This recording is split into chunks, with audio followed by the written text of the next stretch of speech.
Proper story is supposed to start at the beginning. Ain't so simple with this one. Now here's a kid whose whole world got all twisted, leaving him stranded on a rock in the sky. He gets up, sets off for the Bastion, where everyone agreed to go in case of trouble.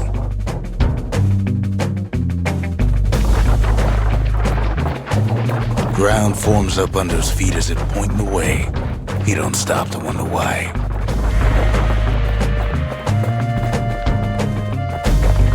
Finds his lifelong friend just lying in the road. Well, it's a touching reunion.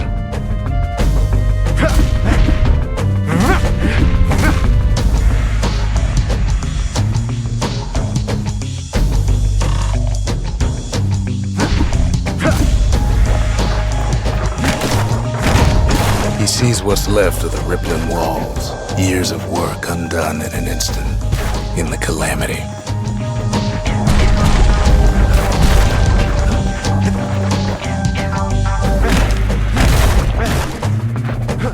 That a survivor? No, ma'am. It's a gas fella, forced out from underground.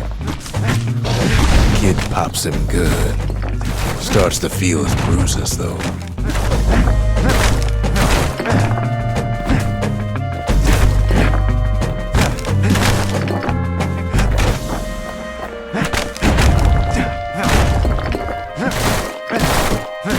Kid just rages for a while.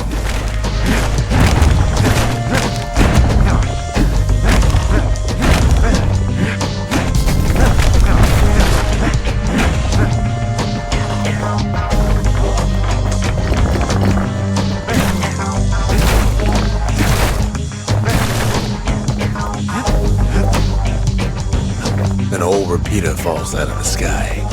Ain't a gift from the gods, but it'll have to do. Gotta hold her still to spin up the chamber.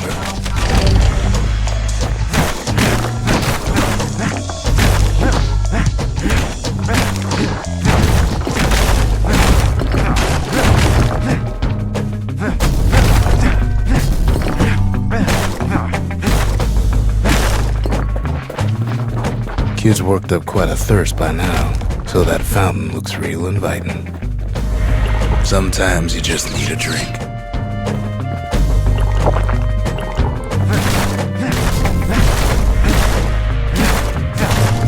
A school of squirts tunnels up around him. Must have fled here from the mines.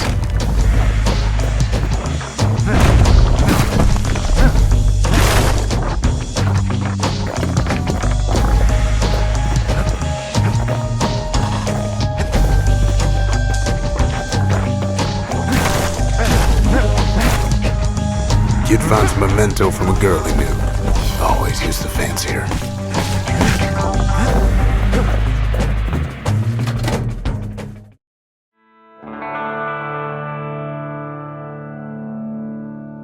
He sets foot inside one of Zealandia's famous watering holes. Inside's old Rondi, the bartender. The calamity got him before his drinking did.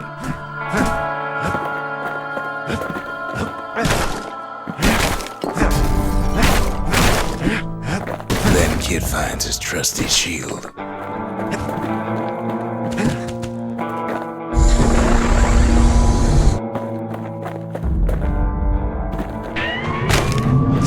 The security takes him for a petty thief.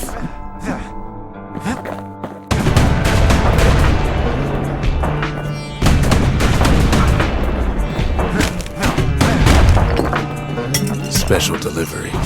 Gas fellas.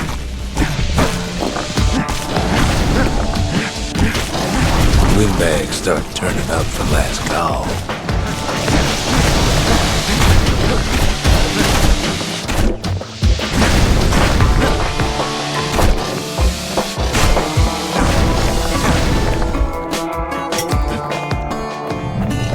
More squirts start coming out of the woodwork. A big old fella pops out in front of the kid. Them windbags are playing for keeps.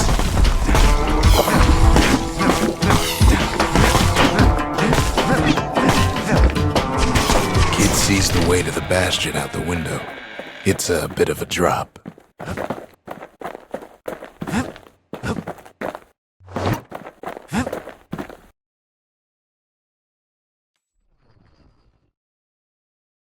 He gets a good look at things on his way down. He lands on top of a breaker's bow, and it ain't broke.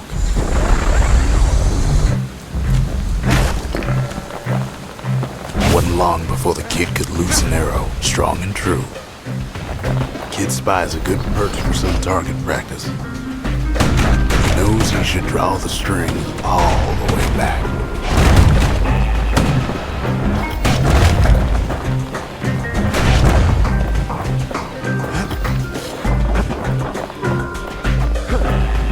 The kid pockets a memento from a breaker, once the fastest man in the land. Good news is the emergency defenses still work. Bad news is they're aiming for the kid.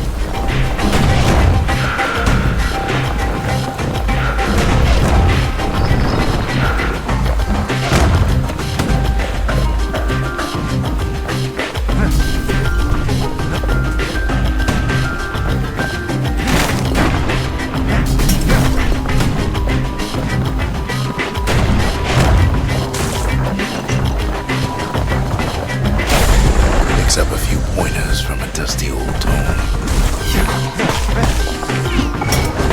He's a mighty fast learner.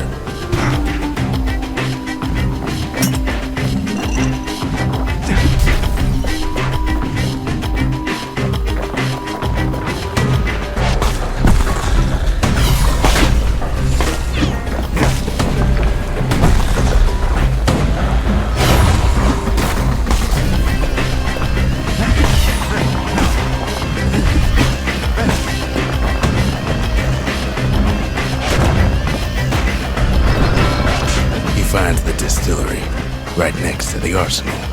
Tough part of town.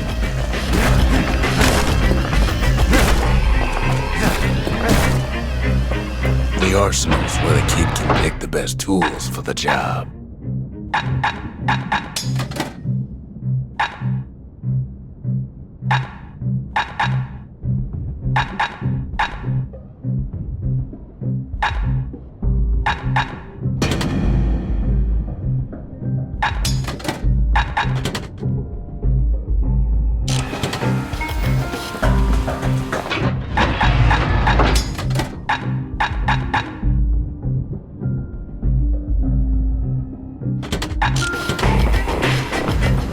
One sip of the spirits in that distillery, and the kid'll feel like a new man.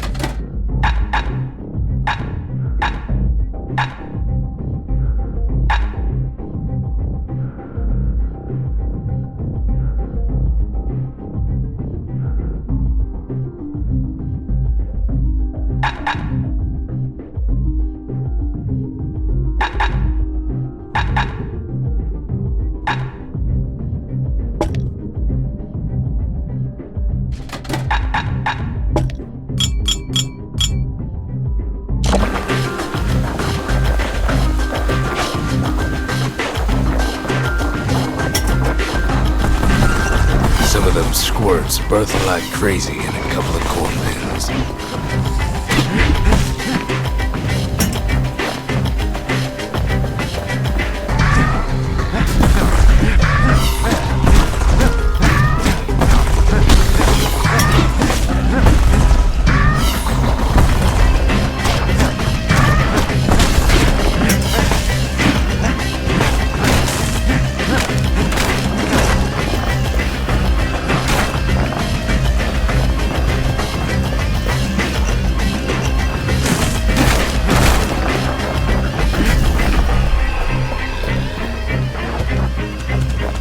That one was Maud, the tutor.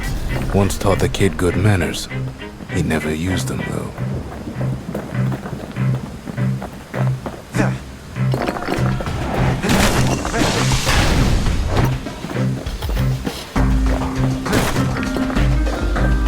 An old ferry barge sends the kid on his way. The Bastion's real close now.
chunk of alloy.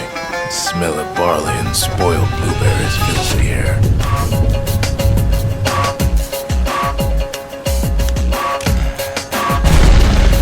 Scumbags. Kid maybe shouldn't have done what he just did.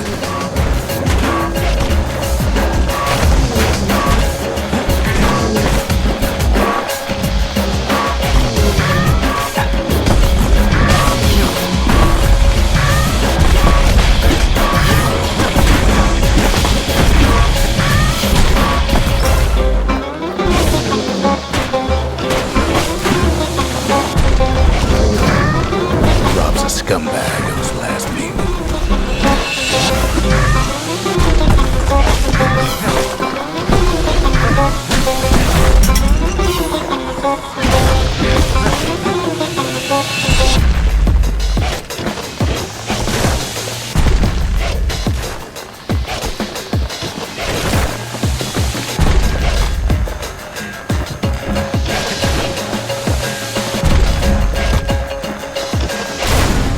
Kid puts him out of his misery.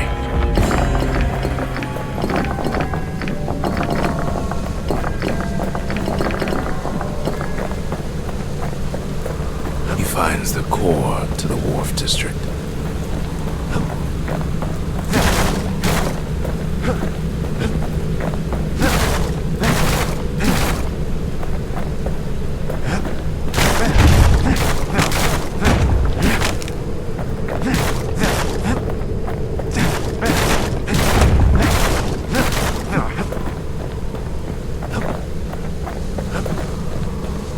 He steals the city's heart.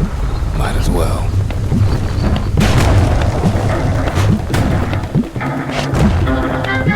Kid has a feeling he better get a move on.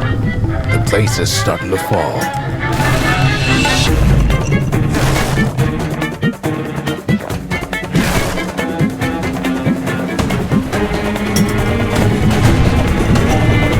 See, that core Kid took was the only thing making this particular rock stay afloat. Kid just keeps running,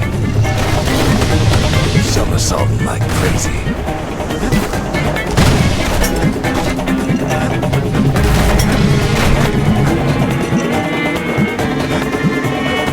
At last, the skyway is in sight.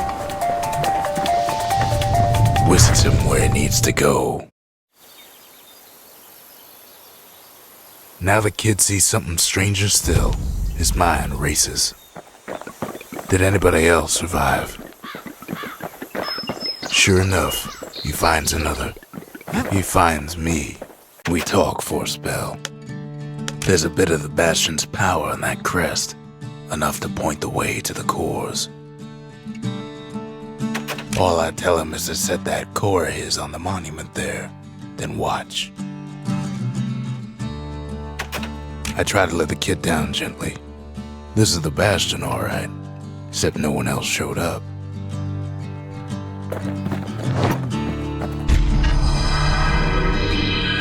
And just like that, the Bastion comes alive. Starts growing again, growing stronger. Kid's gotta put its power to good use. Now the Bastion can send him even farther into the wild unknown.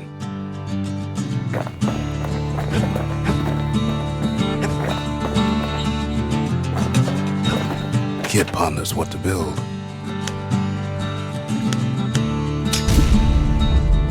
The Bastion's a place of peace, but we can hold our own if we have to.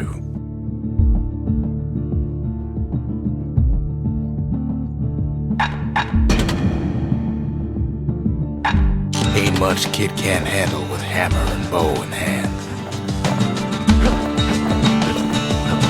Kid don't know what's out there waiting for him.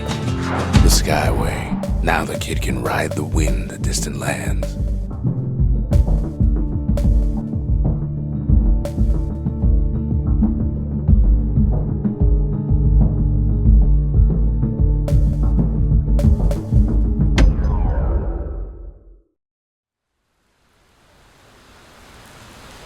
The breakers used to come here for target practice.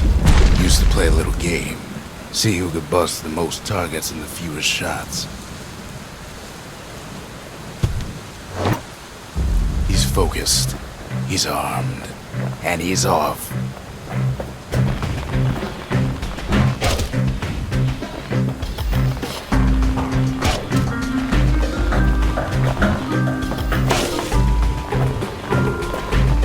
Perfect shot just happens in a flash.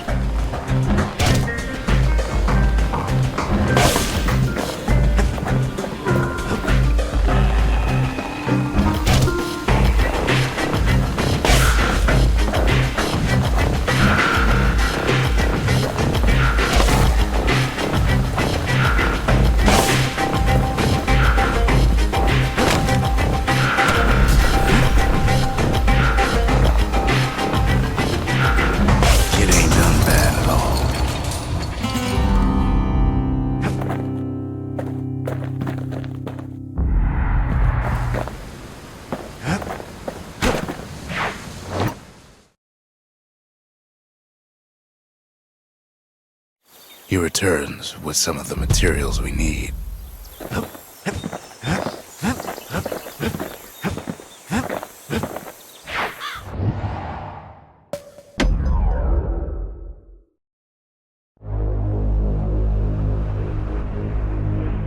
Now he lands at the intersection between bad and wrong.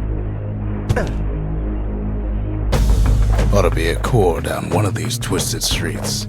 But which one? He heads for the squirt steps. Won't be no field trip this time. Kid ain't ever seen an elephant squirt before.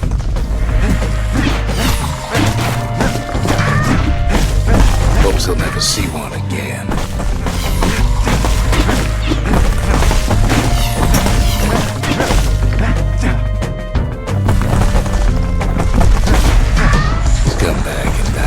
Just about anything. Except for this. It's quick for slicing and light enough to throw.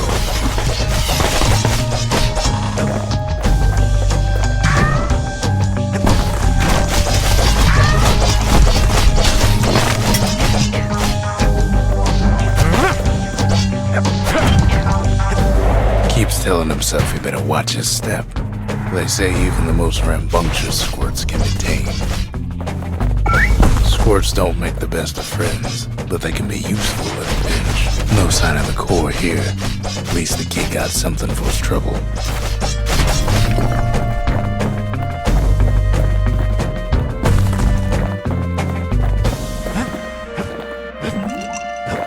Them squirts just don't know when to quit.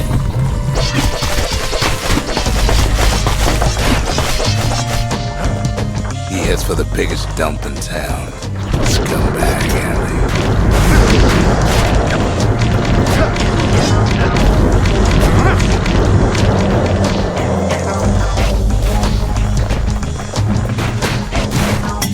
And there he is, the oldest scumbag of them all, Gershel. The calamity ain't done much for Gershel's sunny disposition.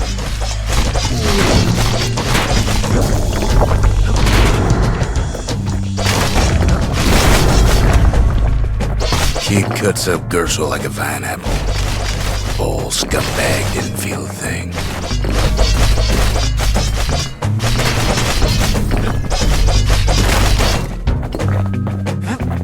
The rest of the path is gone for good, and his city crest won't bring it back.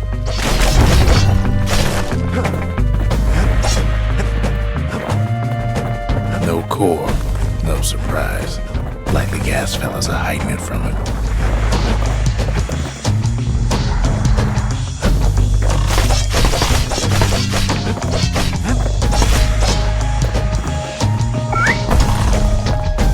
Up north is where the gas fella foreman used to live, tending to his flock.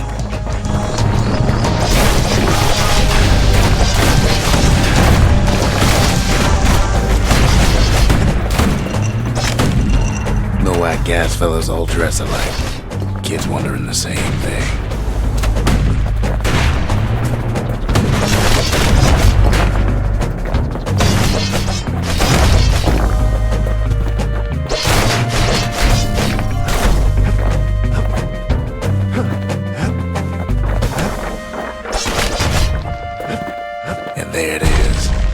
is locked down tight in an alloy cage.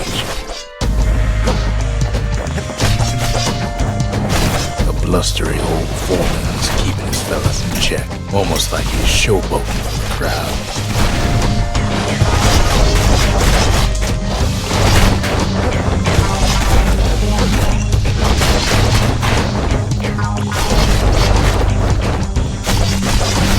And now there's a new marshal in town.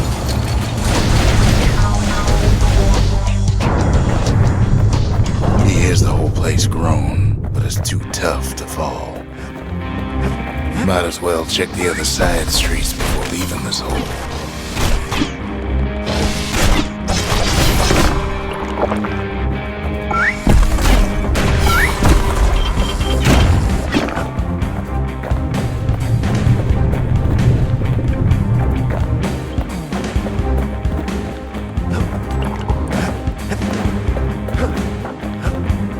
He heads for the east side, where windbags used to keep the local forge.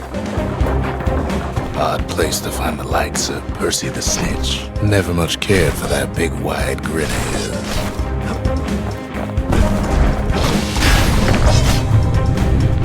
Somehow that old forge is still standing.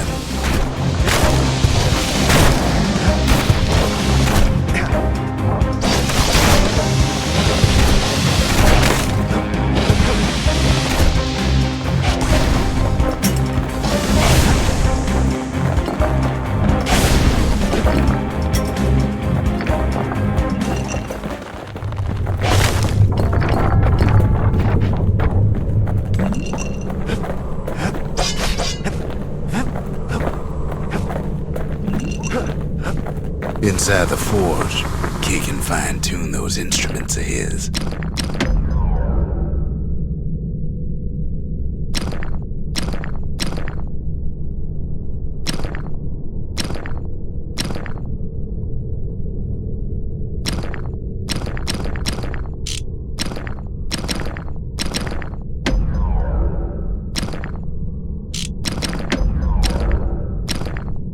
Kid's lifelong friends looking fit to keep on fighting.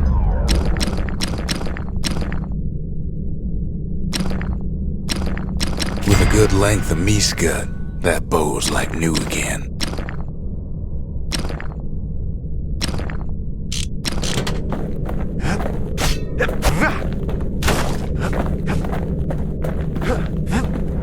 Kid's ready to go, and his ticket out's right where he started.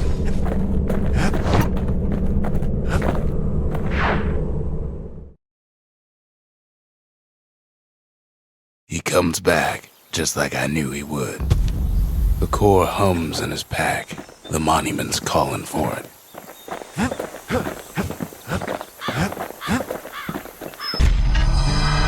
Kid does it again. Only fair he decides what we build next. The windbags used to be alright. Then the calamity took the floor out from under him.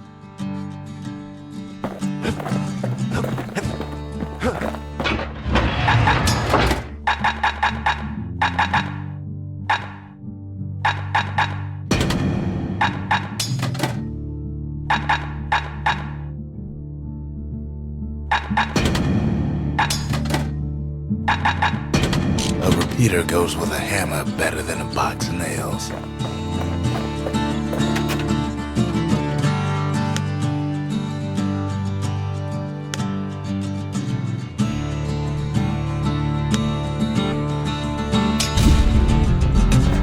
Makes time to sample spirits from my personal supply.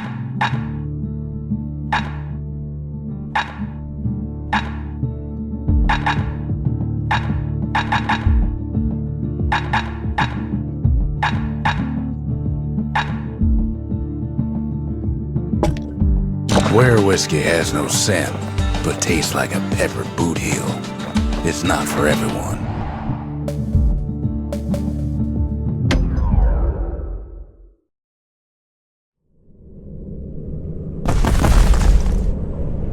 In better days, the melting pot was sealed tighter than the skin on a squirt.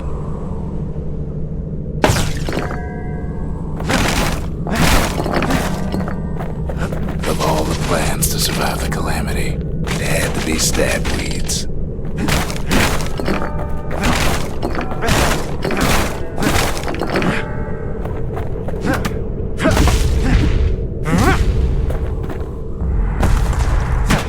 Blasted things hurt like a broken heart.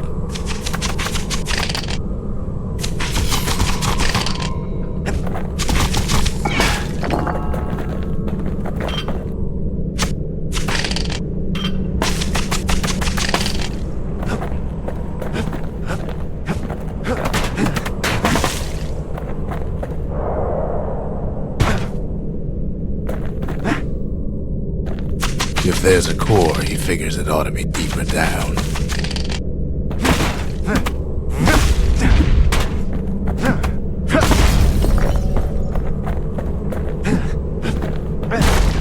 Core's stuck inside one of those fancy cages.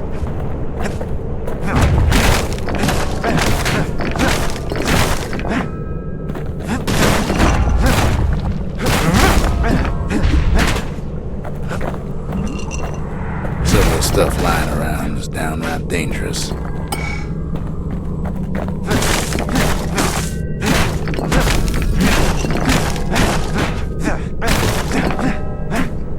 No breaking a cage like that, but the kid tries anyway. Gotta find a way to spring it open. He throws a switch. Now what could possibly go wrong? Quite a bit, as it turns out. The cage starts lifting from the core ever so slow. All Kid can do is wait. Shipments start falling in.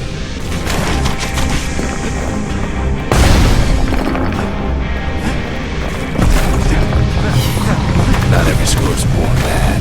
Some spring to the kid's defense. Judging by the movement of the cage, it's gonna take a little while.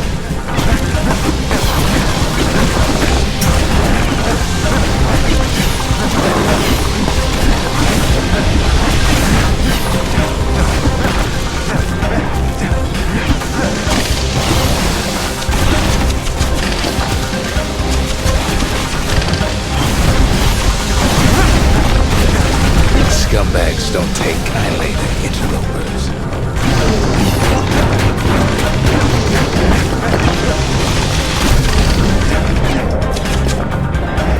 Even some gas fellas take his corner. Birdie pop that mean old foreman.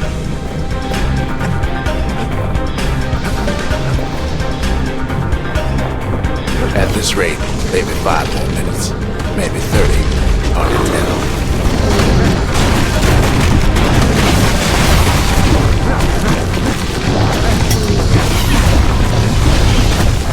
Squirts get real territorial around the core. Then a shipment of free samples shows up.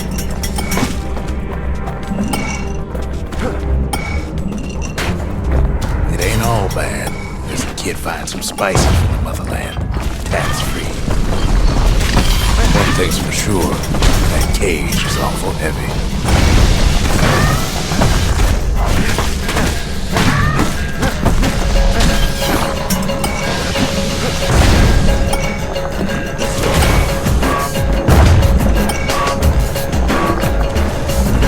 Troublesome scene, to be sure.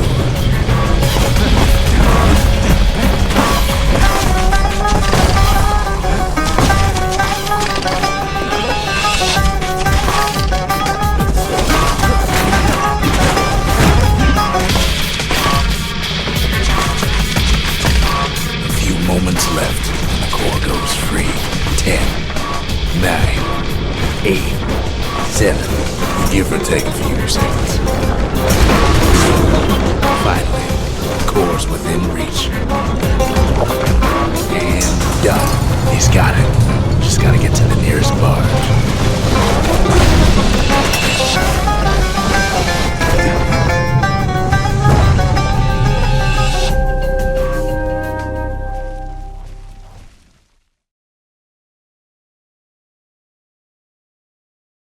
I still remember the look on his face after that one. finished, but the new world's just getting started.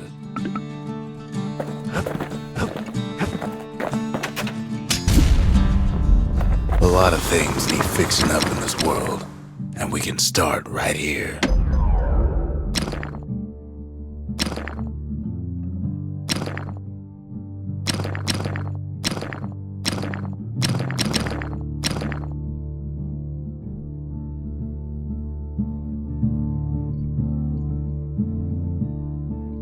Turns out those old bones still have some spark in them. Can't be too careful these days.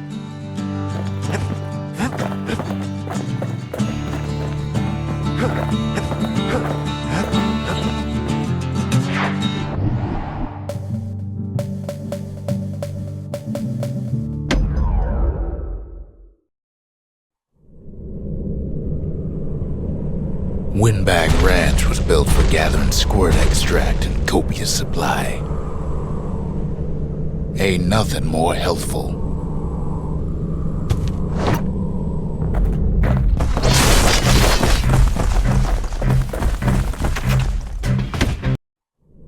Always time for juice and squirts, they used to say.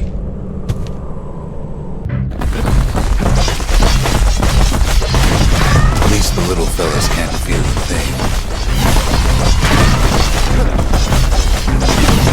Some squirts try to flee on instinct.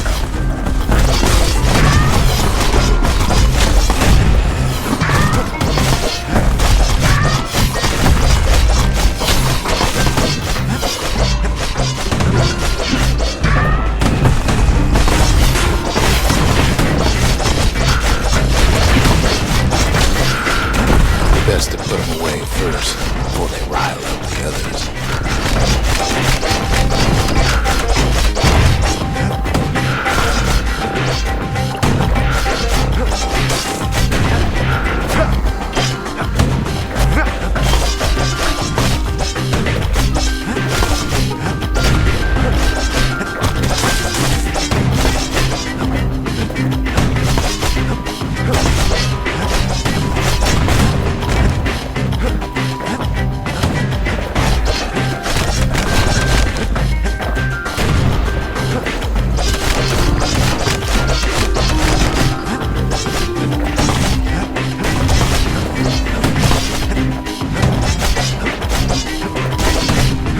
Place gets awful slick sometimes.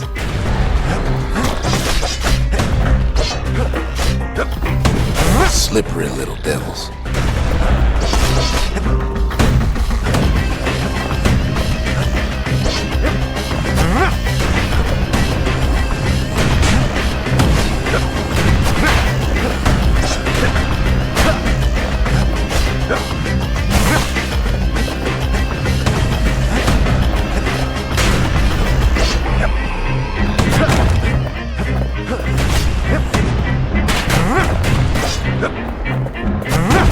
Cuts all of them down soon enough.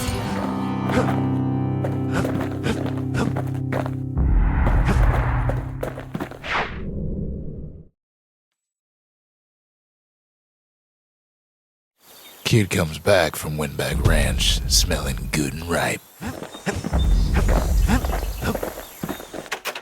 Folks voyaged across the boundless sea to found Celandia. It was good living here for a while.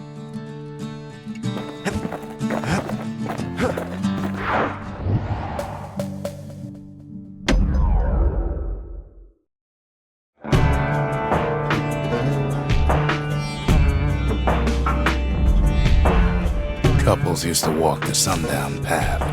Kid ain't here for pleasure, though. Quick and careful's the only way to go.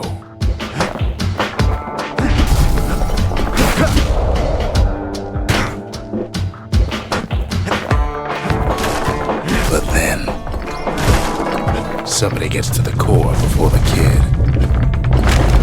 The floor starts giving way under the lightest step. A single panic squirt could bring the whole place down. The brightness of the old world rained from the sky. Well, the path ain't exactly open to visitors.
position.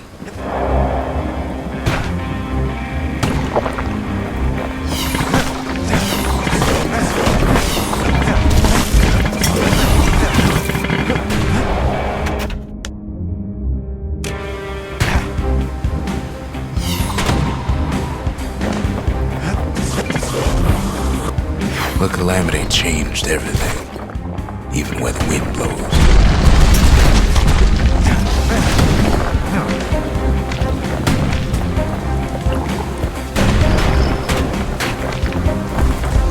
Well, if we mastered the winds in the old days, we can do it again. Who else could have taken the core? Well, ain't no survivor stole the thing. Scumbag ate it by mistake.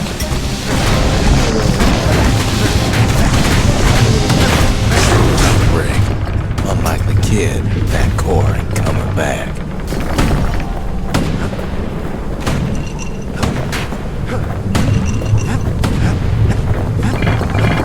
No, they used to ship live munitions down the path.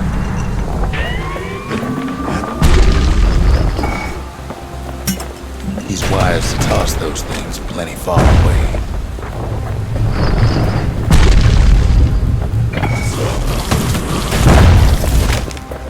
Even gas fellas need some shut-eye from time to time. They get real cranky when you wake them up.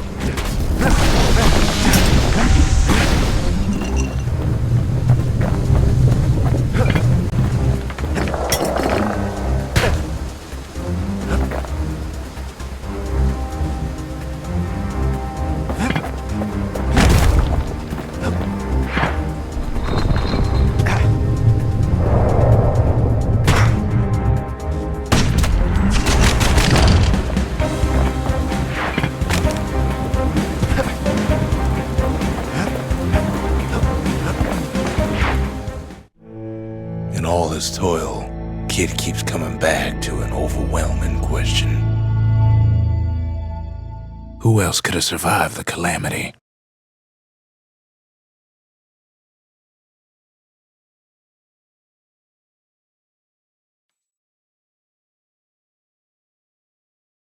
So he didn't find the core that time, but that ain't about to stop us.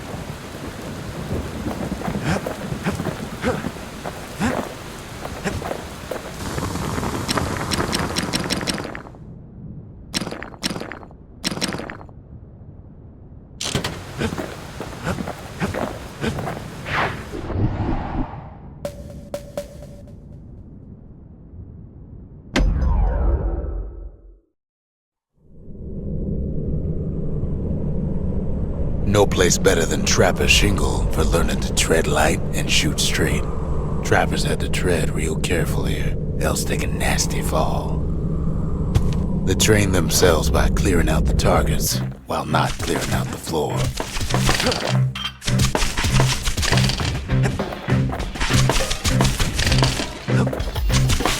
Any good trapper knows never to take a step till the time is right.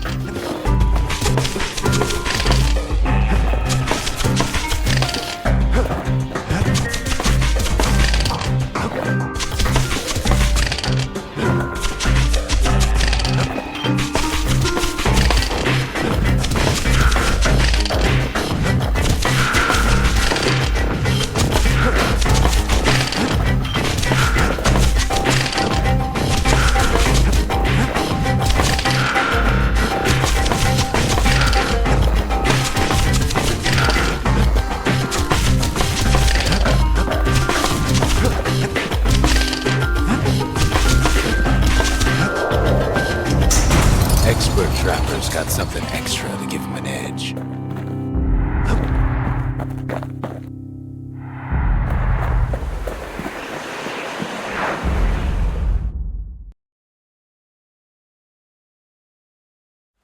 To think a rickety place like the Shingle survived, when so little else did.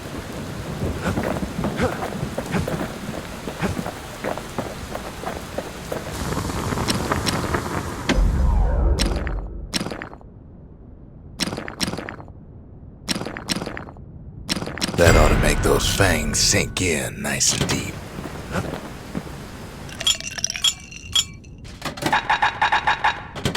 Fetching fizz is like a mouthful of nails, but the benefits are worth it.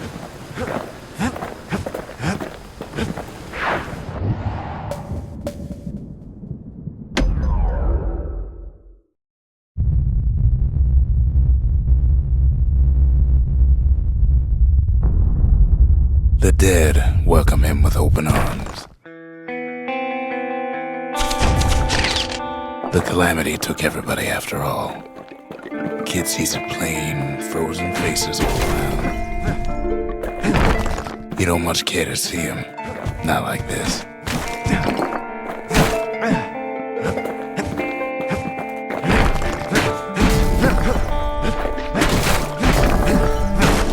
These folks never saw the calamity coming, but someone did. Someone close. Someone who ain't like Mr. Beckley and his kindly wife.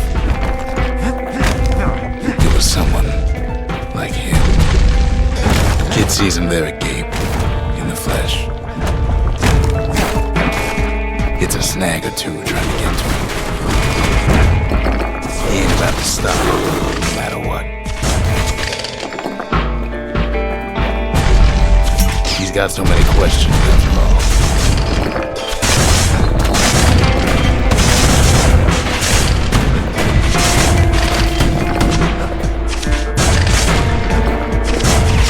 Got time for answers.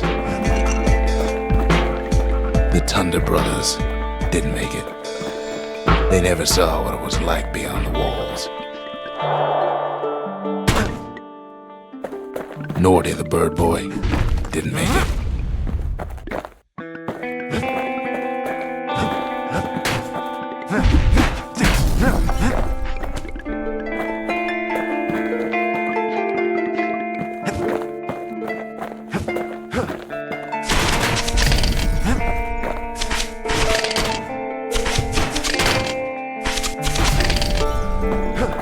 The Jawsons, they didn't make it. Grady Sr., Grady Jr., they didn't make it. But him, he survived. Kid finds proof enough that man ain't from around here.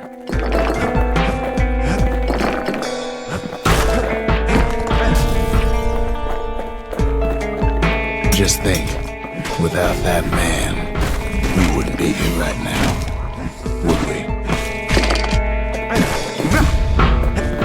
The Corps survived as well.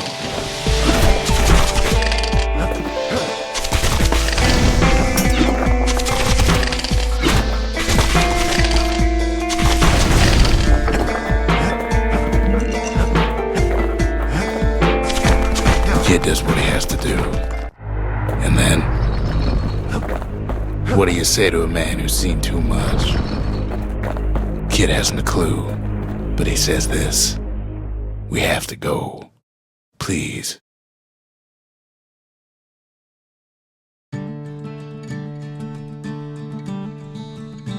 He's a proper gentleman, that man.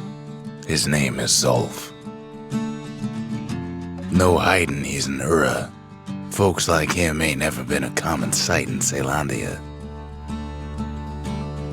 He's relieved to see a living face or two.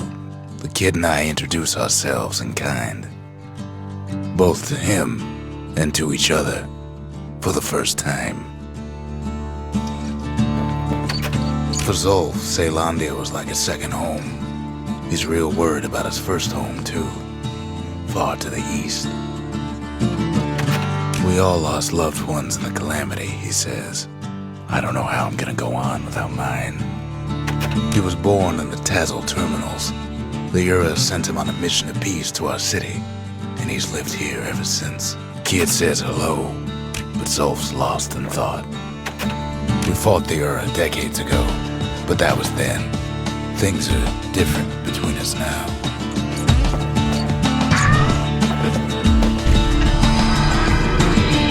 The Corps, they remember. That's why this place is coming together. That's why things are gonna be all right. Well, look what we have here.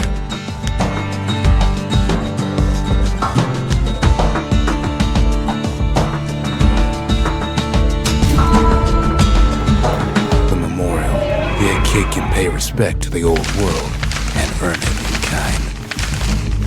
The valediction. Just another one of my sketches. Nothing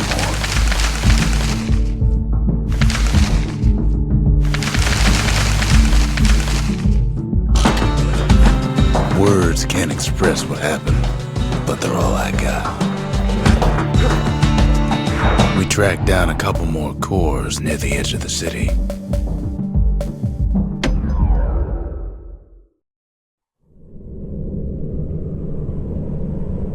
Kid decides to keep working his aim and footwork on the shingle.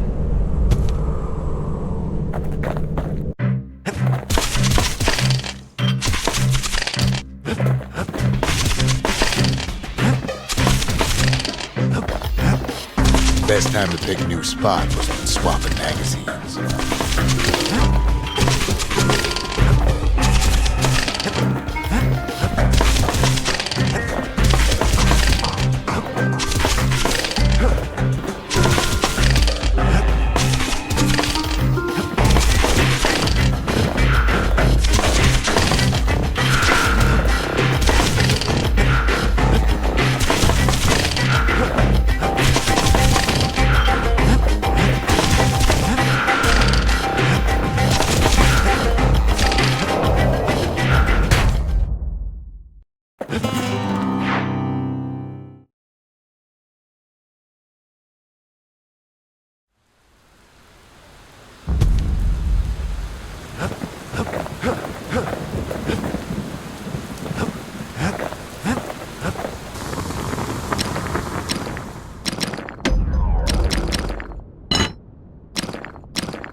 No use praying to the gods these days.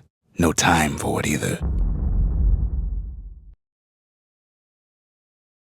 Kid says a little prayer anyway. Couldn't hurt, right? Folks used to make pilgrimage here to pay their respects to Pith, the Bowl, Pith Orchard. Place is a dead end in more ways than one. Well, the gods are long gone now. And the orchard core, it's long gone too. Kid gives that old bull what's coming to him.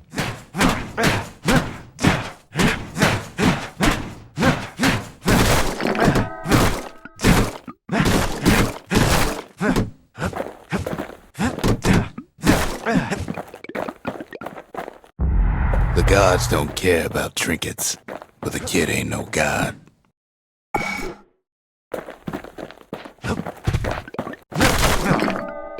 Pith stood for something once. Something real. In time, though, the bull stopped being a symbol and started being decoration. He couldn't even save his loyal subjects.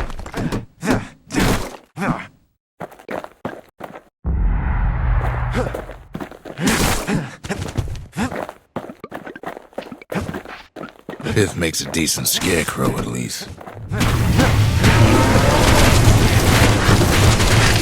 Then Pith lights up like a rodeo. Kid breaks him to bits. Must have been guarding that shrine. So what'll it be? Invoke the gods? Or tell them off? Pith.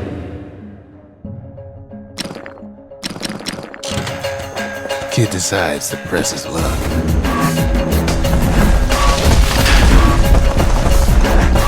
Well, if the gods are alive, they must be plenty sore.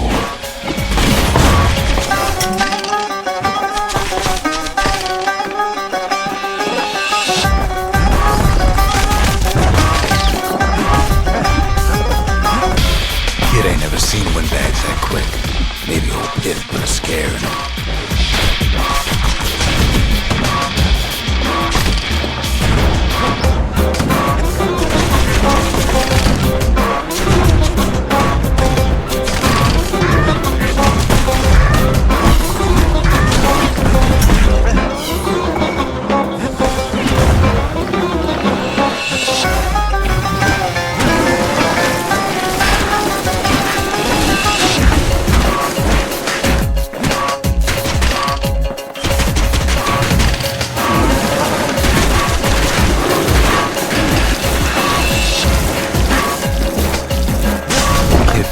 his trial, and he's richer for it.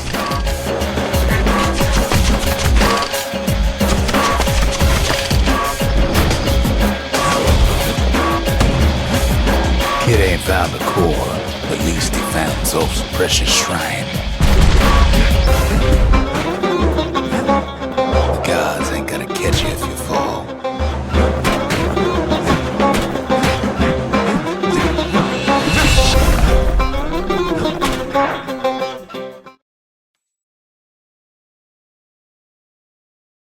Now we can build a shrine of our own, though I got some alternatives in mind.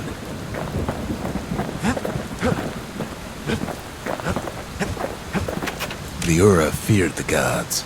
We turned them into toys, put their faces on our walls.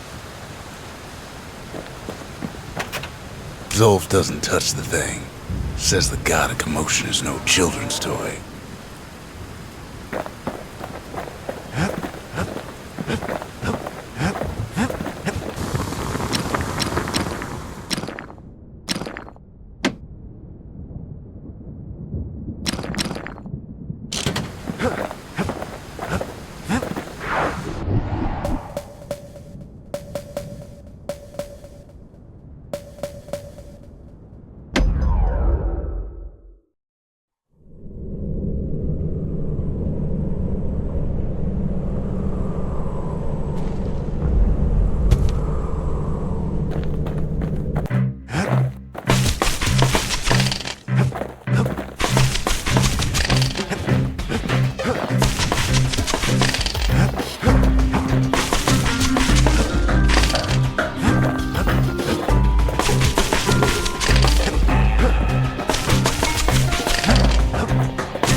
The trappers would have been impressed with how the kid handled the shingle.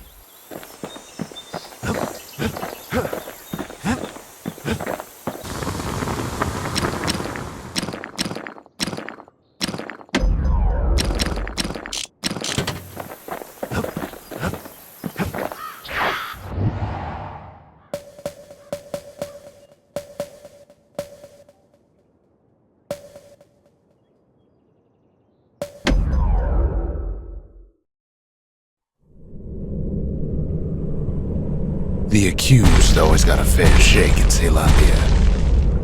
Some used to take the bullhead trial. Survive the trial without taking a scratch, you'd walk away a free man.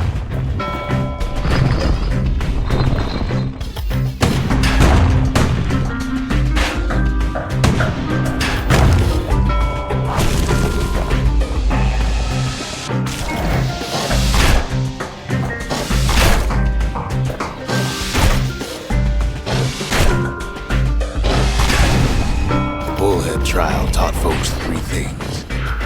First, a good defense is a good offense. Second, you gotta always watch your back. Third, ain't no godlike bull up there to save you.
step aside and let things go.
Well, the kid always wanted to compete in the bullhead trial.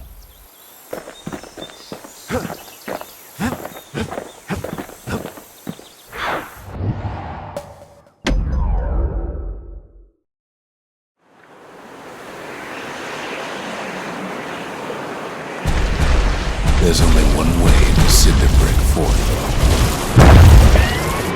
The hard way. Sure, the city marshals may be gone, but now the fort's crawling with windbags.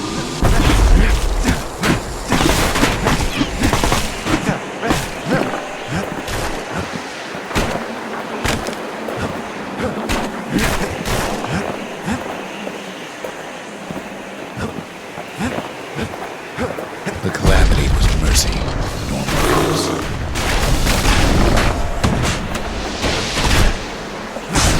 Windbags ain't so lucky.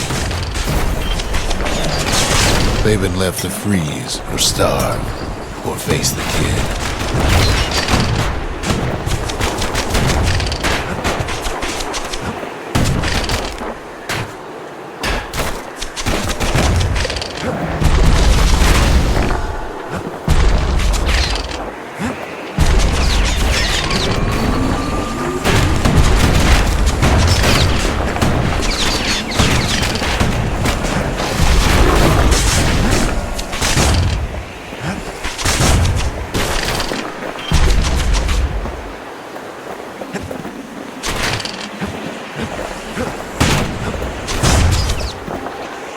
Well, windbags young and old keep fighting for the fort.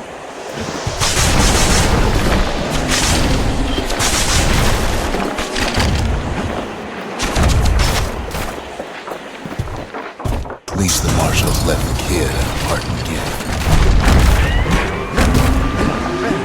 Windbags ain't much different from normal folks. All they want's a warm place to stay and a decent meal.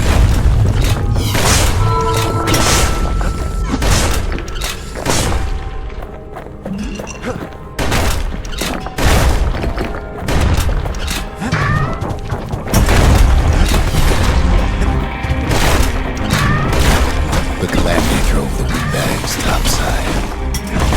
A lot of them wound up here in this very fort.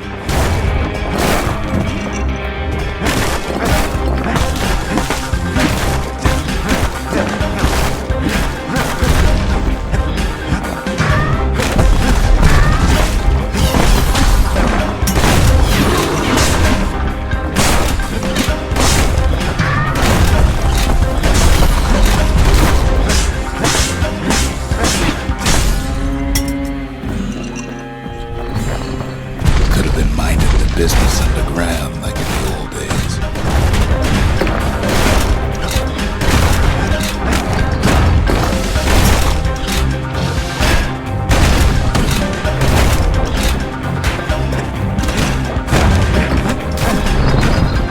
Cinder brick gave him enough heat and metal to munch on for a while.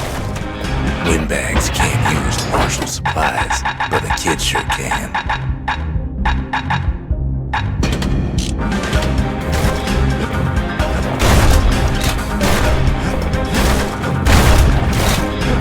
As for the windbags,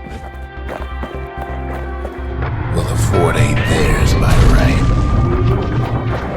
Can't blame them for wanting it, though.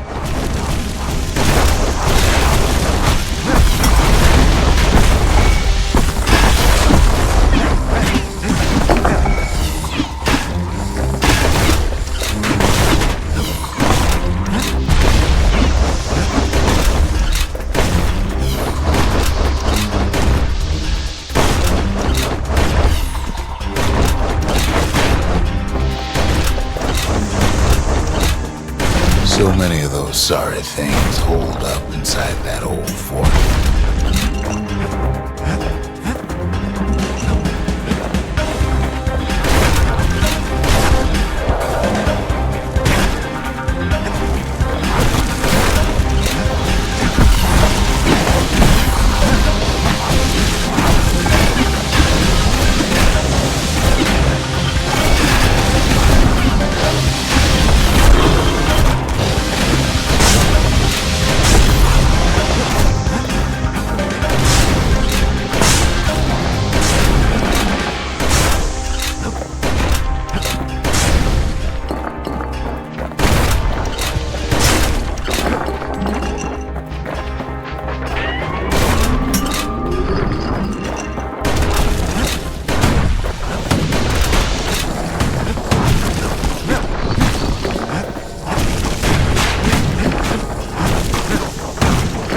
Kid's stash of grenades is there for him if things get even worse.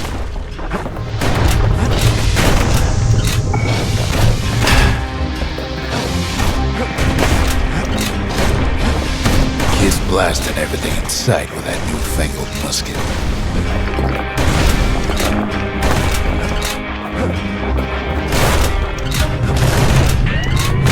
Security's plane gone haywire. Windbags gummed up the works.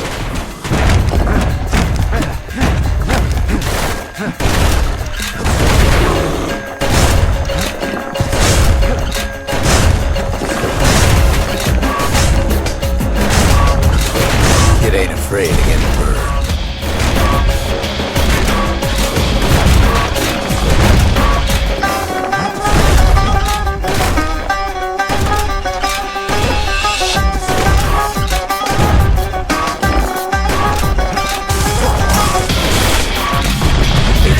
Kid in the middle of the force parade grounds.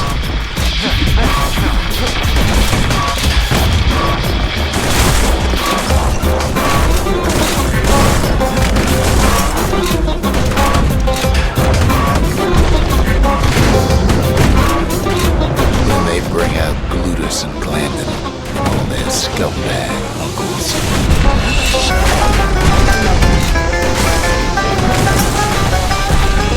They got something to gain, and only their sorry hides to lose.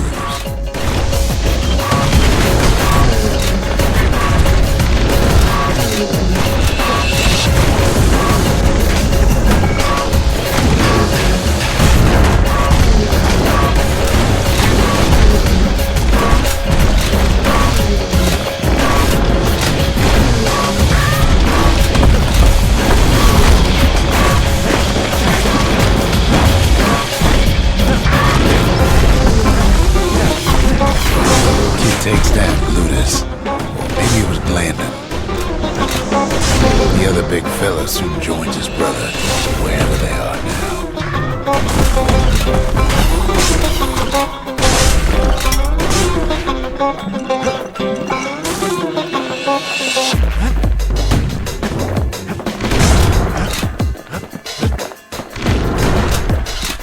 The windbags finally get the message.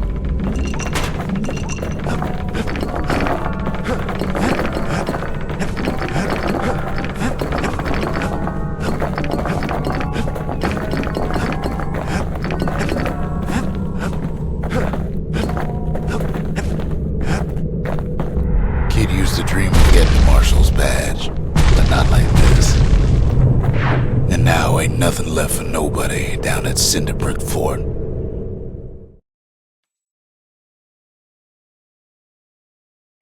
Kid shows up just as Ulf's telling me about his own journey to the city.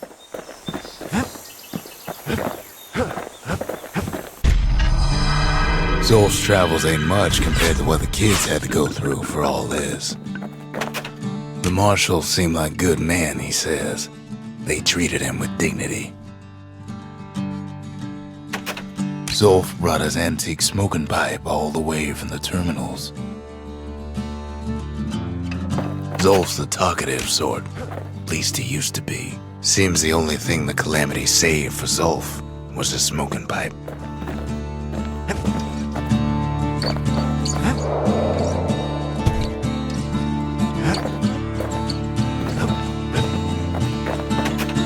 Even since the Urus surrendered to us, the marshals kept a wary eye on him.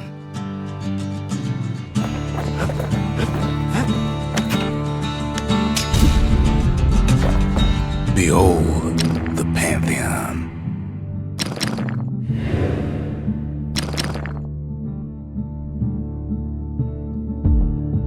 A Kobe. The gods never liked competing for people's affections.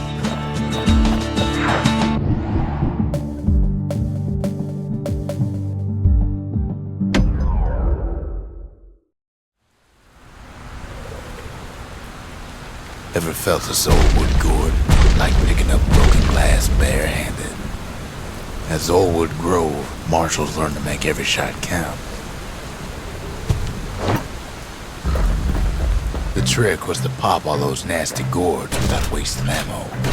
Most marshals didn't get far on their first few tries.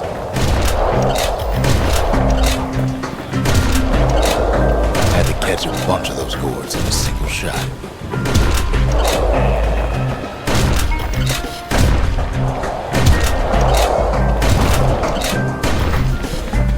Funny thing about muskets is they work best up close. It took a keen eye, not an itchy trigger finger.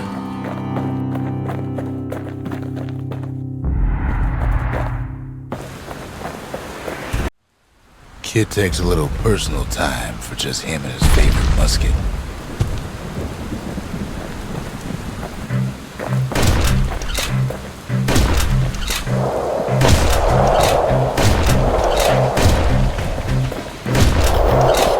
Plenty of gourds to go around, even now.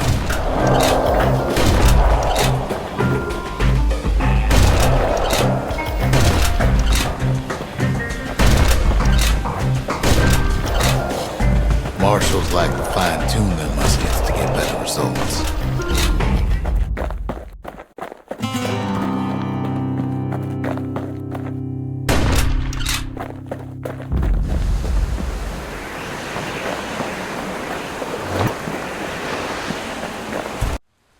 The orchard grew over so quick, the marshals made it worth clearing out.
Marshals did more than just stand around shooting, of course.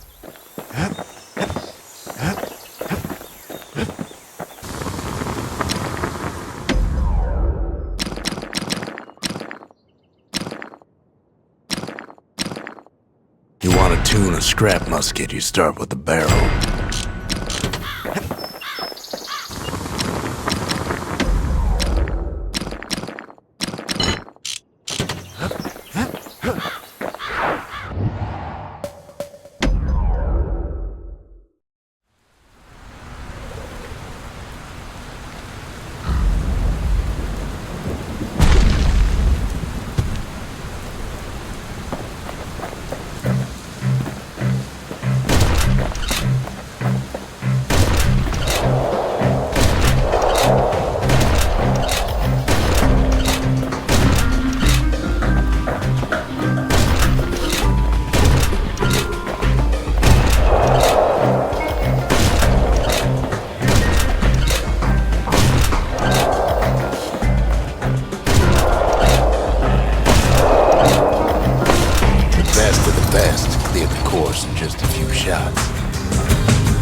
Kid probably could have made himself marshal one day.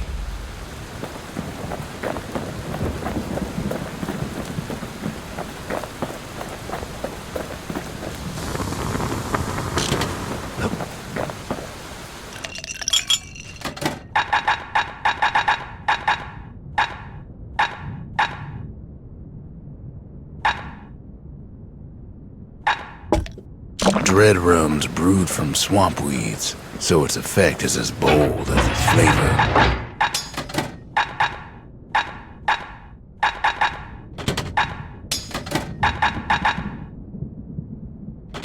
Kid's ready to get real personal with hammer and musket in hand.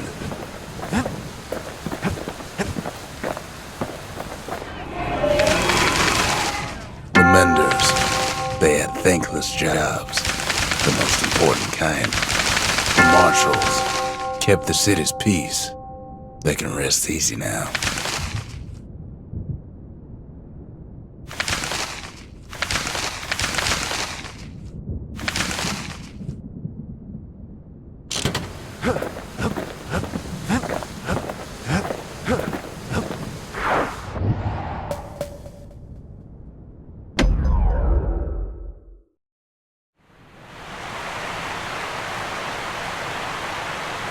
The Langston River flowed free and wild till the calamity drank it all up. Maybe all that water just grew wings and flew off.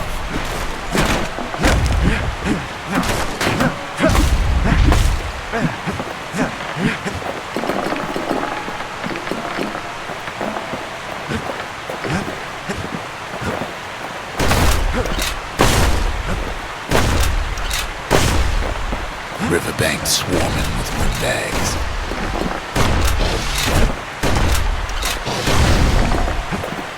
They're so bent on finding the core, they hardly notice the kid.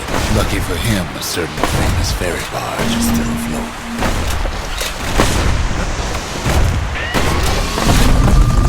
Weeping Nellie. She sends some squirts crying home as she leaves port. Maybe Nellie knows the way to the core. Maybe she can slip right past on the clamor on the coast. Or maybe not. A security skiff pulls up portside. Nellie's just another windbag with hose guns. Just then, the windbags notice who she's sailing with. They're pretty steamed about what happened at Cinderbrain.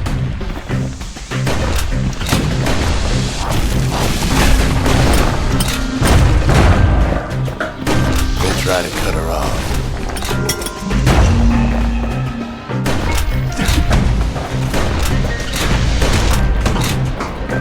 They try to slow her down.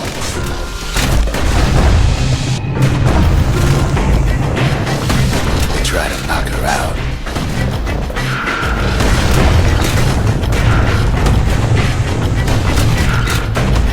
Well, Weeping Nellie tries harder.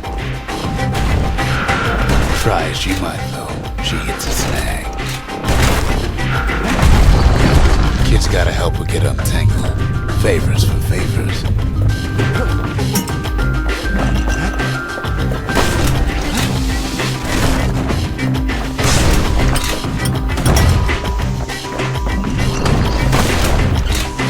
At least she picked a good spot for a break, because the core's right there.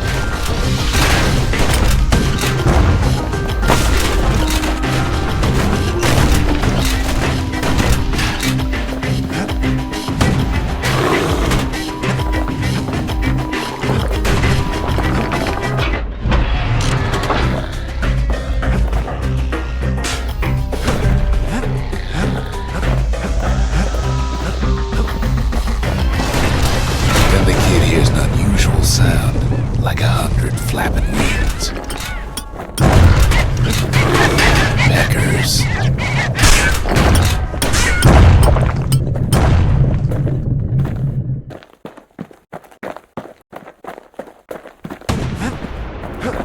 They've been watching his every move. They had their own eyes on the core. Why? finds Weeping Nelly raring to go. Turns out she's got a special surprise for when the waters get rough. She's gonna need a little help with all them peckers. Traffic things think they're kicking the goose now. The rest of us only wish we could fly in times like these.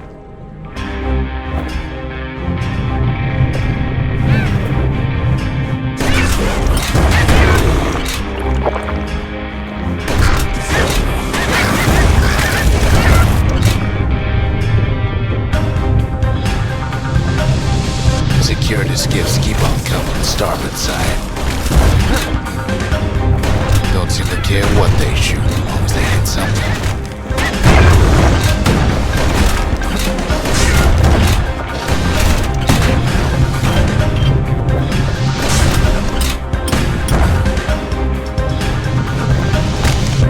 Windbags getting even better out here. They aim to smash Weeping Nelly to splinters. The river's such an overwhelming place.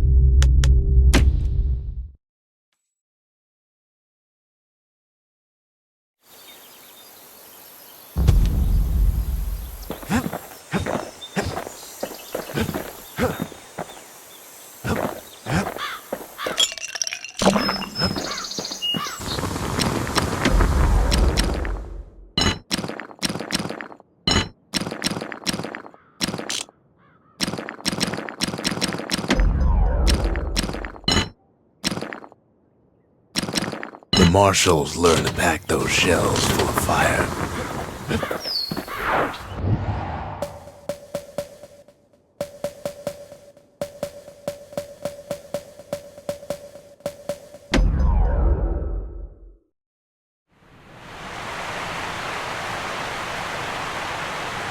Well, the river ain't coming back just by talking about it.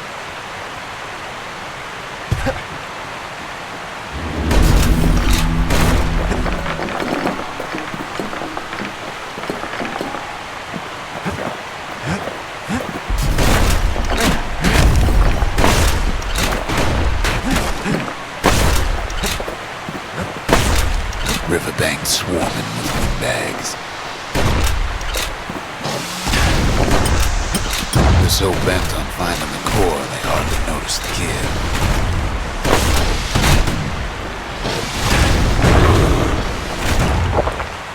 Lucky for him, a certain famous ferry barge is still afloat. Weeping Nelly. She'll send some squirts crying home as she leaves port. Maybe Nelly knows the way to the core. Maybe she can slip right past all the clamor on the coast. Or maybe not. A security skiff pulls up portside. Nelly's just another windbag to those guns. Just then, the windbags notice who she's sailing with. They're pretty steamed about what happened at Cinderbrick.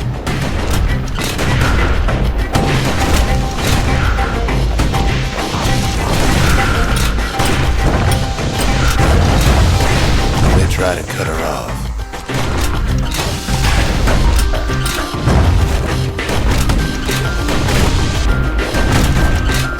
They try to slow her down.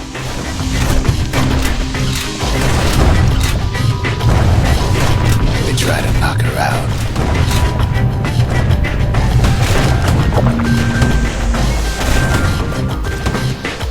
Well, Weeping Nelly tries harder. Try as she might, though, she hits a snag. Kid's gotta help her get untangled. Favors for favors.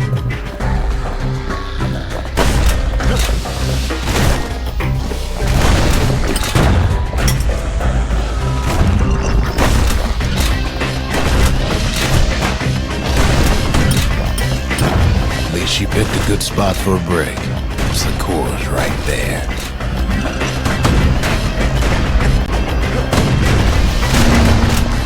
Then the kid hears an unusual sound, like 100 flapping wings. Peckers. They've been watching his every move. They had their own eyes on the core. Kid ain't got time to think it over just yet. He finds a weak Nelly here. Turns out she's got a special surprise for when the waters get rough. She's gonna need a little help holding the pickers. The traffic thinks that they're king of loose now. The rest of us only wish we could fly in times like these.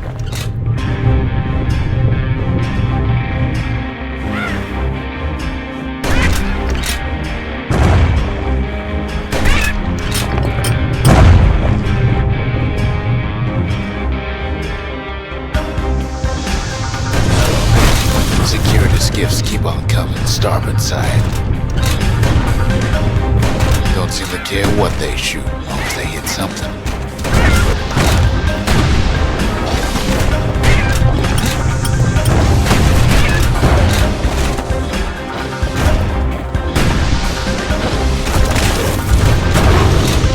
Windbags getting even better out here.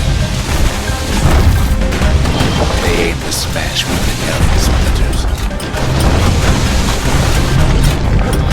Kid almost falls again.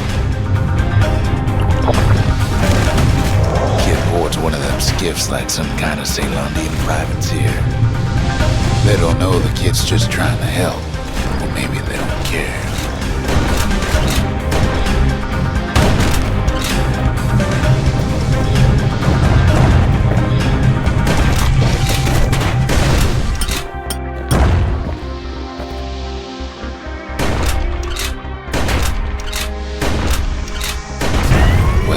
Proves too much for poor Nelly.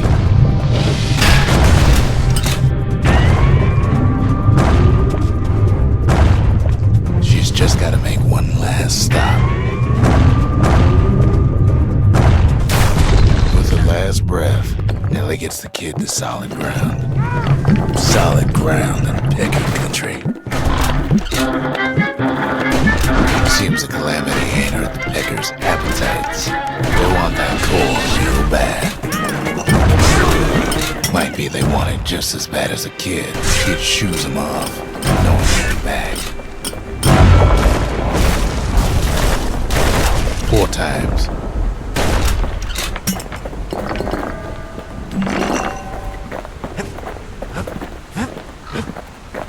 Now, listen close. You should remember this next.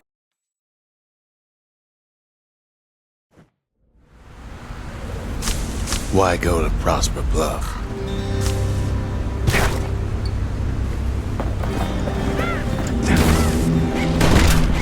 Used to take an enterprising man or a plain old fool to venture out that far.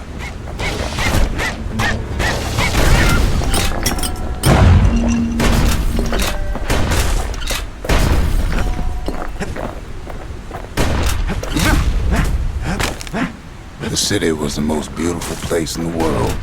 We all knew that. But on the other hand, some folks just yearn to see the things they're told they can't. And that's why you go to Prosper Bluff, ain't it?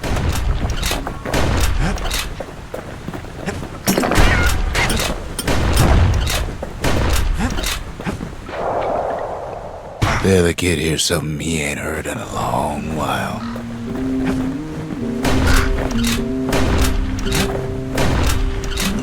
How's it go again?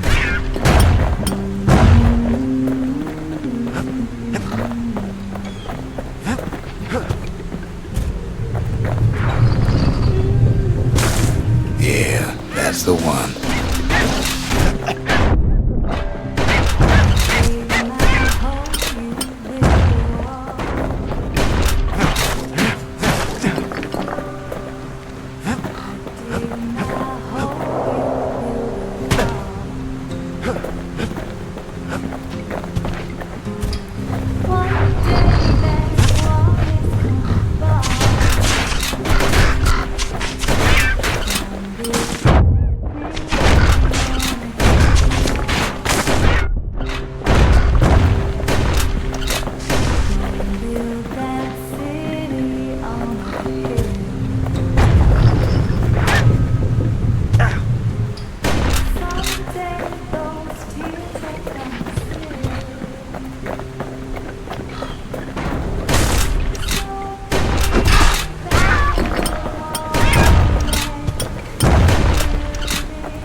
Well, no point explaining what happens next, right? Suffice it to say, kid ain't coming home empty-handed. And besides, it's like the song goes. They'll be here before too long.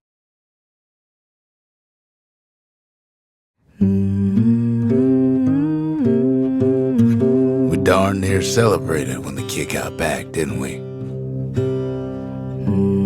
Zolf never thought he'd see a fellow or again. We become fast friends. Calamity has that effect on people. But there was more to be done. There was one last core to find. If only I'd known half the secrets of the Calamity were tucked away in that book, I'd have worked to translate it right away. A scientific journal written in Zolf's native tongue. He learned so much from it. Too much. Most of the Ura never got a taste of Ceylondia's fine goods, unless they were born and raised in the city like Zia here. Girl tried to run away from home one time, but the marshals stopped that, didn't they?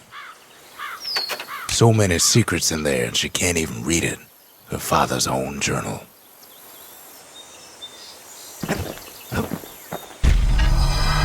Kid's surprised when I tell him there's only one core left. I shouldn't have believed it either. The lost and found. Here, kid takes fragments of the old world and makes them whole again.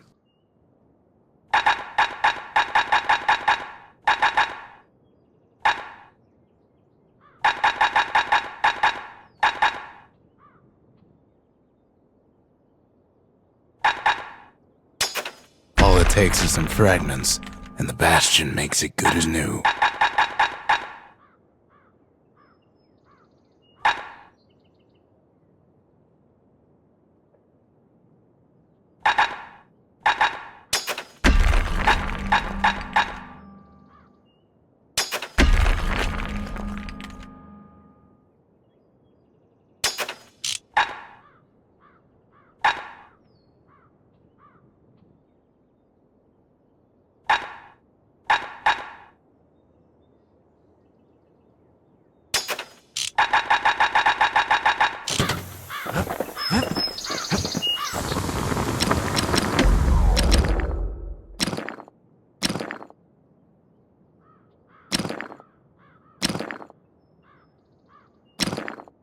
To master the musket, you gotta get rid of the recoil.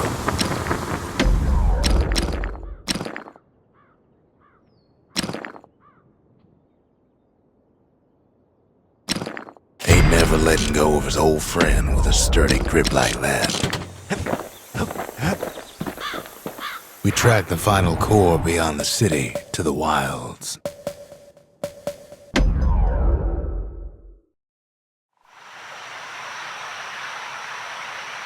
The city's unwanted things all met their end in the yard. Folks who fouled up would do their time here, smashing things to bits. The quicker they worked, the sooner they could go.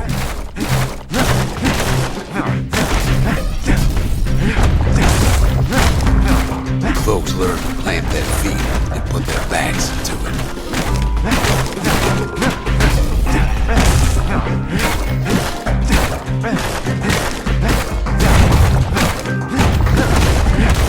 Others would plot a course to navigate that sea of junk.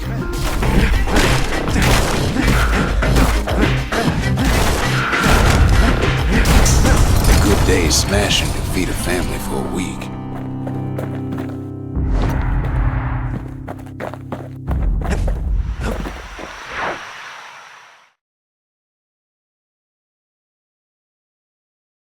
Ever want to just smash things for a while? You know where to go.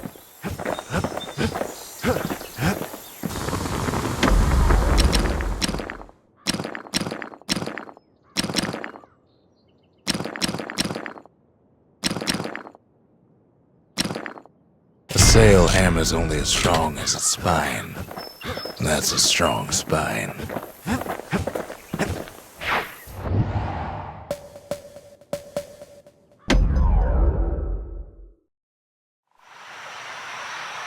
Kid pays another visit to the scrapyard for old time's sake.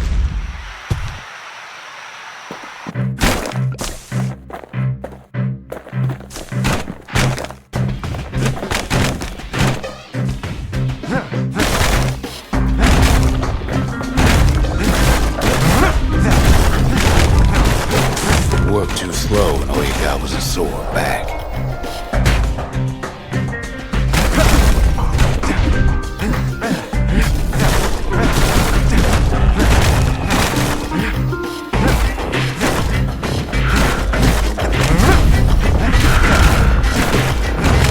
Some folks invested their earnings to forge even better hammers.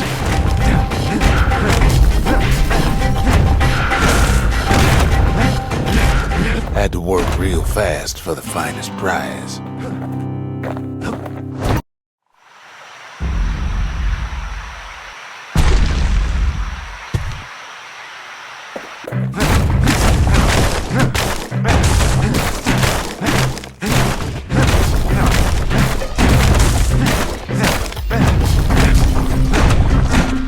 Always plenty there for smashing.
The wild unknown. Place can eat a man alive. Place is so raw, even the calamity couldn't cook it. Not all of it.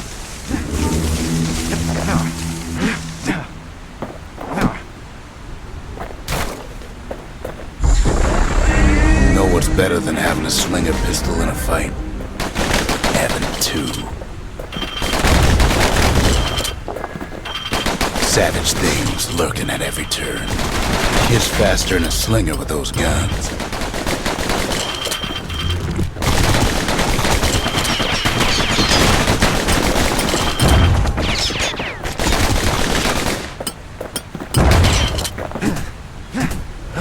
Pecker's got the core, like they're building a bastion of their own.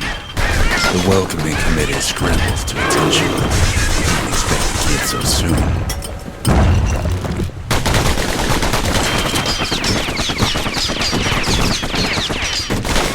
They shouldn't have let their guard down.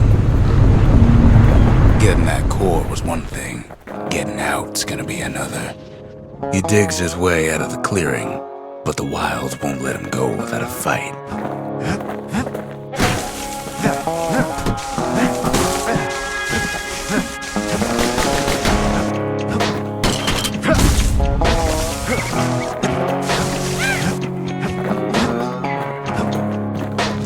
Wallflowers survived the calamity. It toughened them up.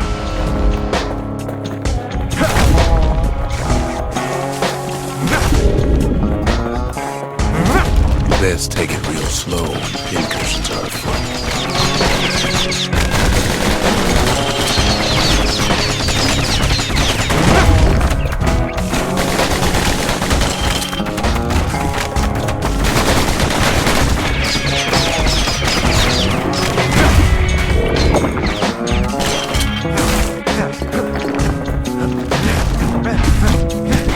Kid learns the hard way not to touch those things. Slinger Jawson's old outpost is all that's left of him.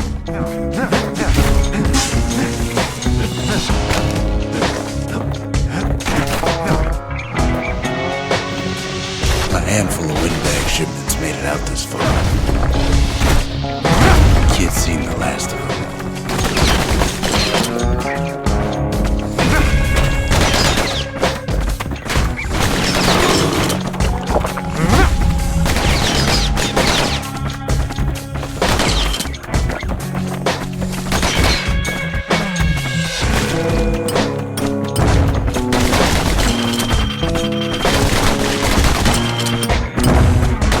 Don't ever turn your back on a pincushion.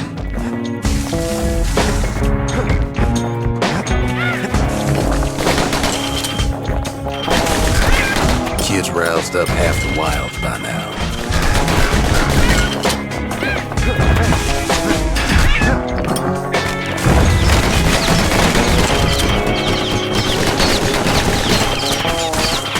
Then the kid gets the feeling he's being watched. Not by me, by a lunkhead. Lunkheads ain't fond of two-legged animals. Hit him anywhere but the hindquarters and you only make him mad. The calamity must have scrambled their eggs.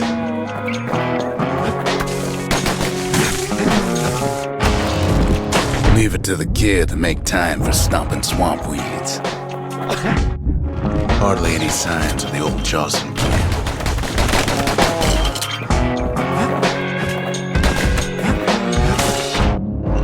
The wilds already reclaimed this place.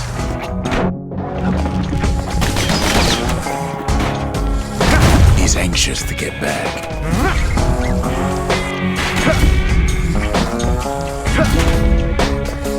After all, he's got the final core. His journey's over, right? Well, no, it ain't. Not by a long shot.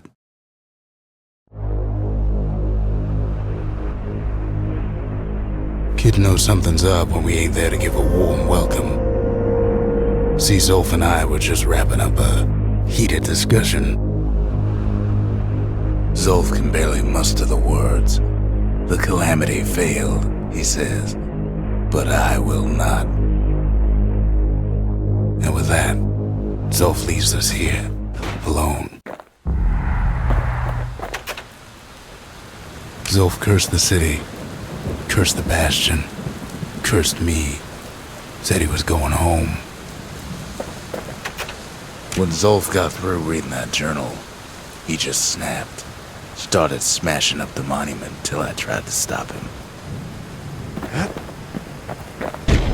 Zolf banged up the monument pretty bad.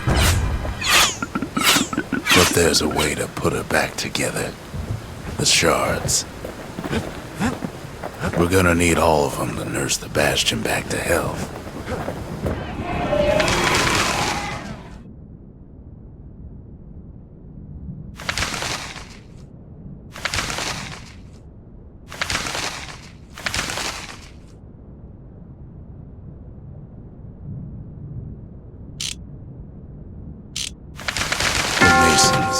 We built the city strong. Now there's only 2 of us. Poor kid collapses after just one drag.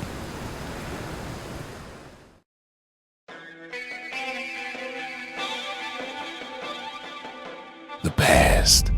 Only good thing ever come out of the past is history.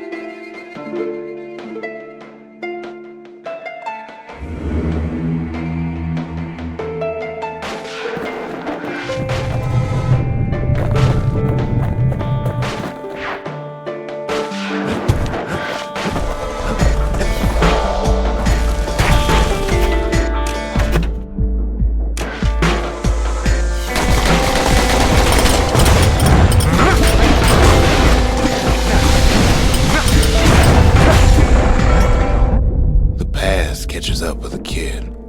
Hardly had a moment's rest since all this started.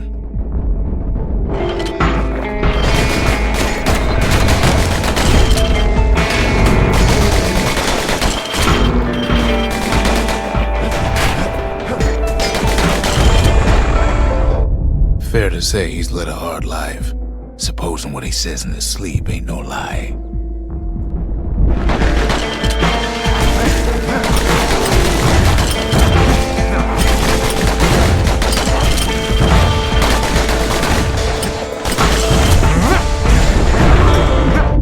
He never knew his old man, but he had his mama to take care of.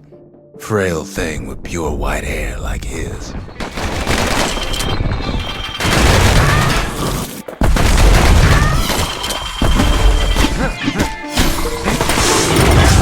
What was I saying? Anyway.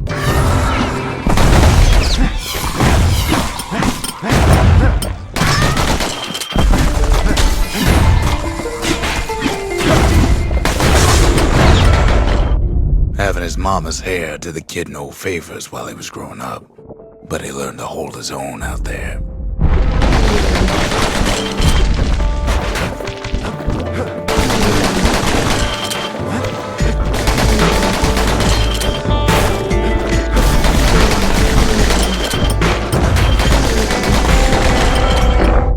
School ain't working out, so the kid signs up for a turn on the rippling walls.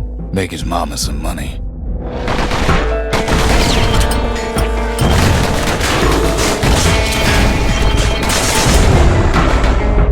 Thanks to folks like the kid, the walls kept Ceylondia safe from whatever's out there. The elements, the Ura, you name it. Past don't matter for nothing now.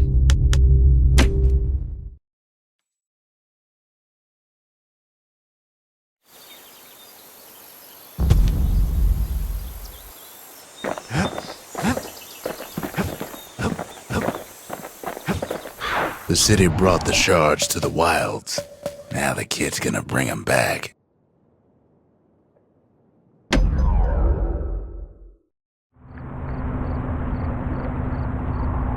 You have to think fast to survive the wilds, and none thought faster than the slingers.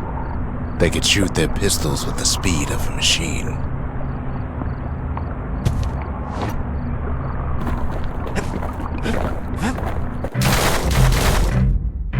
They knew just when to start shooting and when to stop.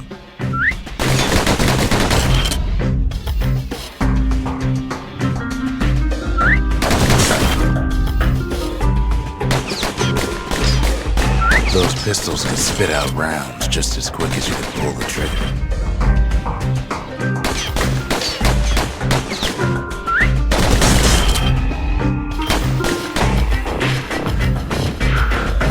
Learning to hold your fire can be its own challenge.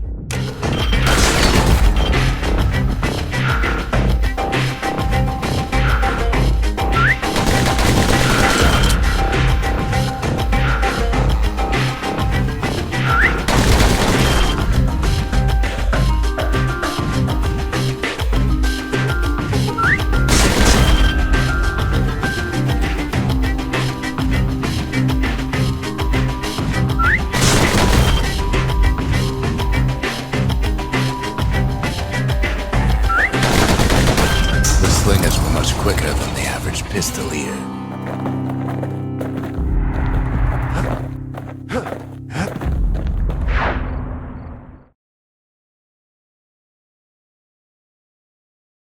Well, even the slingers weren't quick enough to escape the calamity.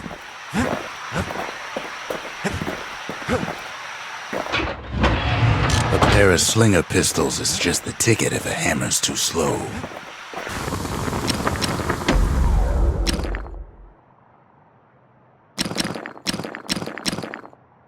Takes a lot of moving pieces to make a dependable sidearm.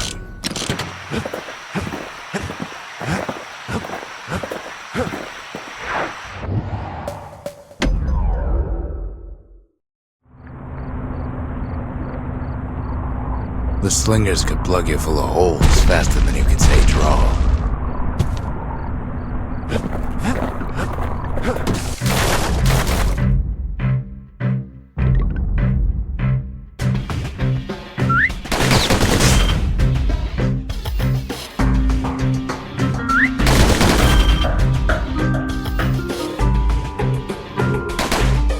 The slingers like to edge each other out using customized pistols. Eventually, it all comes down to reflexes.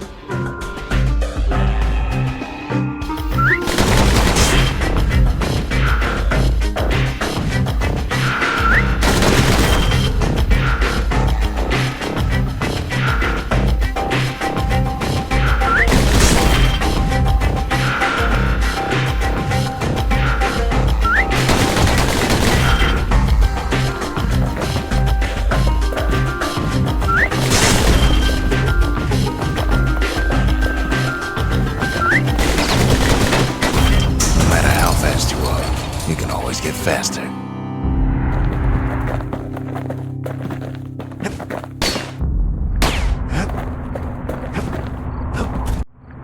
Just because you're fast don't mean you gotta be reckless.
Kid's the fastest shot I ever seen.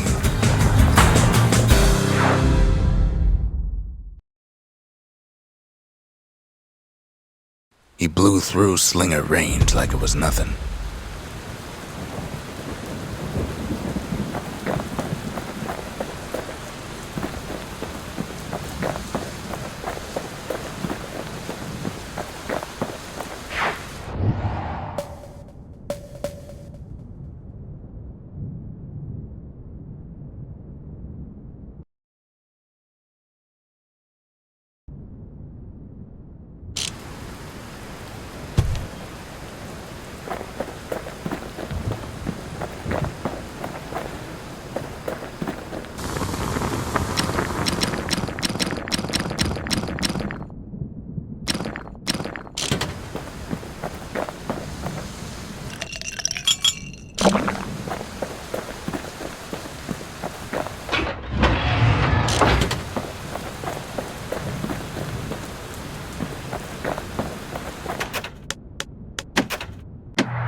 He blew through slinger range like it was nothing.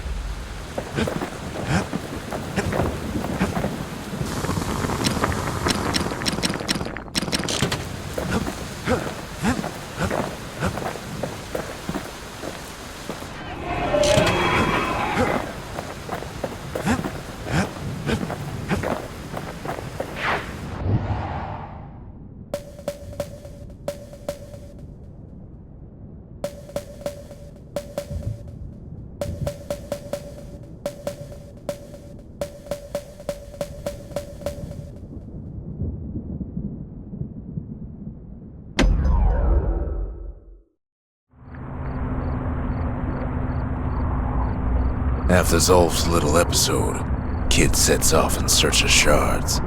First stop, Jawson Bog. You'll get lost in that bog, I told the kid, and I won't be able to guide you back.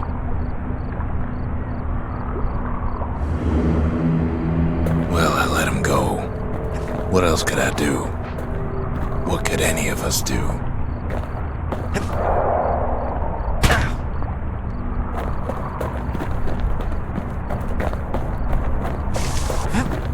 Zolf put us in a real bind. Hurt the Bastion bad.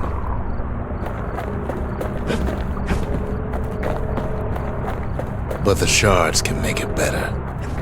They're like smaller doses of the core's medicine.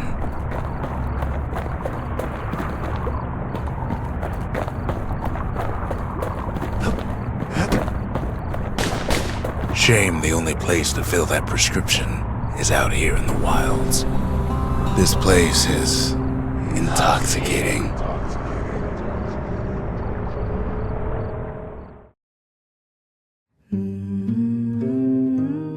Don't know where he's gone. Might be gone for good for all I know.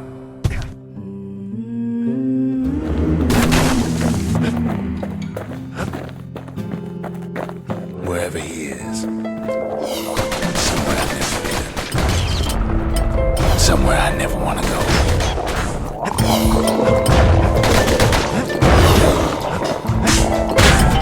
There's no way out.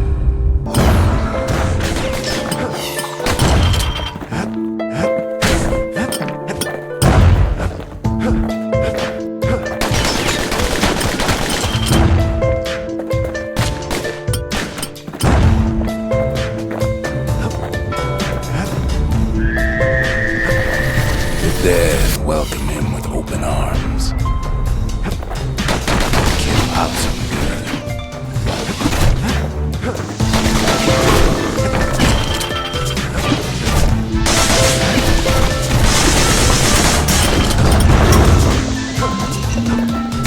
That a survivor? No, ma'am. It's a lonesome ghost of a gas fella.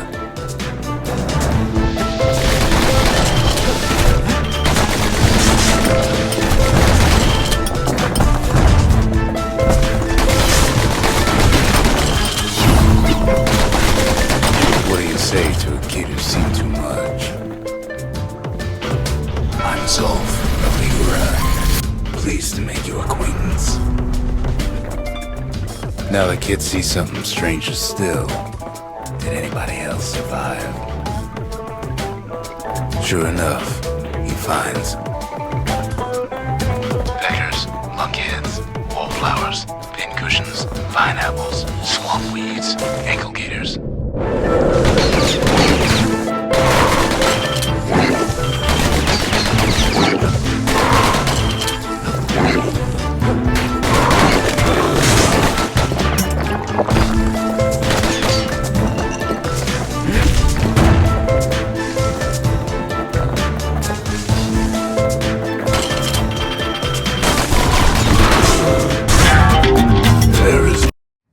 Don't know where he's gone. Might be gone for good for all I know. Wherever he is, somewhere I've never been. Somewhere I never want to go.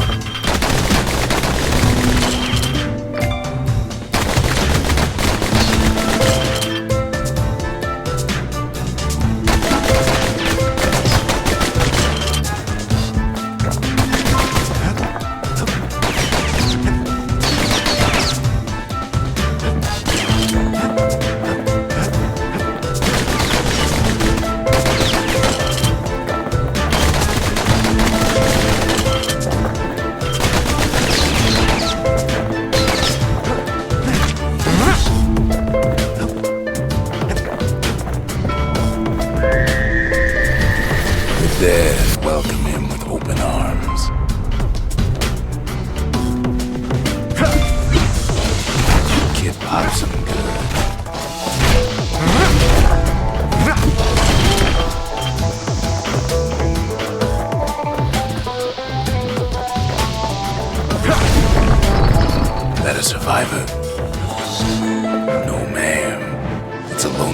ghost of a gas fella.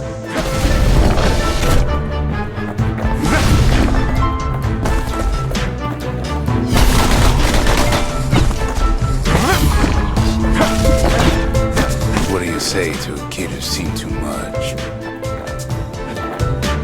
I'm Zolf from Ura. Pleased to make your acquaintance. Now the kid sees something stranger still. Did anybody else survive? Sure enough, he finds peckers, lunkheads, wallflowers, pincushions, pineapples, swamp weeds, ankle gators.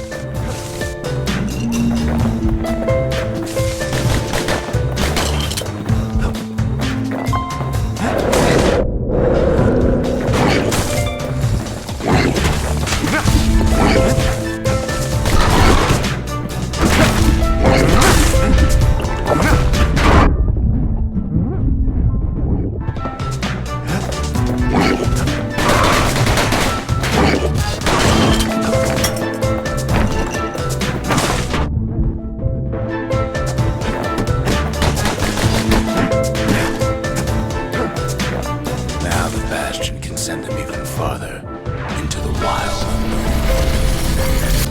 Kid sets foot inside one of Ceylondia's famous watering holes. He has the nerve to flash the shield he stole.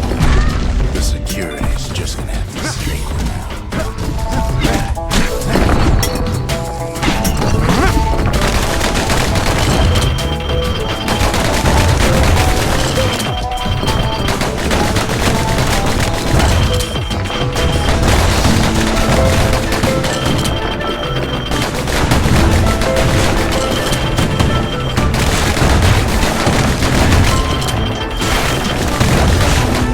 Succeeds where the calamity failed.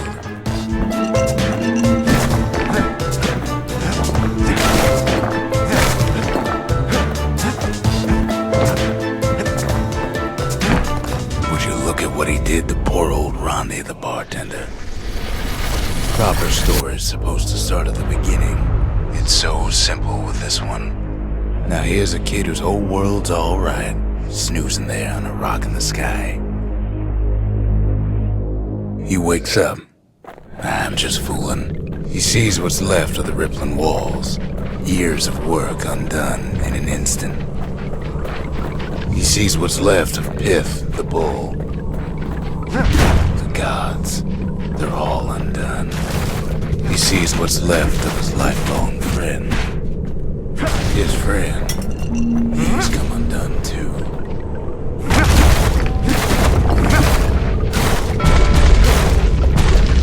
He sees what's left undone.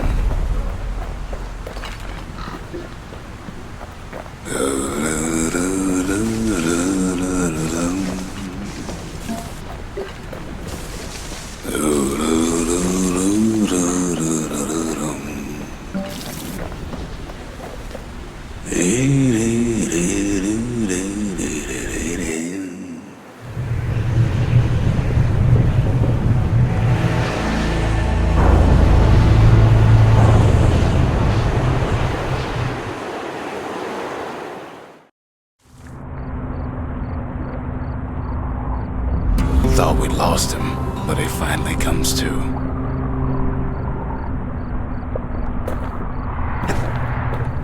The shard ain't lost either, not anymore.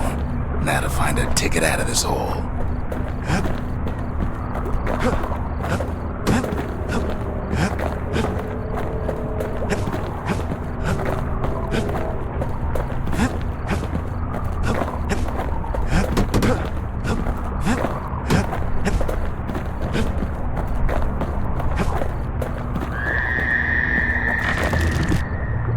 Bootlickers dig their nasty thorns into his heels.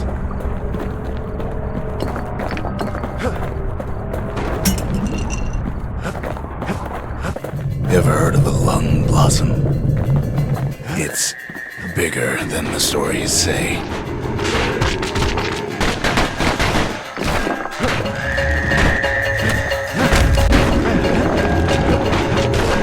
Breath on that thing, like a scumbag's. run weak.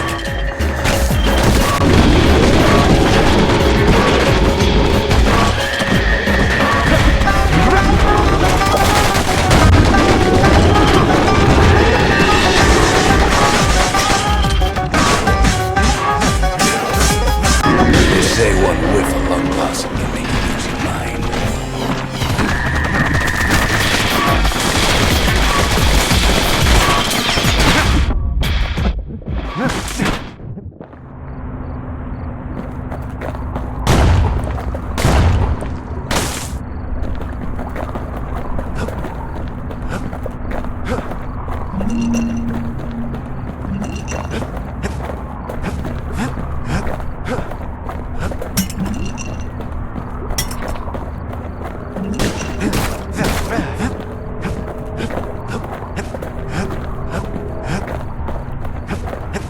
Mother only knows what happened in the bog.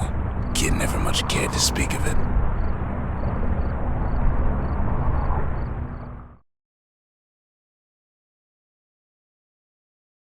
A shard is like a poor man's core, but beggars can't be choosers. That's it. A few more shards like that, and we'll be back in business.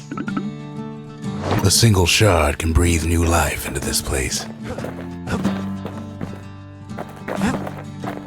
The shard's got enough juice to spruce up any of these places.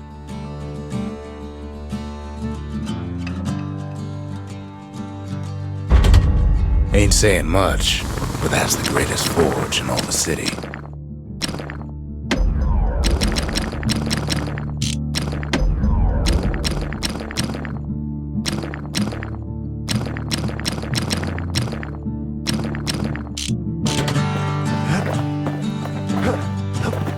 Ain't always much to say.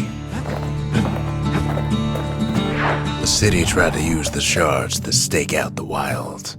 So much for that plan.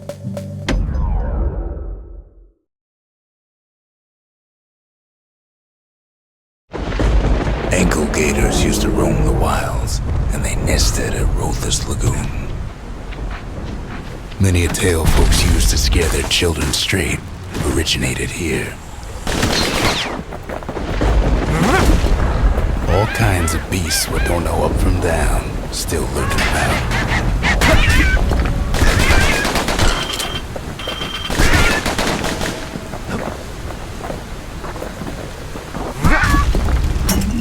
Even the brushers learned to fear this place.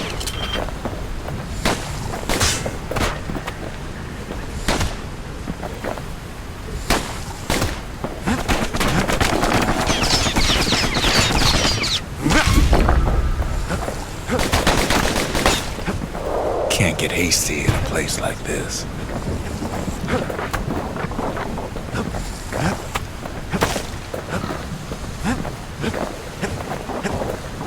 These beasts, they don't like company.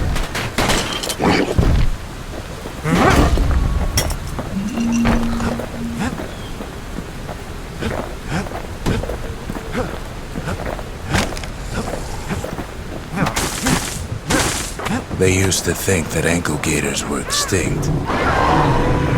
Well, they ain't. One of them's been living in the tall grass. They called her Queen Anne. Turns out Queen Anne got a hold of a shard. Ankle gators love shiny things. Can't fight Queen Anne without the proper tools.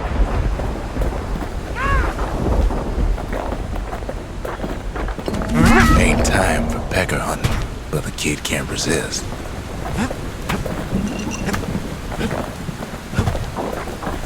The brushers use their pikes to keep their distance around here. Now the kid can do the same.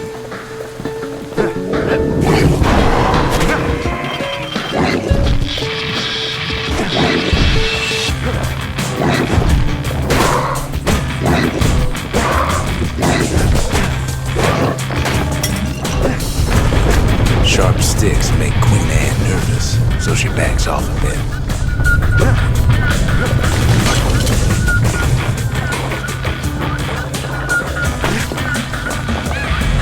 Most of those peckers are smart enough to stay out of Queen Anne's way.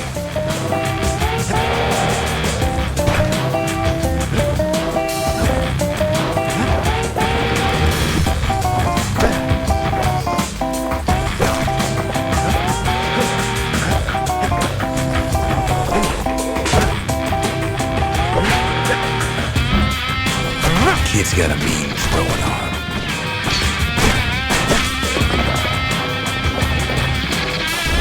Those pin cushions have been living off the ankle gator scraps.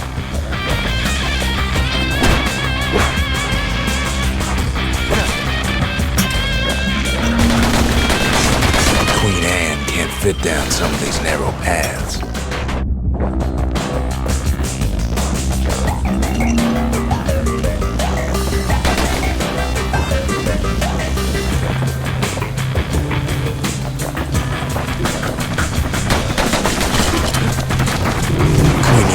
Kid into some kind of twisted trap. One bad step in that tall grass and he's Queen Anne's lunch.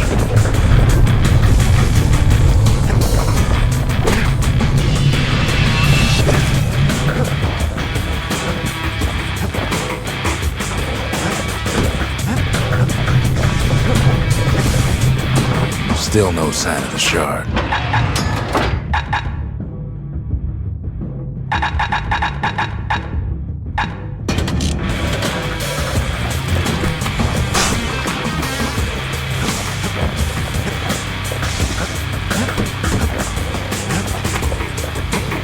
The closer you get to an ankle gator's lair, the thicker the tall grass grows. Kid's gotta make a run for it.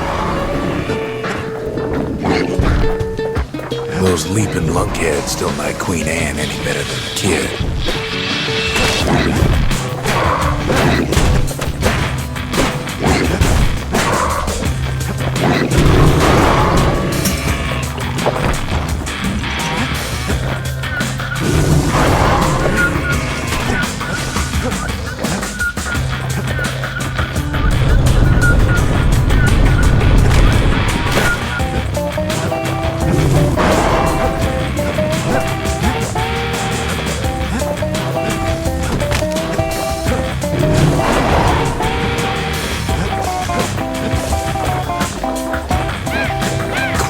Scared a bunch of peckers out of height. Seems even stinkweeds know to stay away from the queen.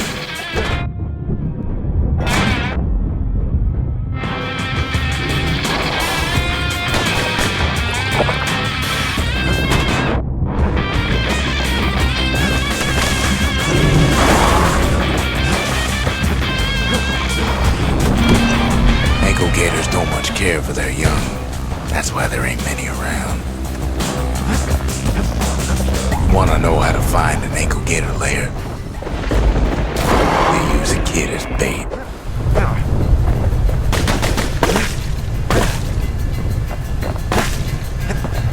Now she's coming for him. She's got nowhere else to go. The shard's sitting in plain view.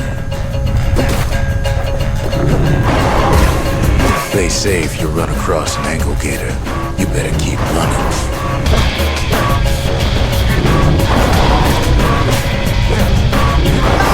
And now he's made her mad. Rest in peace, Queen Anne. That was for the brushers.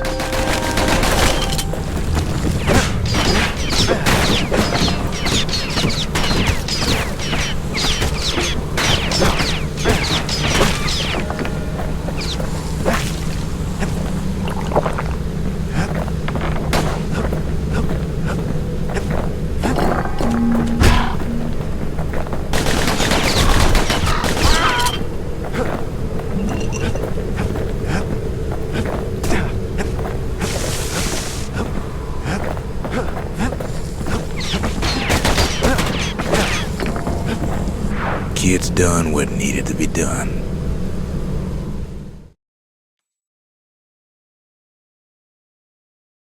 Queen Anne's reign is over.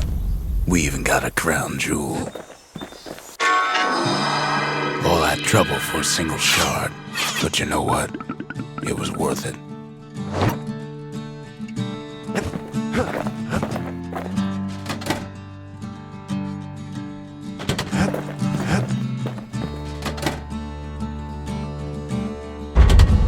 Just the occasion to crack open the distillery's private reserve.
rise like hot pineapple chowder on a cold day.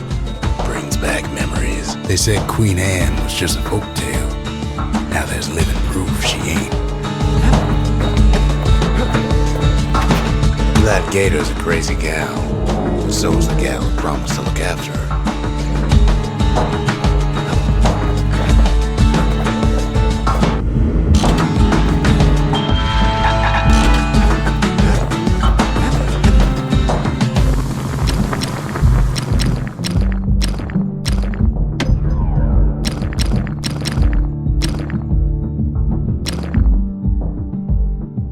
To fix a brusher's pike, you just need a good length of knife bark.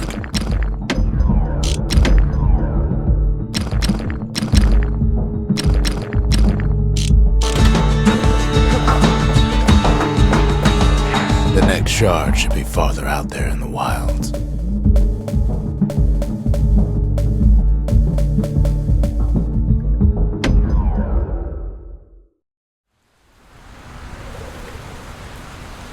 To prepare for the wilds, Ceylonia's brushers practice at Camp Dunce.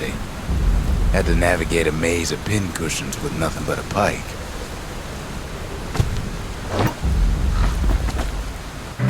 It's a dangerous test for a dangerous job.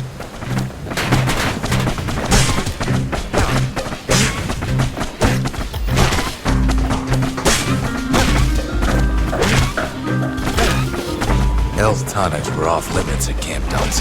They said they made you weak.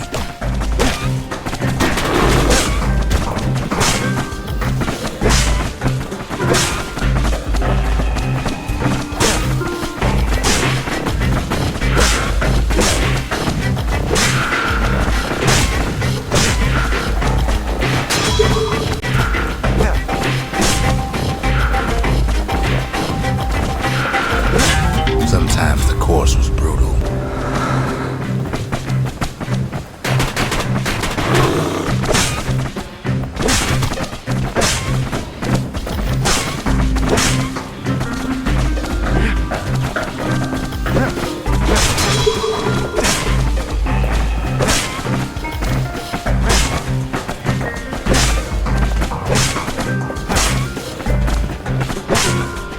The rules said he couldn't use any fancy footwork, just your brains and your pike.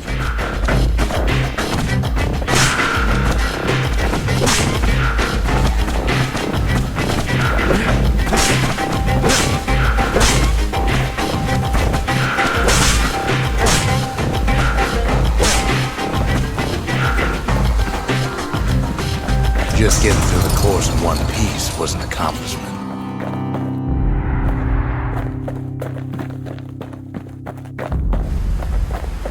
Once you started the course, they made you finish. The brushers were Ceylonia's field agents, and their training was harsh. It's a dangerous test for a dangerous job.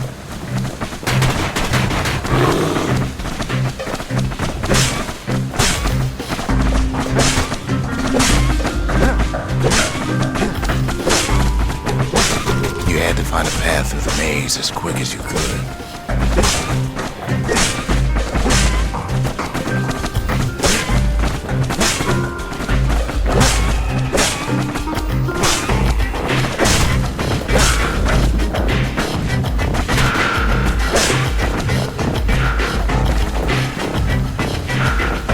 One well-placed throw could take out several of those ugly critters.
Guess the brushers could modify their pikes however they wanted.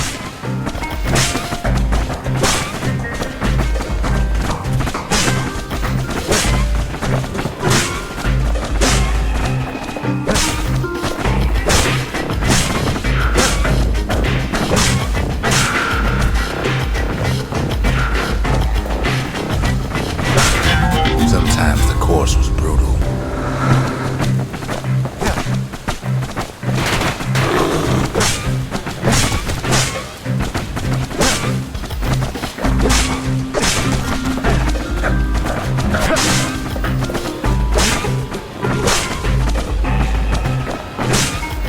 There wasn't time to squash every pincushion, just the ones in the way.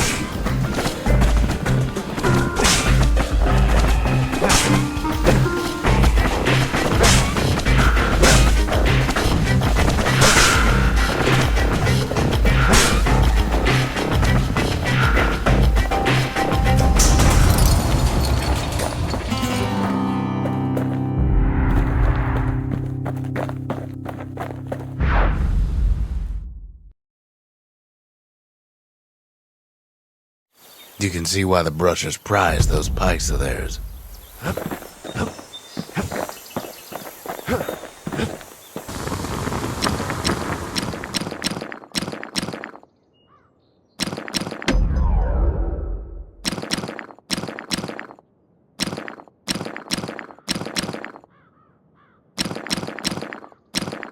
Don't want that thing leaving your hands until you decide it's time.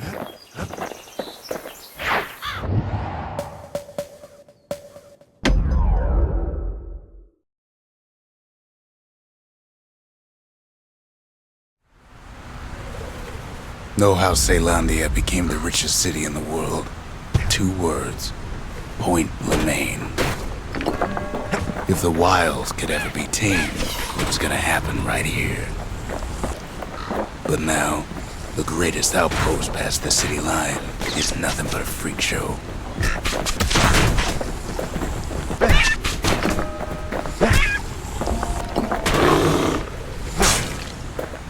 The army's triggers once had the place on lockdown. Kid might as well pick up where they left off.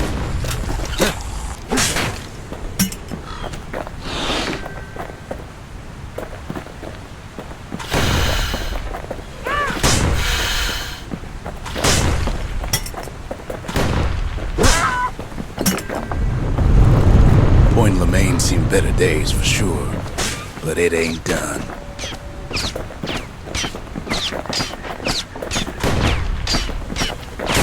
Whole place shudders in a fit.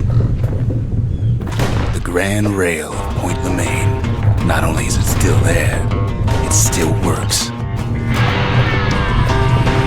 Of course, it's no longer shipping hides and alloys and spices, but it can give the kid a lift. Just as long as he can stay clear of the trouble on the tracks.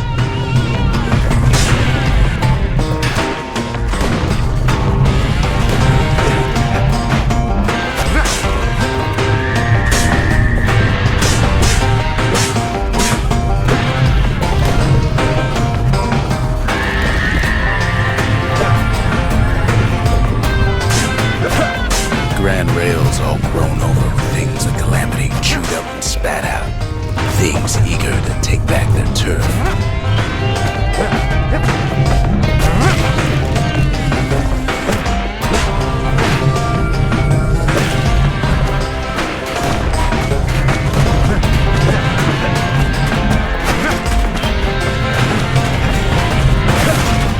Kid don't let so much as one of those things slip by.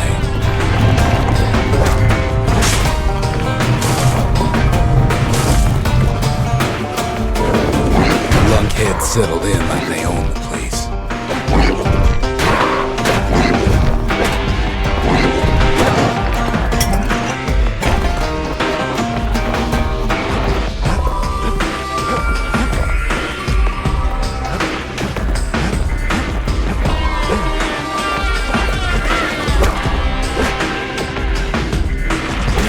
Takes fancy footwork on the rail, but with wallflowers coughing fungus everywhere. Only one way to cure a cough like that.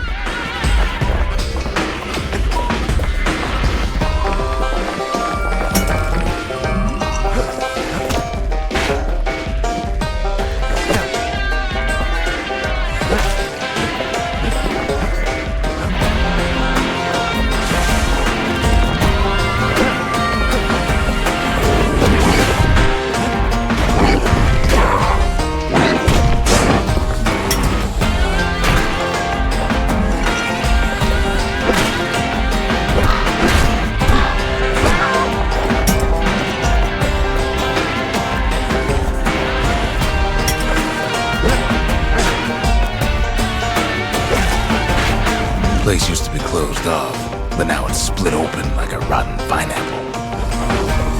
Of course, the grand rails see much more fight in bygone times. Near on 50 years ago, first shots fired in the Ura-Celanian War.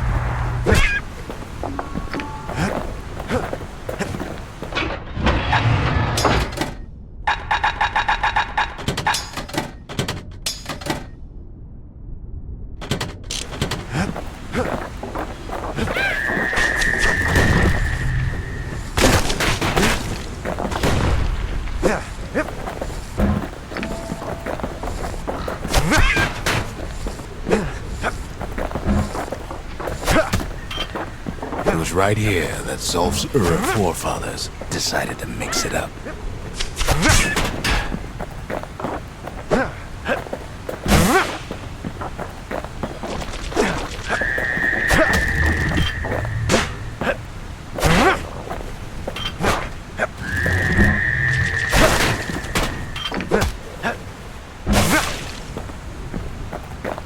Okay, so maybe we didn't get their sign-off on the whole Grand Rail thing.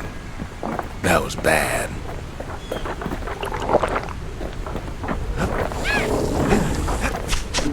The rail must have shook the Ura to the bone down in those dens of theirs.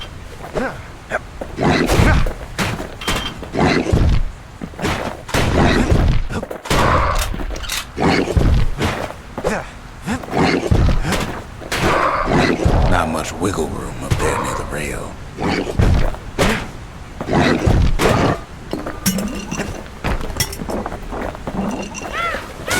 Well, the rail won't last much longer now that the kid took the shard. It's still got one good run in store for him, though. All the rotten wood there on the rail turned it into swamp weed central.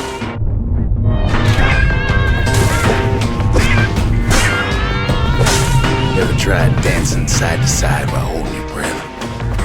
While shooting a genuine registered armored carbine? While choking on swamp weed?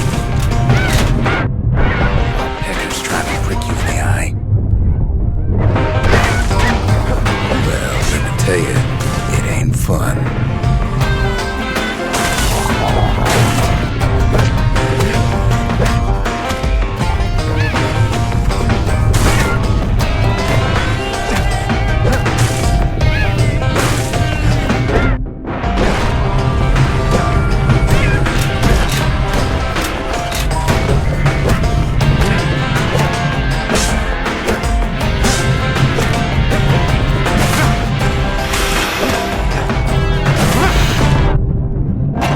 Then, at last, it's the end of the line. He'll be picking swamp weed out of those boots for days.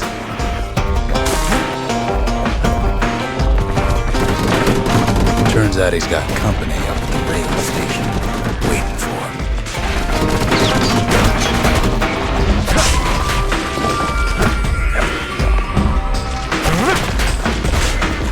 Not just another wallflower or pincushion, mind you. At first, he thinks it's Zulf. Turns out he's wrong. This is for you, says the man. Then wham!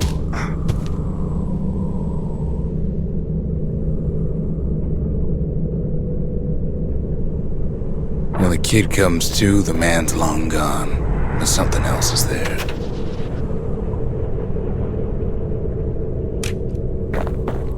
Well, what's a kid to do? He took the shard, he took the hit, and he took that note.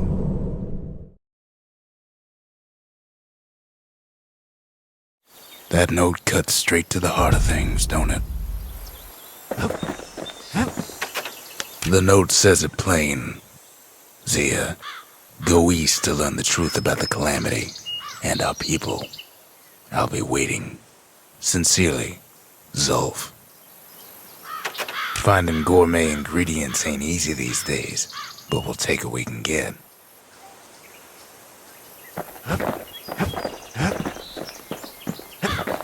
Zulf's messenger was one of his people. Wonder just how many of them survived, and what exactly Zulf told him.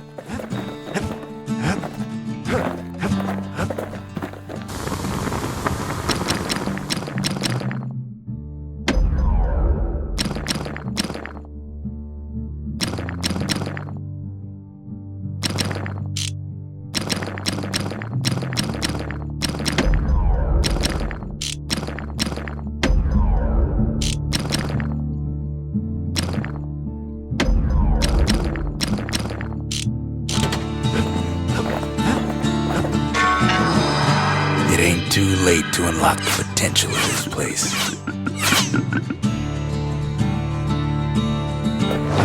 Kid arrives just in time to sample Zia's famous cooking.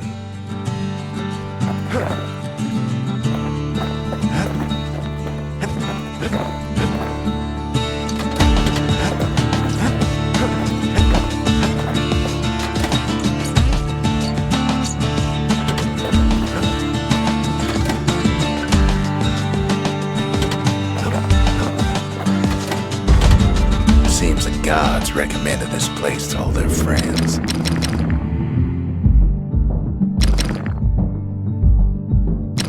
Messiah.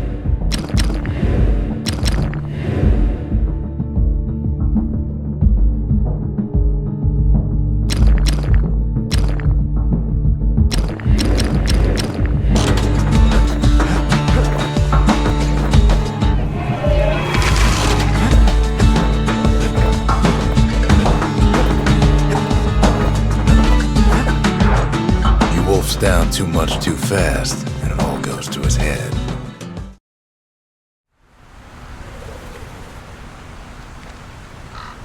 I've said a lot about the kid, but he ain't the only one wrapped up in all this.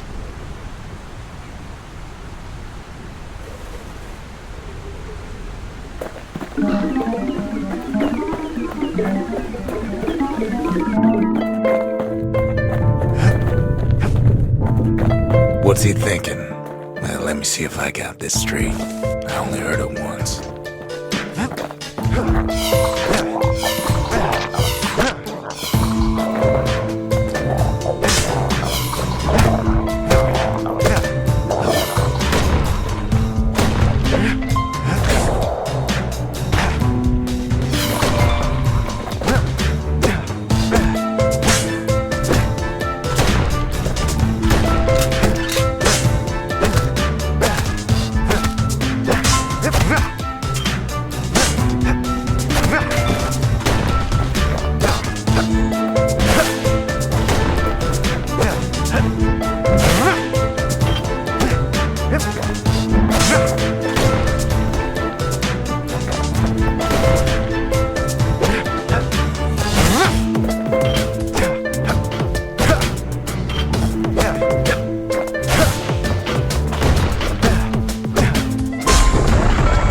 There was a normal Ura girl, but she wasn't born in the Tazzle terminals like the rest of her people. She was from Celandia.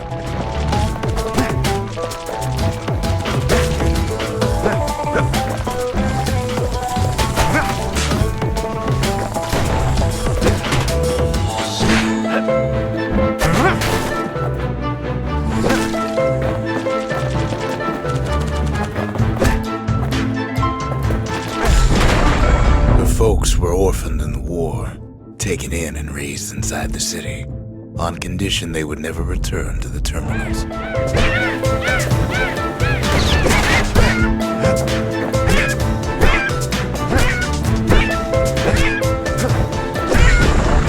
Ura refugees who came into the city had to stay for life. It was a way to reduce the risk of city secrets leaking out.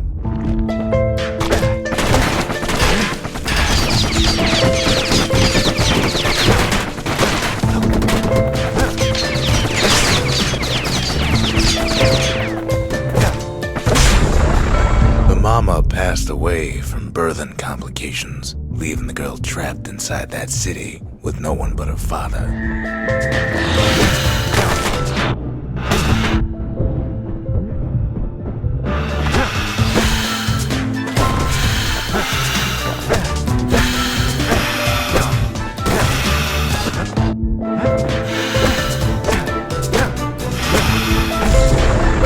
Her father was sharper than a brusher's pike, so he got a job working for the city's mancers.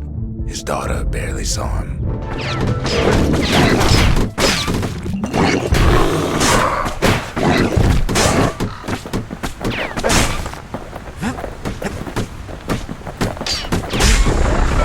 Her father told her nothing of her Ura heritage. He told her nothing of the mancers. It's for your own good, he said.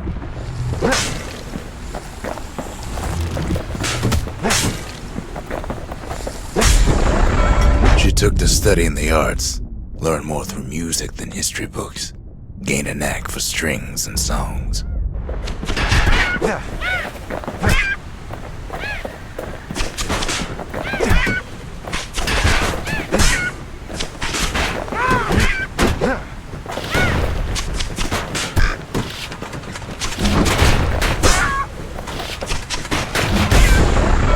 At first, she tried to be like other girls, but her classmates spread word that her father was an Ura trader, selling out the city.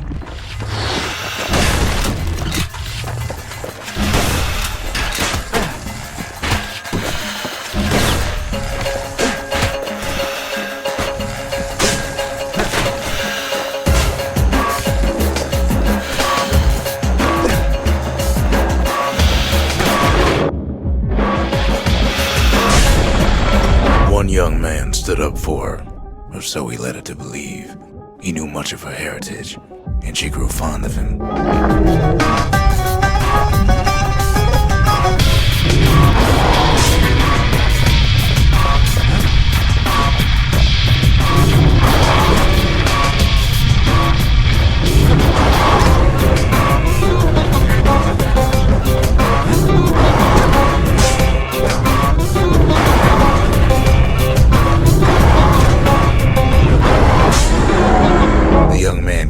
Her to take him to her family den to meet her father. Spoke of how he wanted to meet a man from the terminals.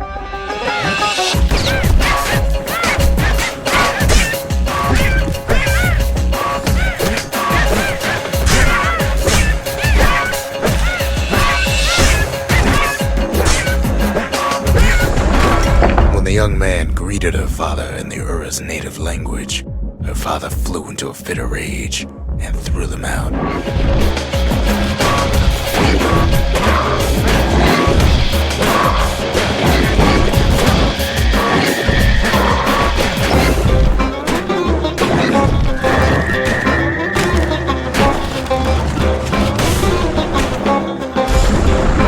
The young man never told her that the Ura's native language is not to be used by foreigners. To do so is a terrible insult.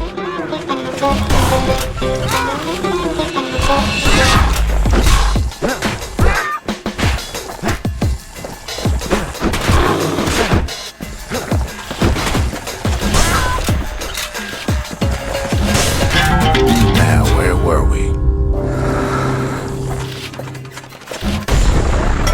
It was then that she decided to escape. The two of them could flee the city together and go to the Tassel terminals.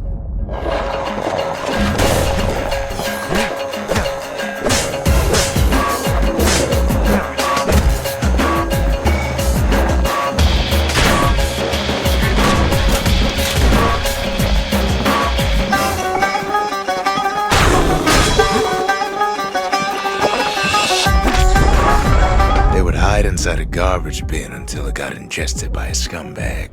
Then let him slosh on out of the city for disposal.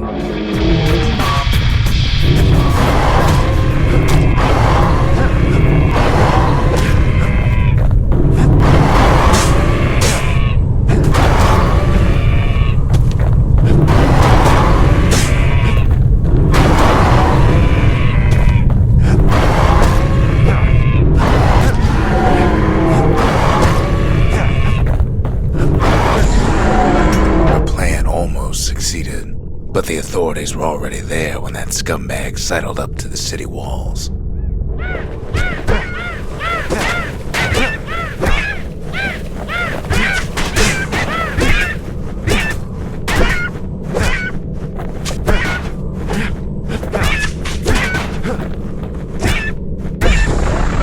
The young man had sent the authorities a tip, told him her father was using her to sell secrets to the Tazzle terminals.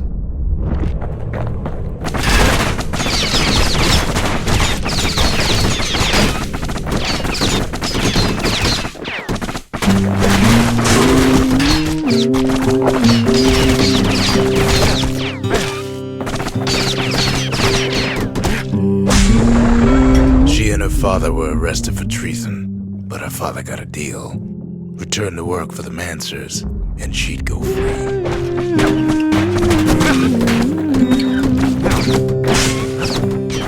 I dig my hole, you build a wall.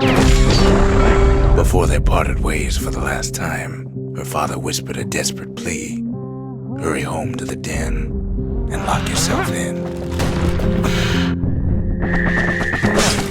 One day that wall is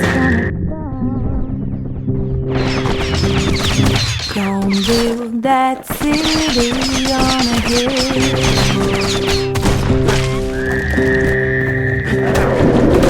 Build that city on a hill.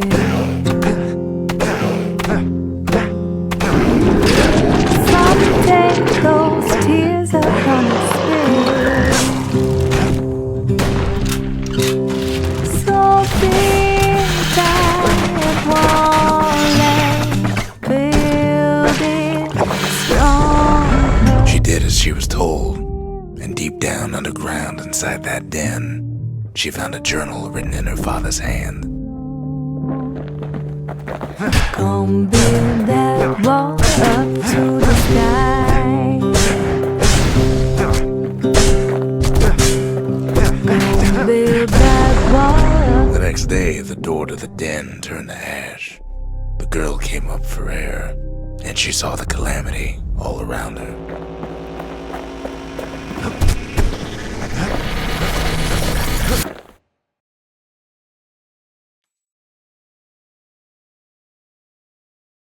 When the kid wakes up, his world's still in pieces, just the way he left it.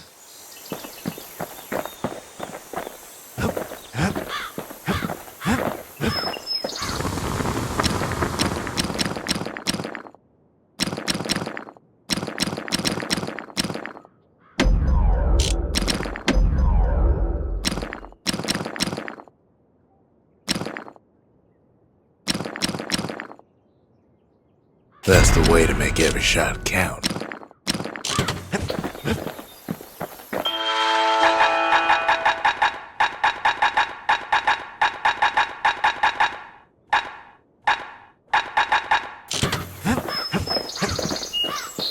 The shards are getting harder to find.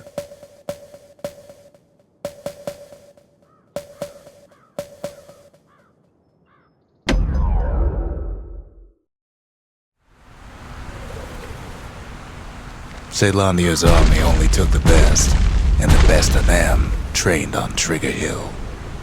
The Triggers believed they were nothing without their rifles. Nothing beats the feel of shooting a Ceylonian army carbine.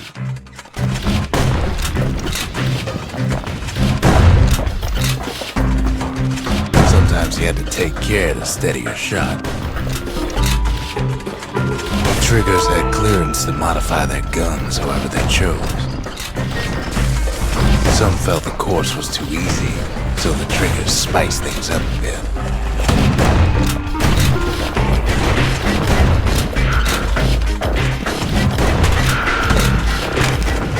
The kid ain't bad, but the Triggers were better.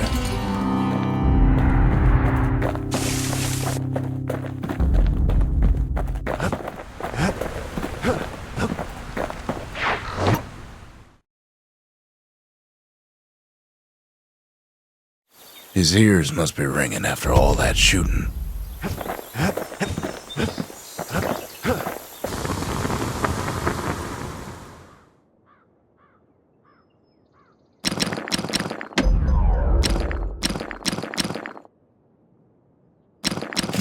army never issued carbines in such fine shape.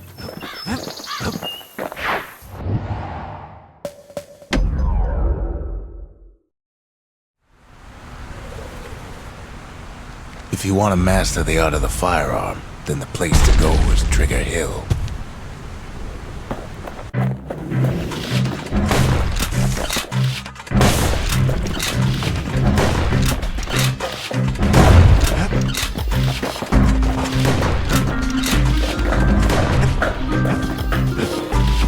Sometimes you had to shoot from the hip.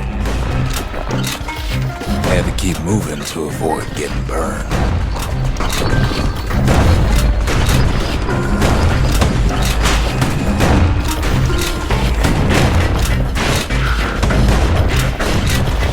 Kids load through that course like it was nothing.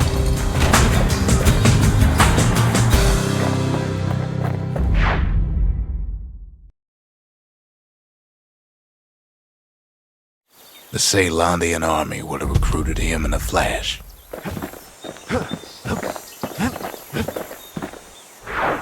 Kid takes another drag, goes out like a light.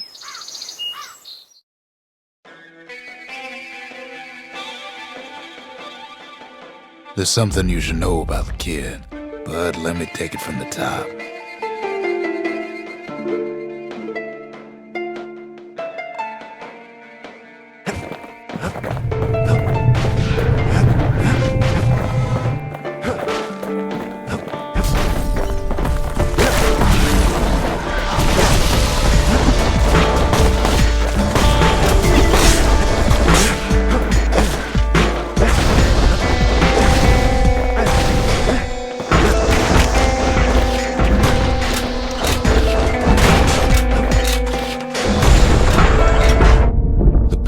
Catches up with the kid. Hardly had a moment's rest since all this started.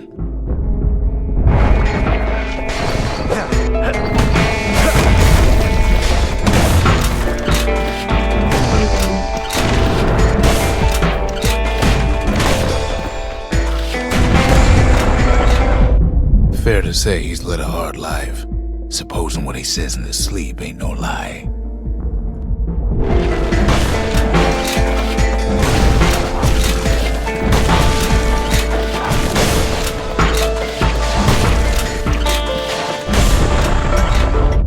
He never knew his old man, but he had his mama to take care of. Frail thing with pure white hair like his.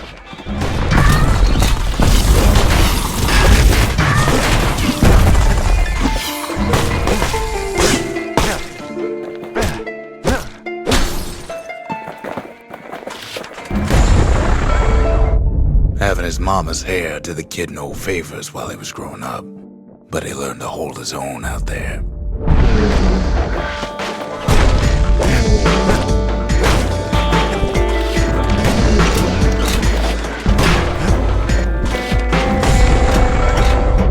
School ain't working out, so the kid signs up for a turn on the rippling walls. Make his mama some money.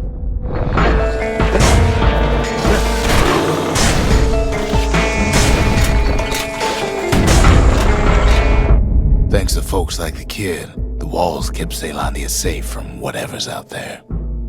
The elements, the Ura, you name it.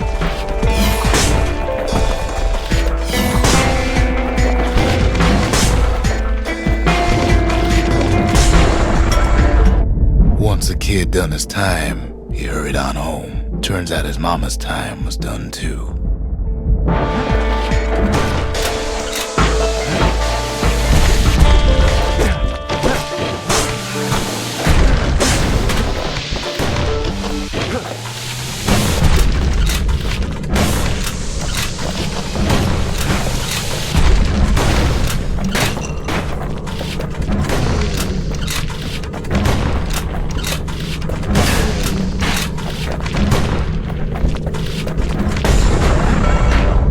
The city had nothing for him. The money he'd been sending home was nowhere to be found either.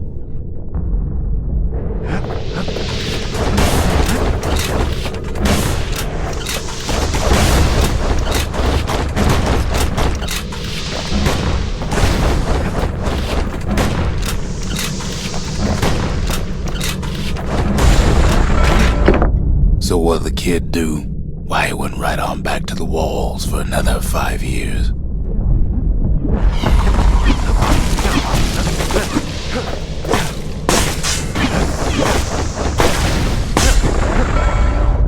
In the history of Caelondia, nobody's ever volunteered for a second shift on the walls.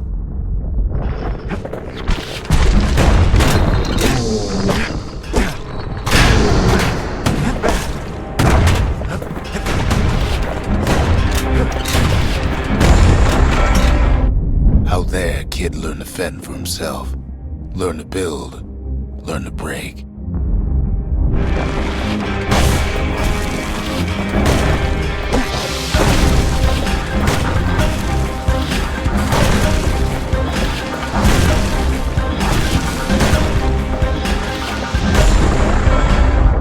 In time, the kid earned good standing with the marshals. They trusted him to scout out farther than anybody.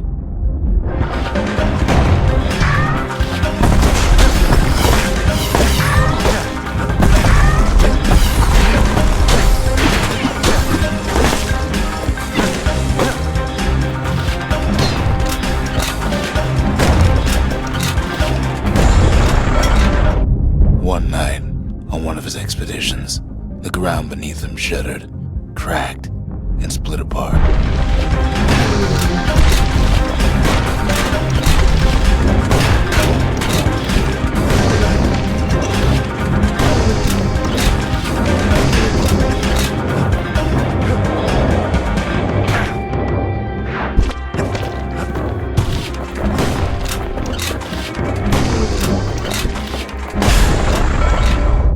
He saw nothing where the world used to be. The calamity happened just like that.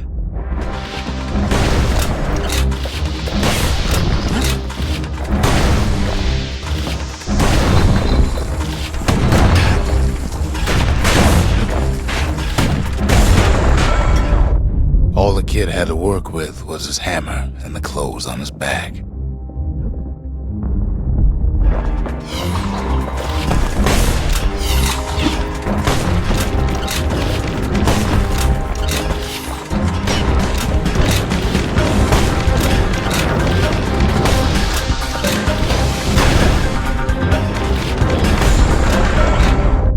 Through twisted streets, he ran with nothing but the city crest and an old stranger's voice to guide him.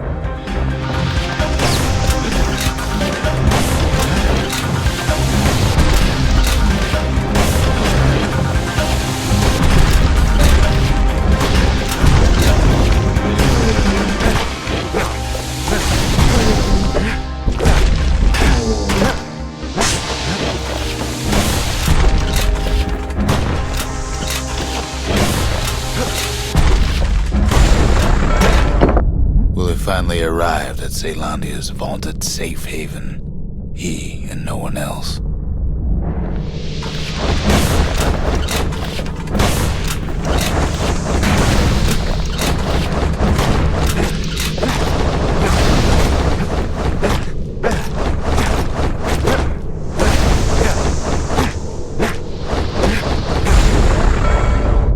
But then, all he got was more thankless work from a man who ain't even asked his name.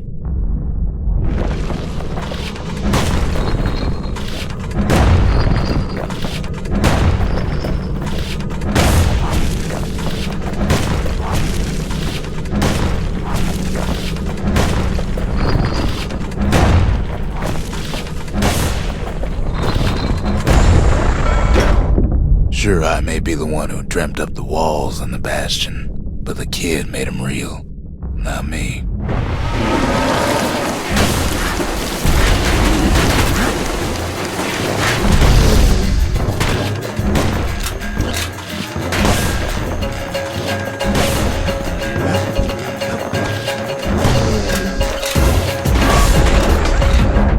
I'd like to say I'll never forget him, or what he's doing, what he's done. I surely would.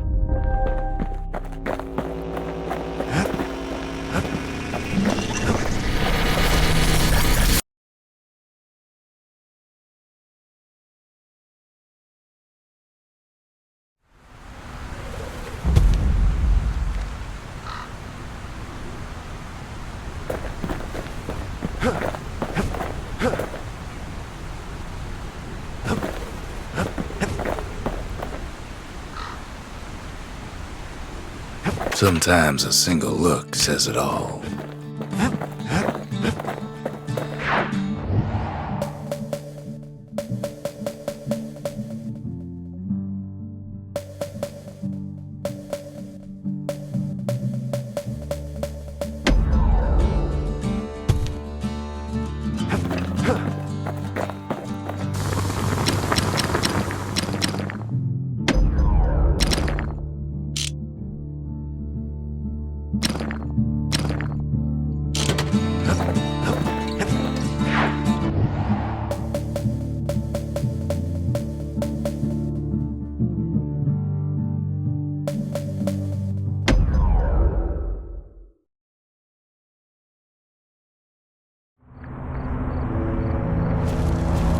Not everything blew up in the Calamity.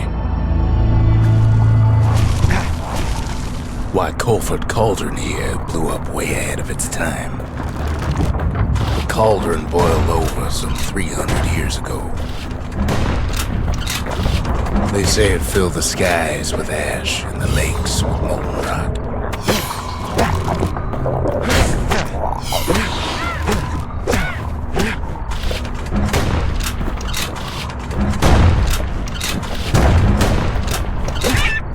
If you wanted to survive something like that, you had to learn to adapt.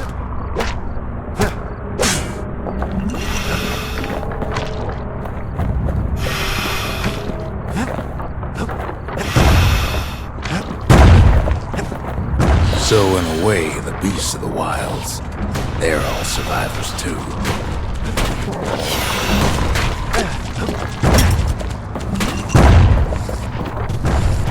It takes a certain stubborn pride to keep on living in a place like this.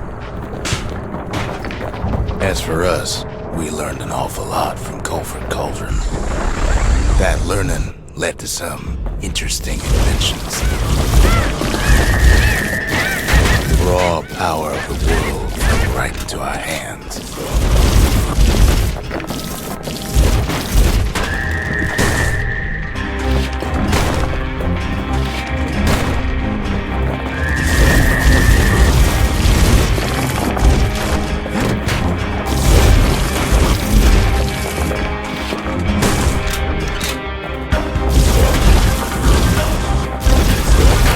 Playing with the cauldron's fires became an addiction.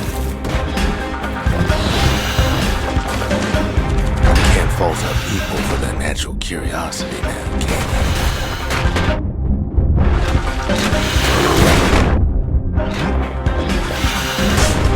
you? It's awful hot in there.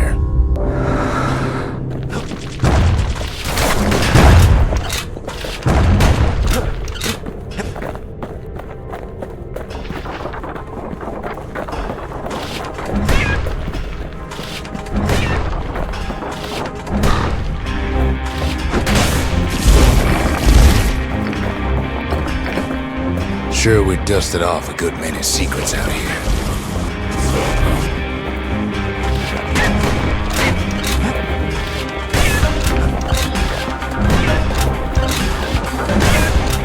But we discovered other things we're better off not knowing.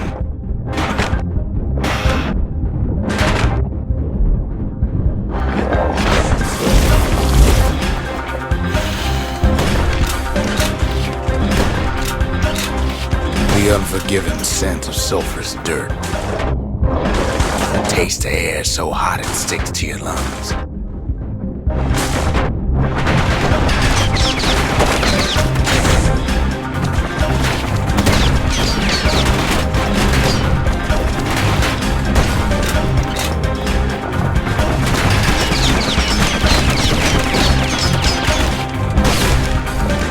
All sorts of awful things crawling over us.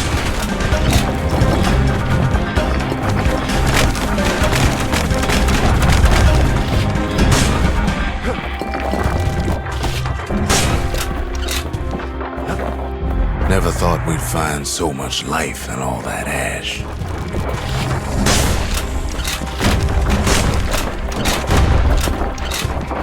Place is inhospitable as they come.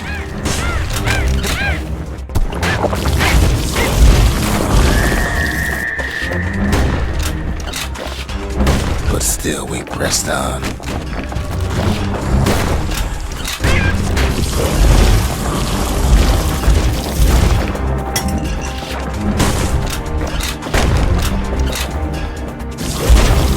After all, when we looked down inside Culford Cauldron,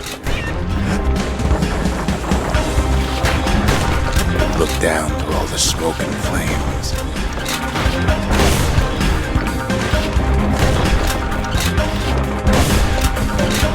we saw in there the heart of the world, the heart now laid bare by the calamity. We had to have it. As for the kid, he just has to get that shard out of there. Too bad taking that thing woke up every last stink eye from here to Johnson Bog.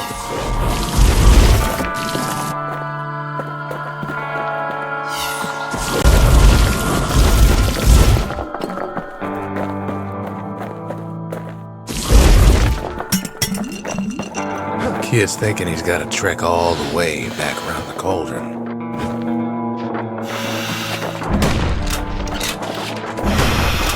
Sure, it ain't the most convenient path.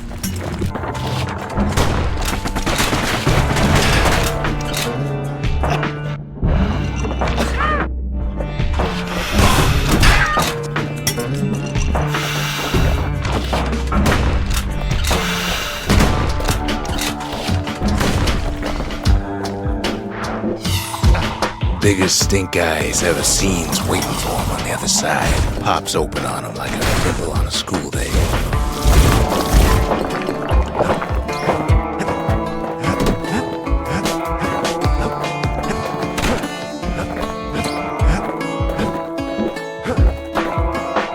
Where there's one stink eye, there's always more.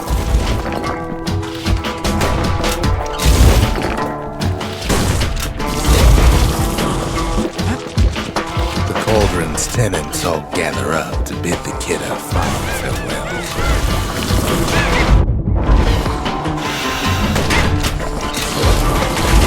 Kid don't shed any tears for him.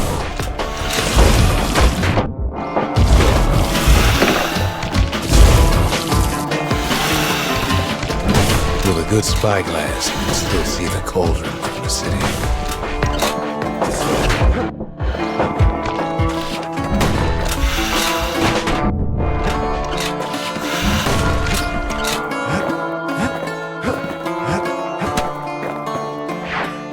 Fires died out. There's nothing left of it.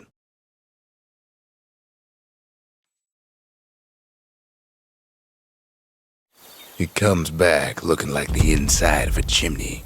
The shard works like a charm. You can hear the monument's heartbeat again.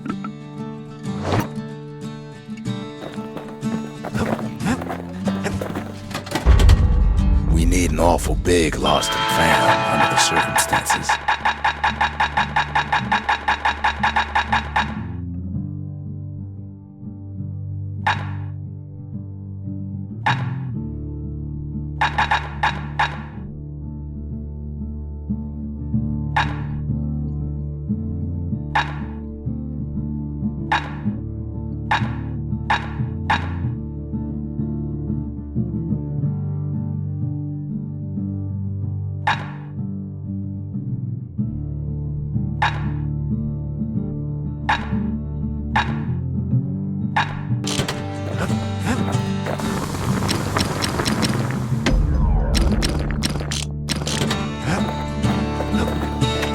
They said the wild could never be tamed, if only they could see us now.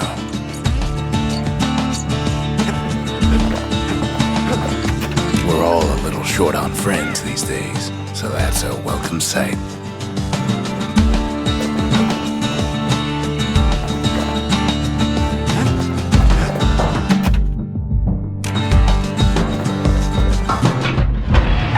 When one type of firepower ain't enough, there's always the carbine and the bellows.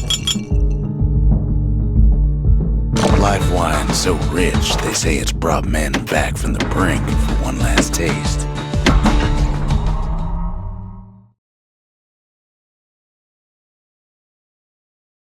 He comes back looking like the inside of a chimney.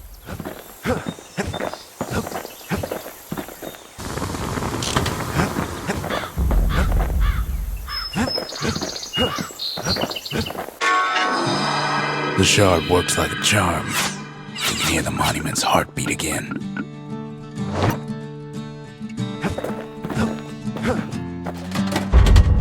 We need an awful big lost and found under the circumstances. They said the wild could never be tamed. If only they could see us now. We're all a little short on friends these days, so that's a welcome sight.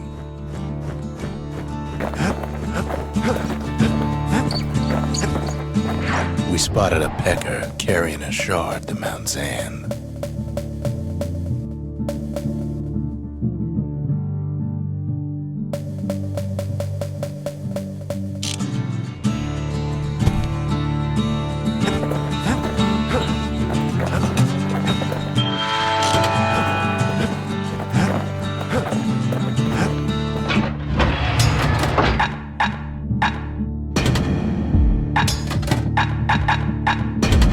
Sometimes a brusher's bite just ain't enough.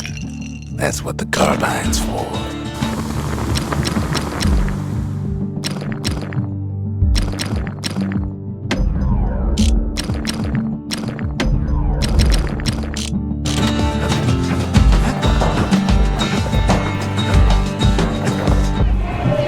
The triggers, my brothers, bravest men I ever knew.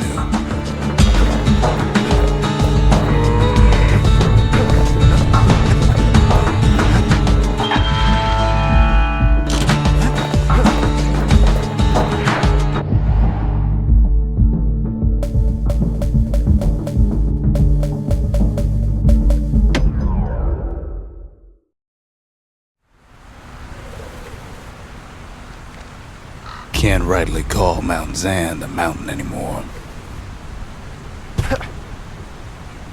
There's no more mountains now. There's no place left for the beasts of the wild to go.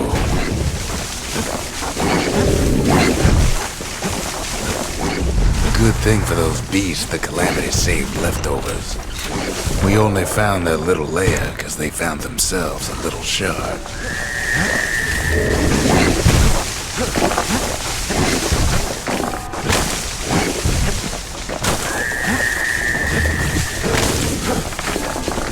Those beasts been hoarding all the valuables they can find.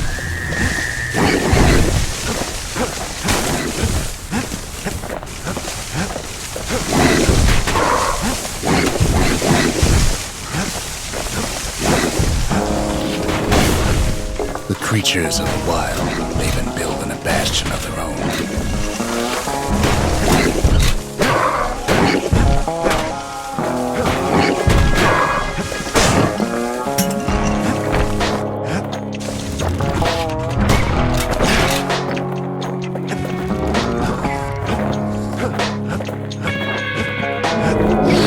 They even drag their children into this.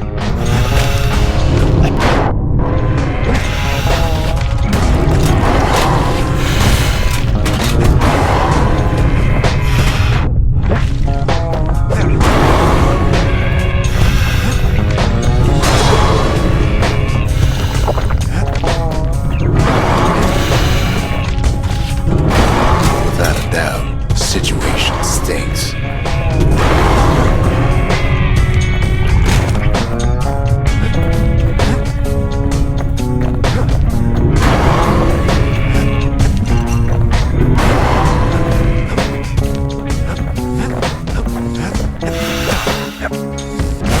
Best thing we can do for those beasts right now is put them down quick and clean.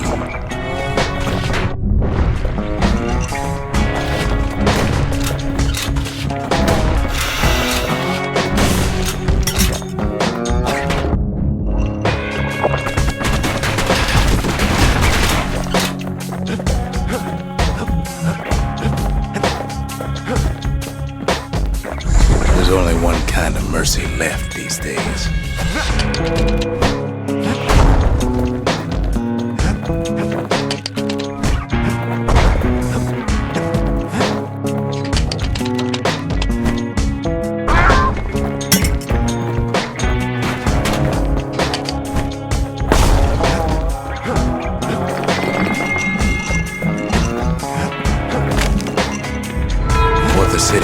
behind, those beasts took for themselves.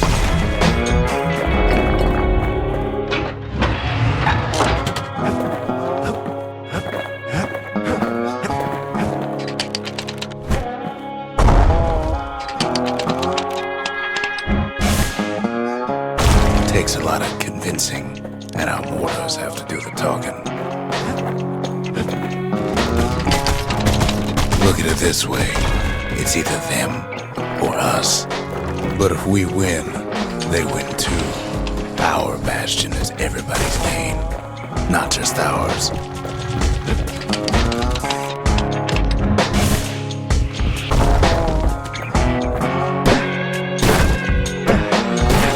Unfortunately, there's no explaining that to a simple beast.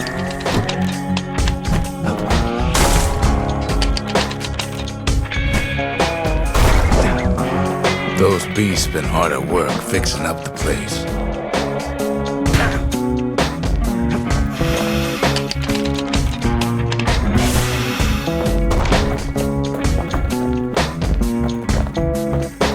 They've rounded up their survivors, just like we have.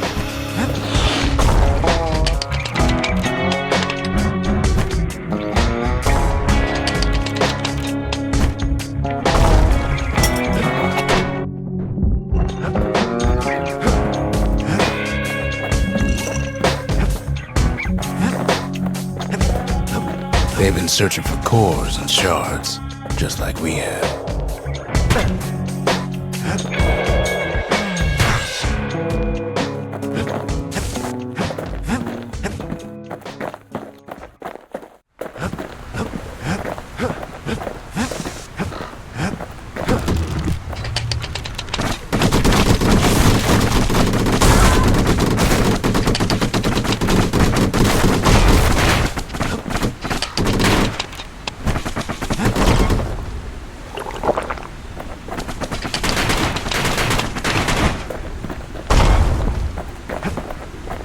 Maybe they've thought about turning back, just like we have.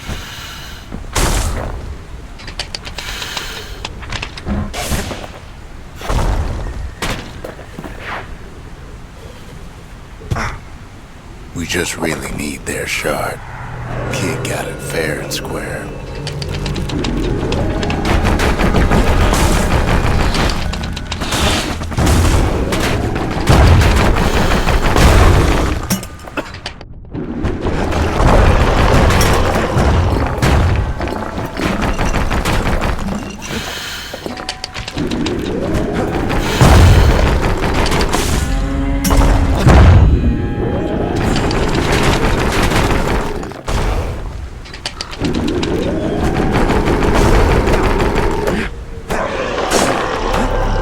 That's the way.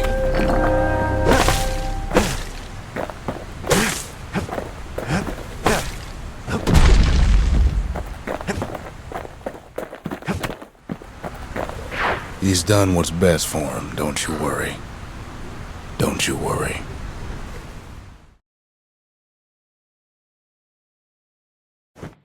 We'll all be better off once the Bastion is complete.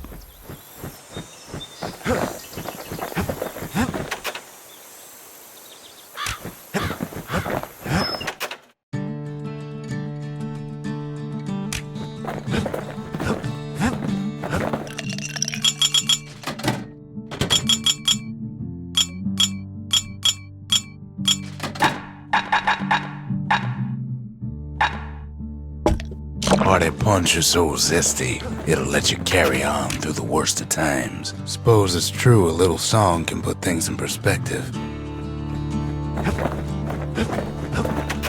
Fix that thing right up, didn't we? Made these goings-on a little livelier. The culture, the still life of old unwanted keepsakes. Think the gods are gonna help? Finders keepers.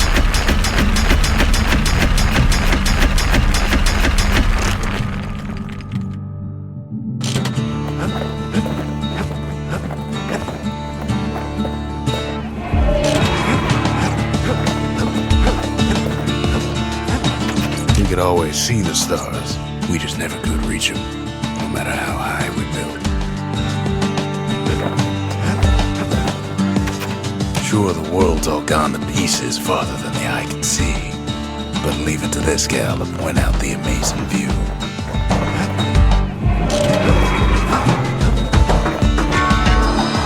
The monument's getting better.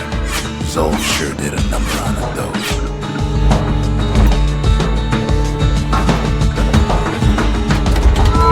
The memorial may be finished, but our part is far from over.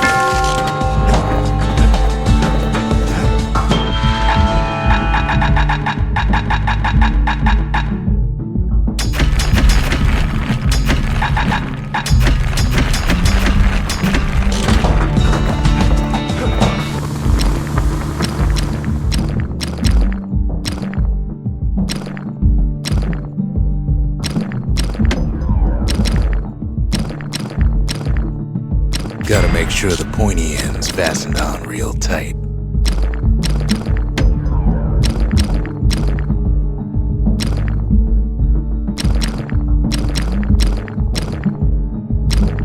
It's no longer a weapon, it's a precision instrument. Just a couple shards left. The quarry's gotta have one, right?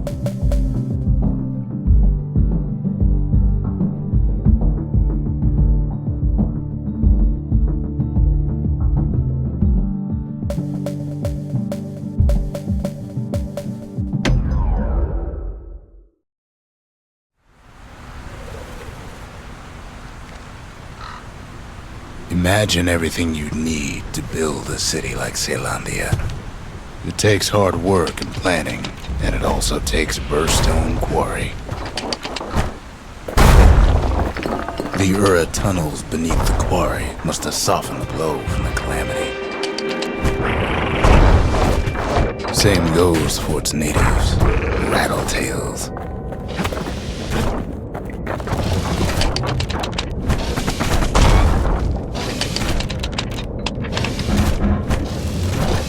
Rattletails ain't the worst of it either, but more about that in a little bit.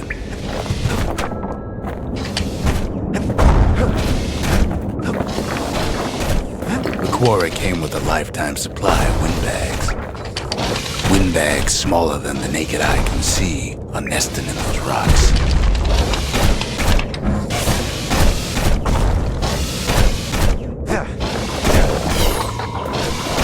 The quarry ain't exactly up to safety standards no more, but there was even more to it than that.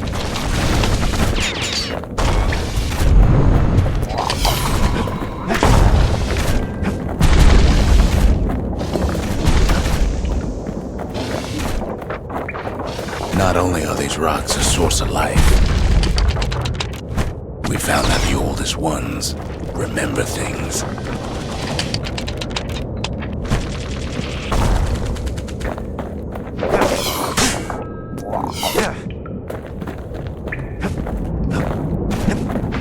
They're recording everything, all the time, taking it all in.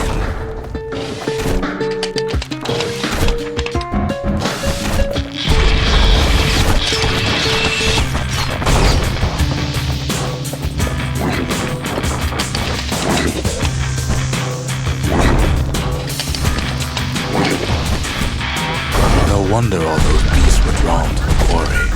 The rocks were calling them. Keeping the quarry free from pests turned out to be a problem.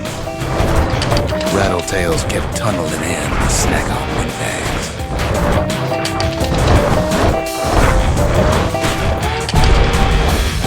Windbags tended to the rocks, so we had to keep the rattletails at bay.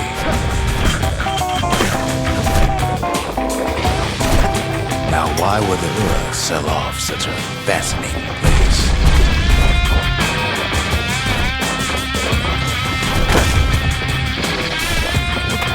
Even stink eyes started taking root in here.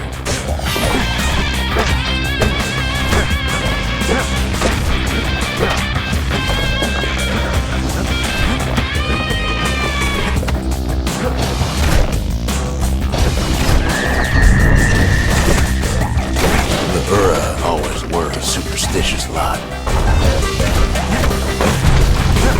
the gods told him the quarry's bad news.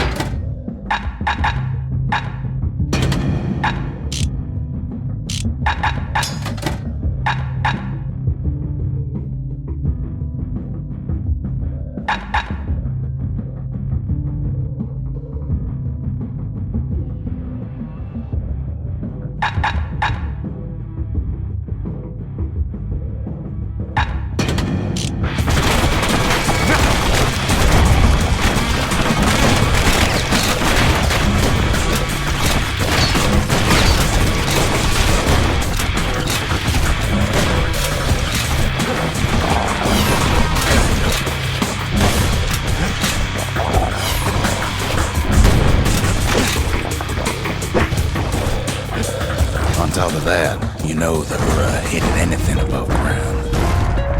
Might be the quarry just got too much sunshine for their liking.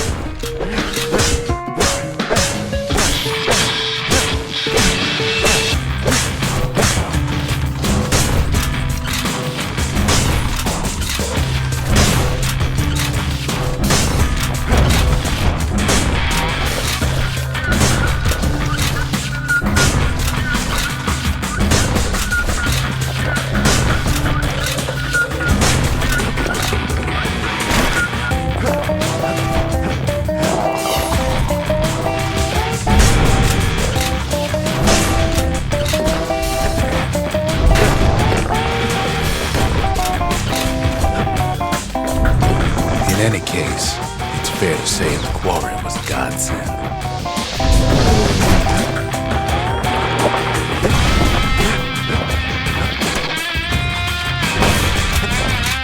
Those rocks, all polished to a mirror sheen.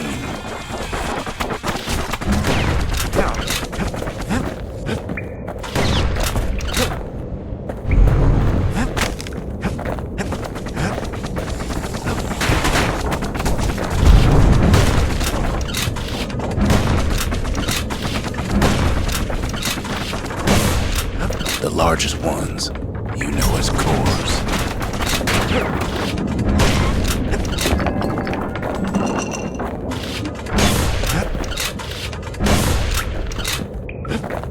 Single core could keep the lights on in an entire city district.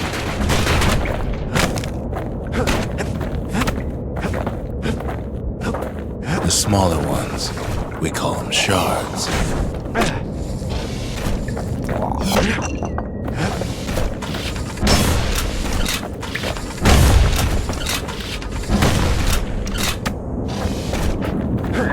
The shard's got a fraction of a core's power, enough to fuel a voyage to the motherland.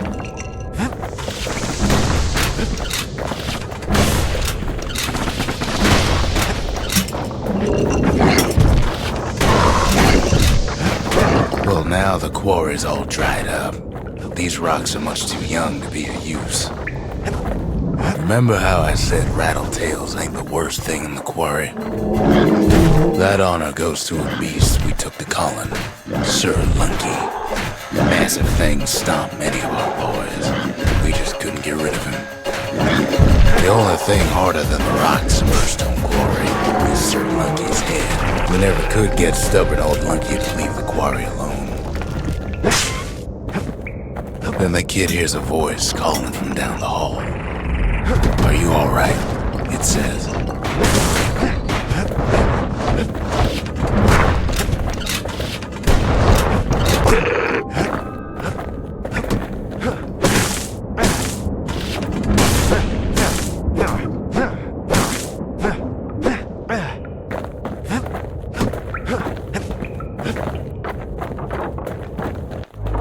It's him. "I've come to warn you," he says. "The Bastion is under siege. Let it fall. You should not go back." Kid hears him, but he ain't about to be deterred. "If that's the way it is," he says, "then I won't stop you. Because my countrymen will."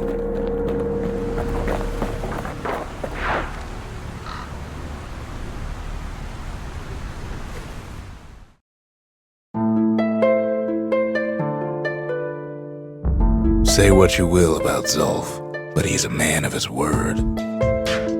What does he... His countrymen don't much care for pleasantries, though. What's that?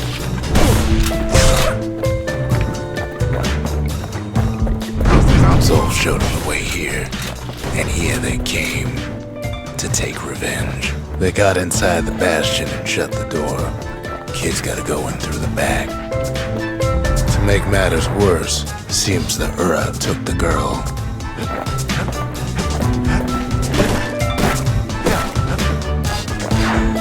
Unfortunately, they broke in, and they started digging their hole. Something raw was sprung out, and it's eating away in this place. We tried to stop him, but we needed help.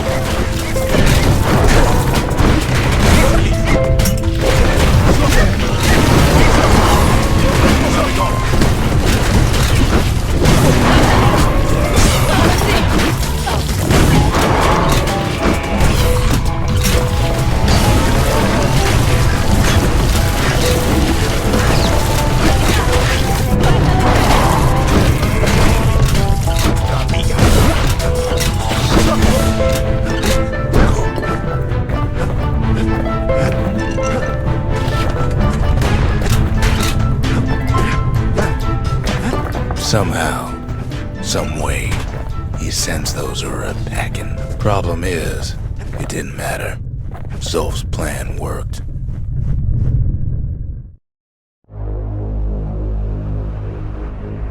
We find each other as the dust settles. Then I tell him why the Ura came. To get us back for the calamity. It was Caelondia's master plan to wipe the Ura out. But part of that plan backfired, didn't it? If only Zulf knew the whole story. The shards can put this disease in remission, but there's only one cure. We need to finish what we started. What were we to think? They must have got her. Taking her back to her rightful home.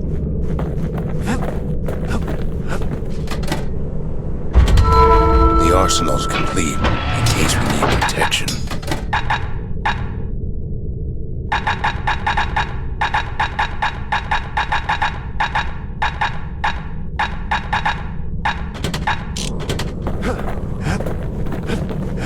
Now all we need is one last shard. The service. For all the men and women who serve Caelondia. The mercy. The windbags ain't the only beast that drew a bad lot. The sanctuary. If we can build, we can rebuild. Sometimes I want to ask him, why do any of this? The truth is, I don't want to know. Lemaine, Udrig, Javel, Henson.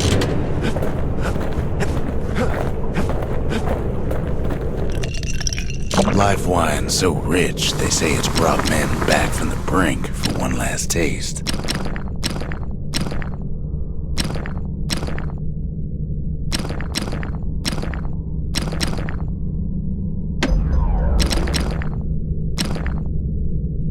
When you've got a solid balance, you've got what you need.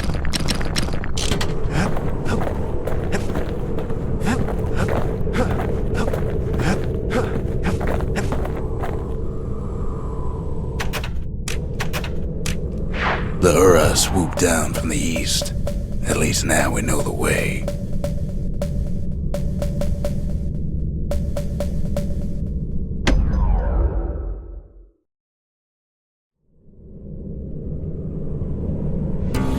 One last shard. It's all we need to put this mess behind us. And mother, what a mess it is. A mess like that could have only been made by hand. Zulf said the calamity failed, and he's right. The Ura stand as living proof of that.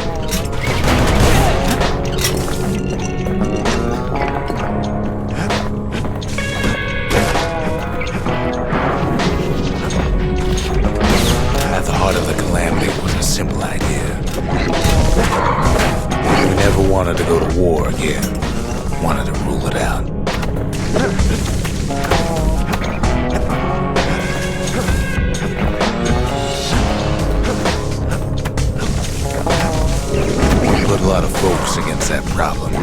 Scientists, soldiers, spies, even me.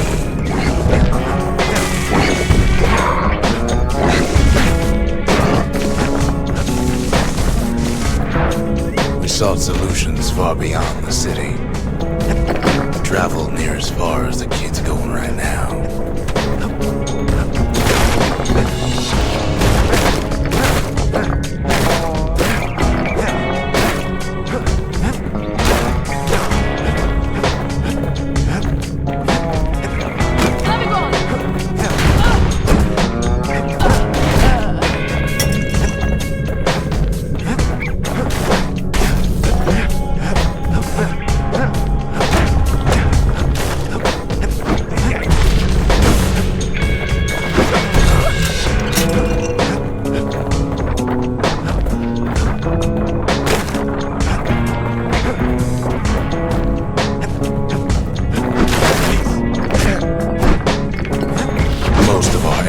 Didn't bear fruit.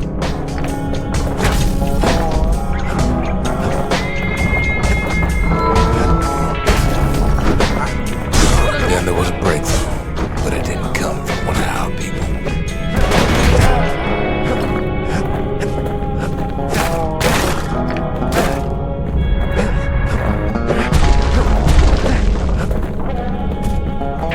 It came from an a brilliant young scientist named Ven. Ven worked for the Mancers, the sharpest knives in the city's drawer.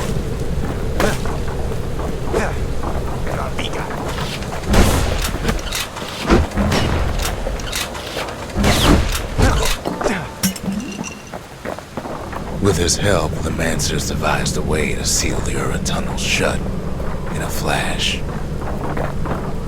Just like that, every last Ura living in the Tassel terminals will be gone.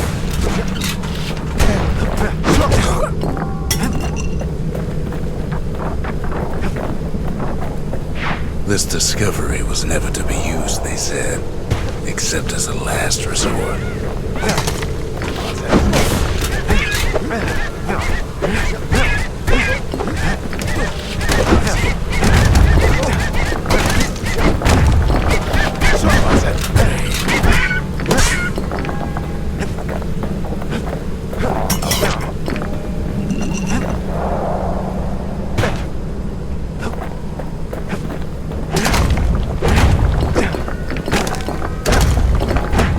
Ven didn't like being manipulated. He had plans of his own.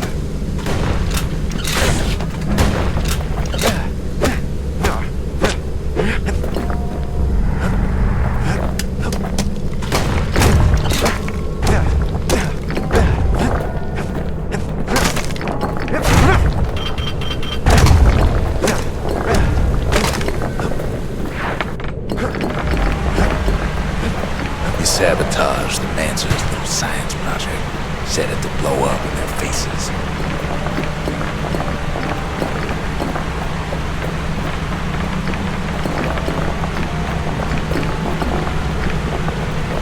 Imagine how Ven must have felt when they finally made him pull that trigger.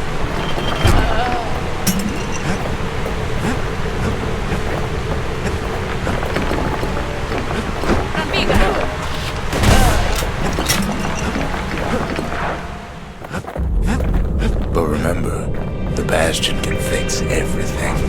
We just need that shard.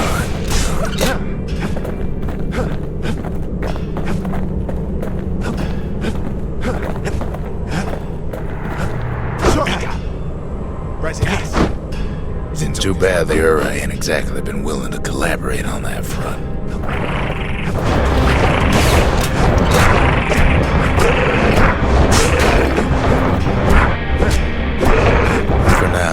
Kid had little choice but to pick up where the Calamity left off.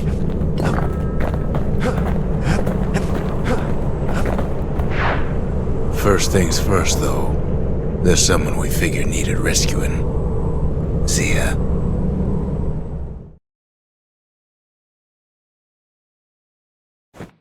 The Ura fell back, no doubt planning the next move, but we knew ours already.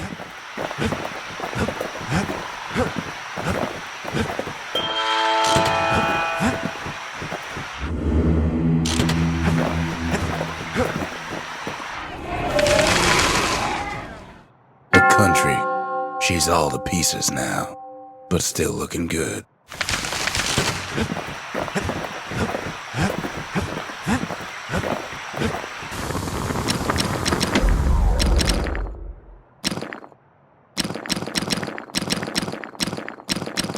Nothing makes a gun so dangerous as a keen eye. There's something we had to do before going after that last shard.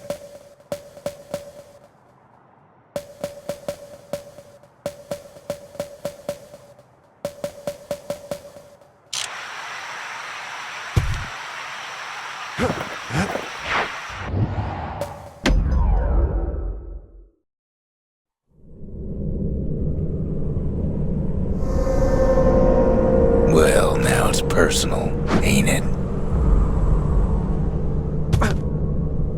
It's personal for him, and it's personal for me.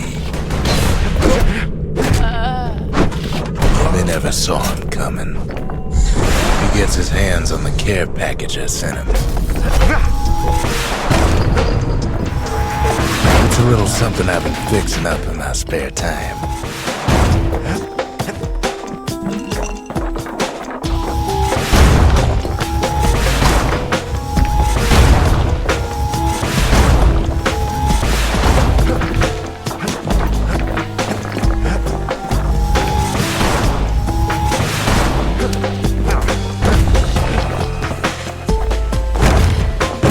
Found a way to keep the calamity from spreading through Sultan's Hollow.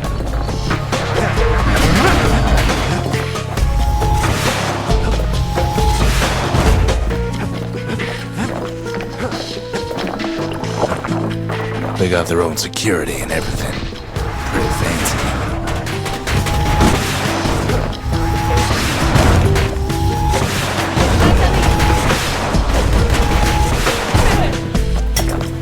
They've got these conductors that are all what's keeping the place together.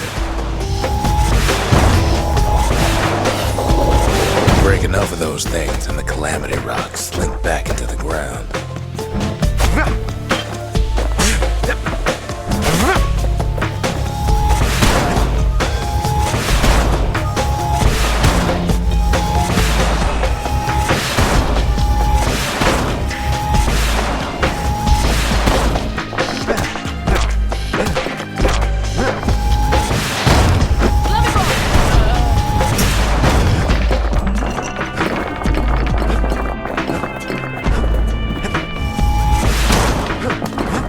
Those rocks are like tumors, the same kind the Ura planted in the Bastion.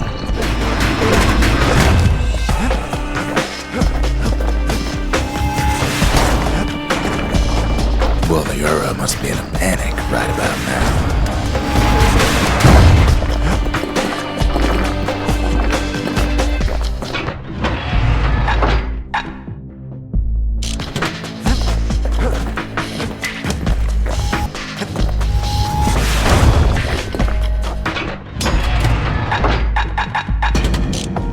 Kid's done using the calamity's power for now, but the Ura ain't finished. They even sick their little rattletail pets on the kid. Those rodents are just a bump of the road.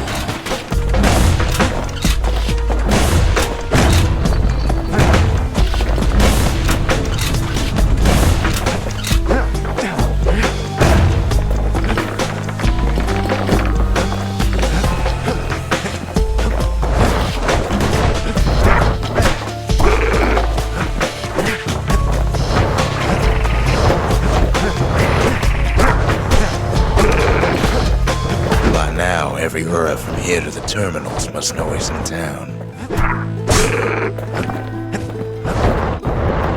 It's not the time to get reckless.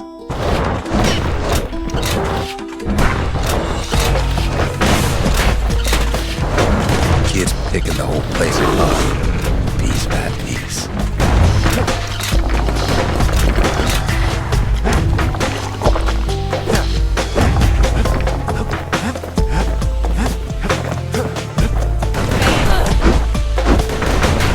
Returns their greeting tenfold.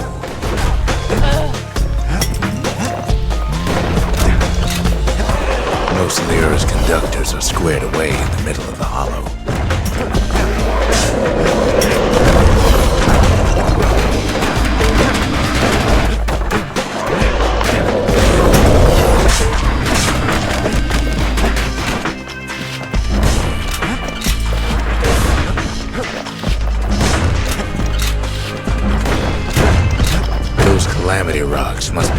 place apart from the inside.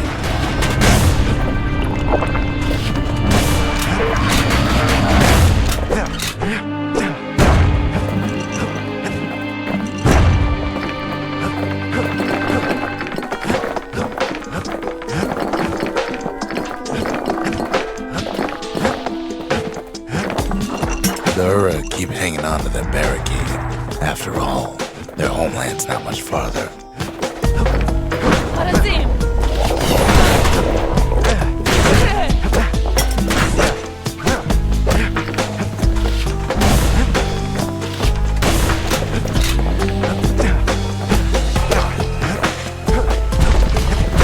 Maybe they know they've lost this.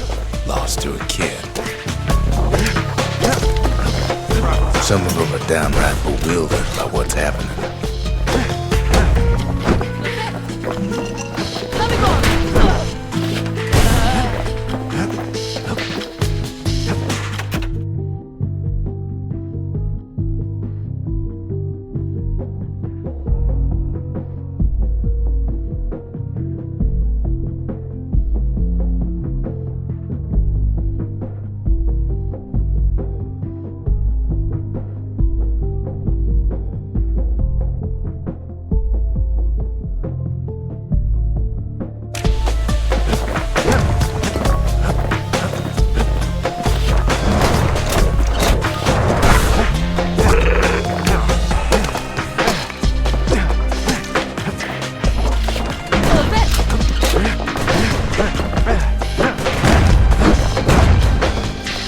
They underestimated us.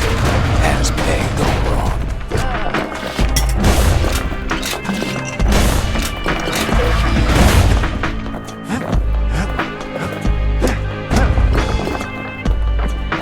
Yes, our people caused the calamity, but here we are trying to fix it.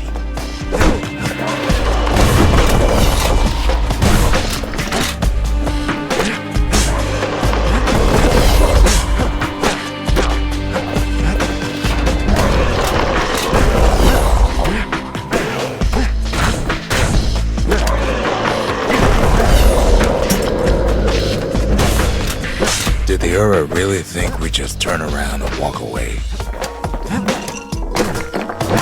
Shame the opportunity for civilized discourse is over.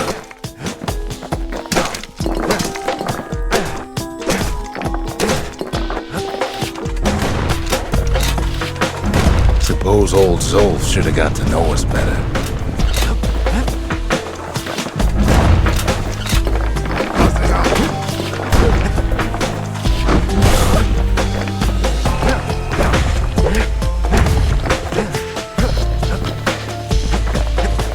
Maybe I should have trusted him. Told him everything I knew.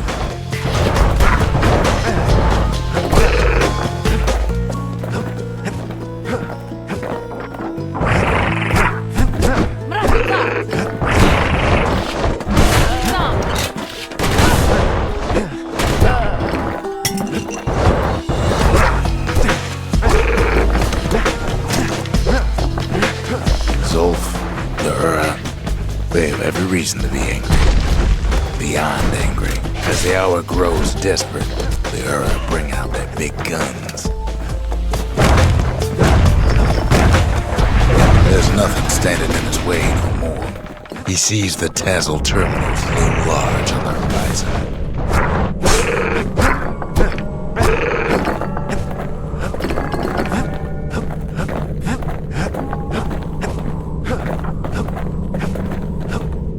Way out there on the edge of the world, that's where he finally finds you. But it ain't like Prosper Bluff this time.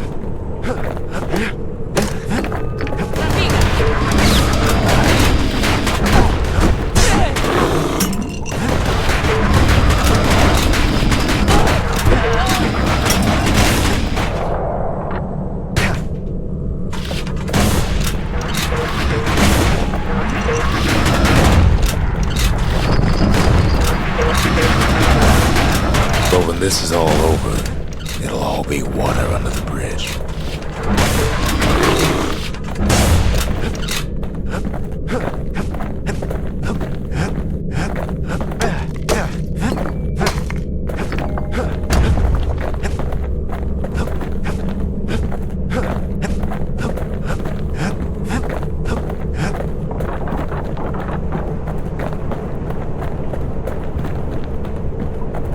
one for this gal to sing about now.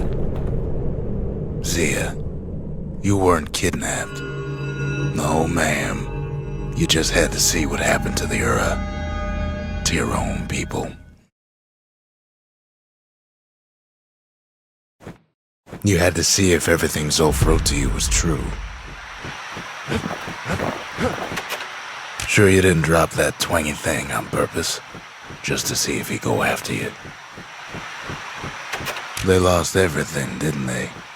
But they just keep on fighting like that's gonna bring it all back. I don't need to see what happened to the Ura. I'm trying to undo it, remember?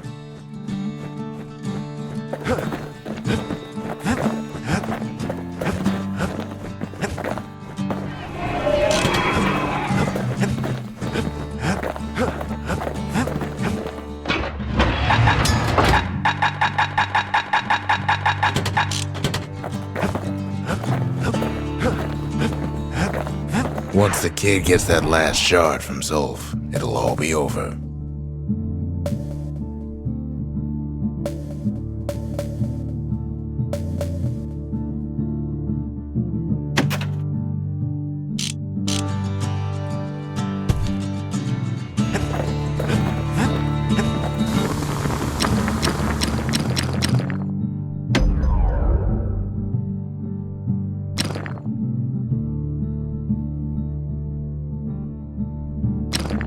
First step to learning the Calamity Cannon is knowing about the machinery overrides.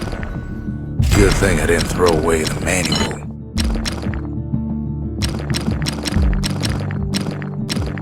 Now, who would have taught a kid to do a thing like that?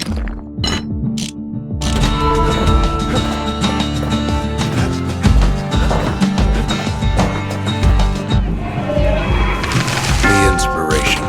A forge can fashion anything.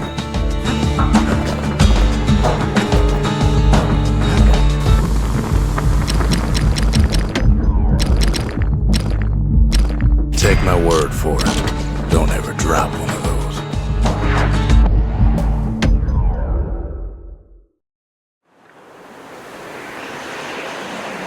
The Ura probably didn't know they were being watched from Mancer Observatory. It was the perfect spot to test something no one's meant to know about. Only trouble was something about the place drove the windbags crazy.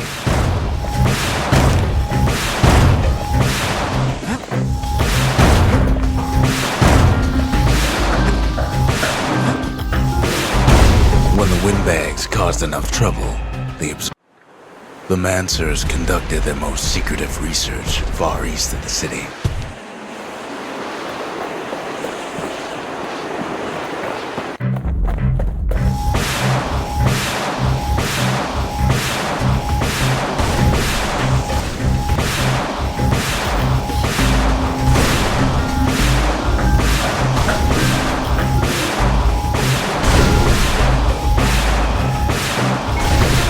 Cause a lot of collateral damage with her being careful.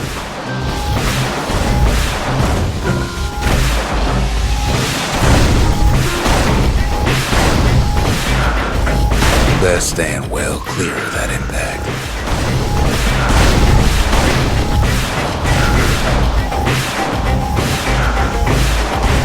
The more crowded it gets, the more trouble you can cause with a single shot.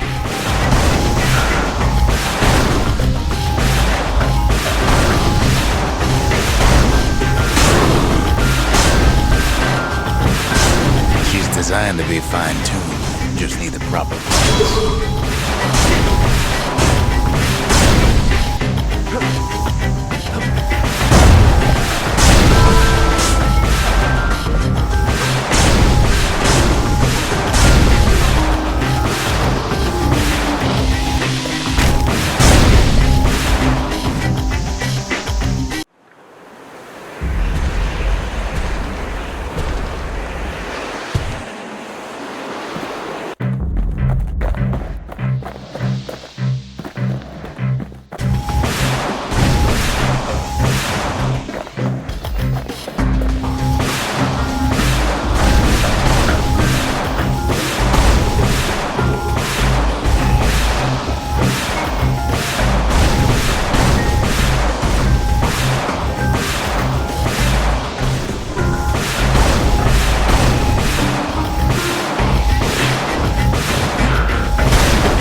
observatory when the smoke clears.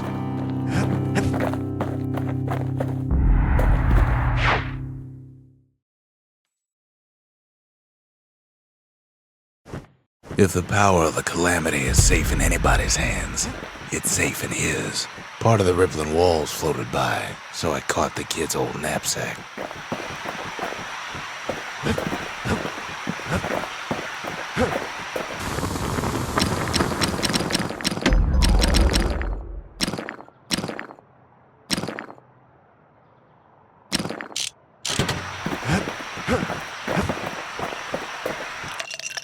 If you're feeling low, count on the buttery flavor of our own Bastion bourbon.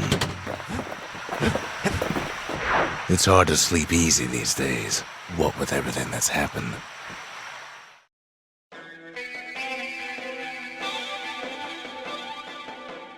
Zolf, very soon the kid's gonna have to face that man again, for the last time.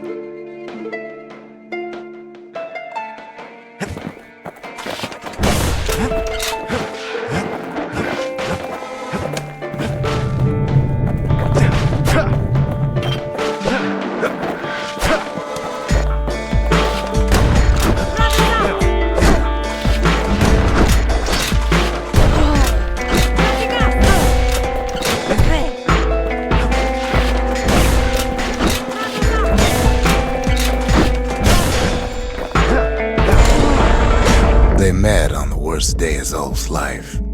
There in the Hanging Gardens, he aimed to throw it all away.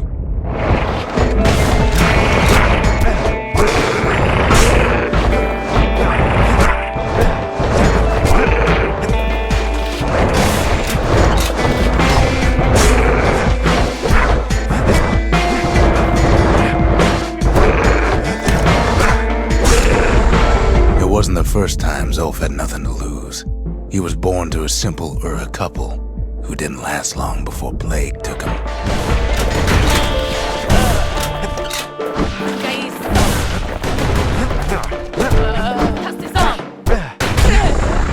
He grew up hungry in the tunnels of the Tassel terminals, so he took to stealing from a Ceylonian missionary living there.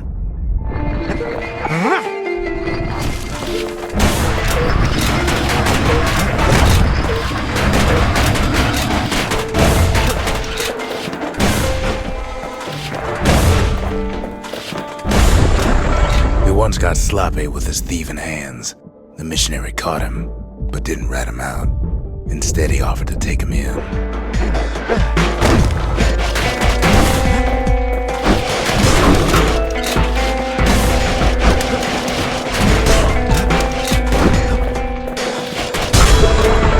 That missionary raised Zolf like a gentleman, like he was his own son. Taught him theology, history, and mercy.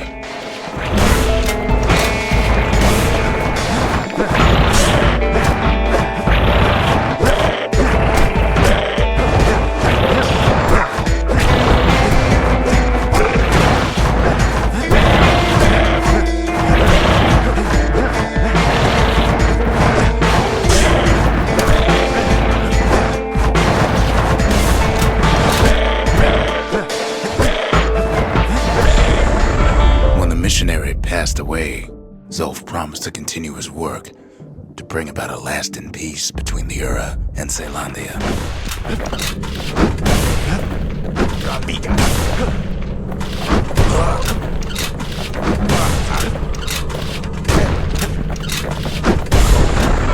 Zolf started teaching the missionaries wisdom to any Ura who would listen, and listen they did.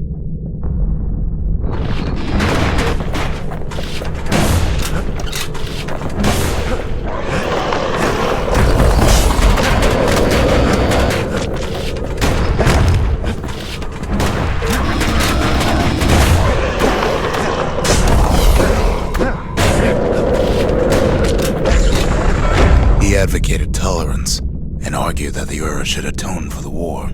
He believed the city had much to teach his people.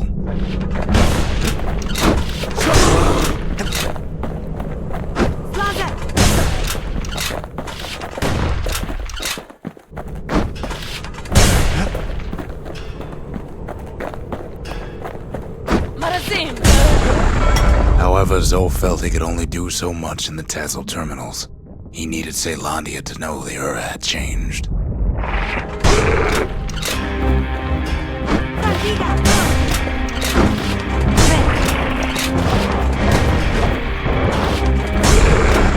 He decided to do what the missionary did many years before. He left the city of his youth to brave a savage land.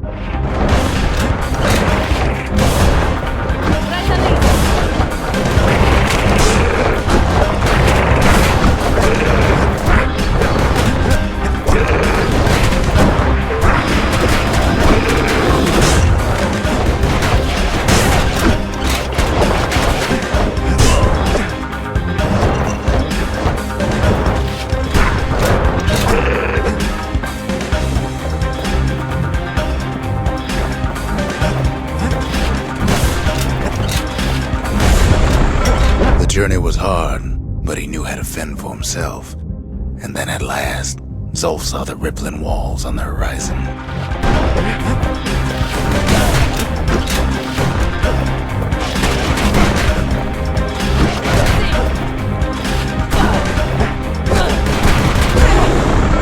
He endeared himself to city folk straight away, and in turn he fell in love with the city and its people. One in particular.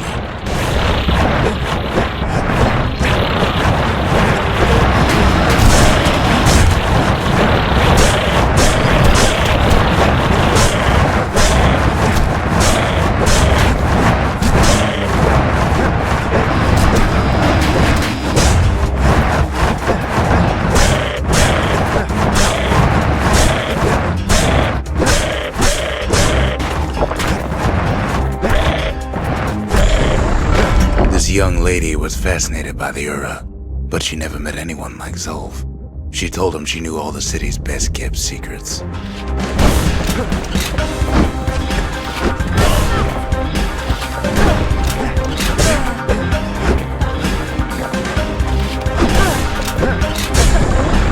The Hanging Gardens was their favorite spot. It was there that Zolf clasped her hands and proposed in proper Caelondian style.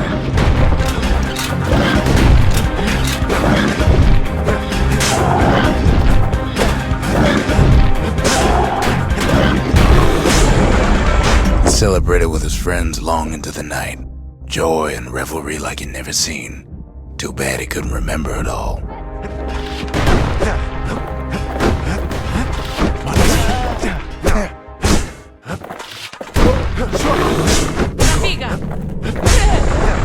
He woke up alone underground inside the Ura Caelondian War Memorial, built like an Uraden. But something was wrong.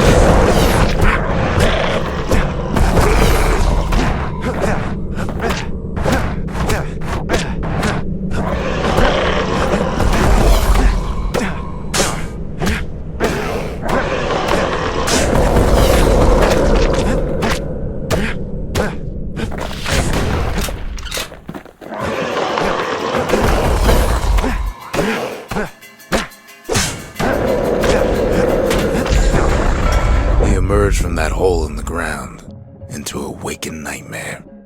Everything that wasn't gone was twisted upside down.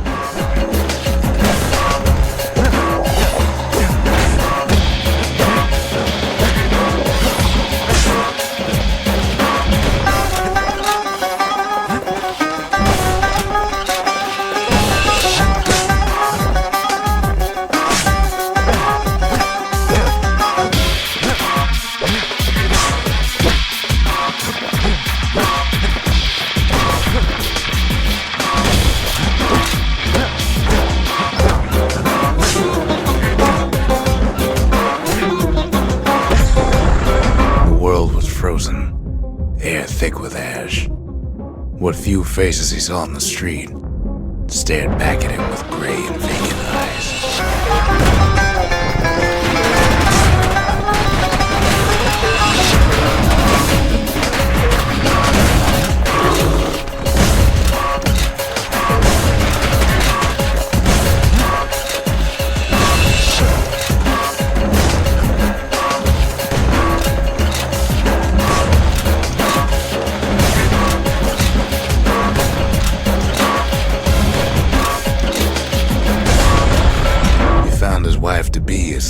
inside her home. But when he reached out to her, she joined with all the ashes in the sky.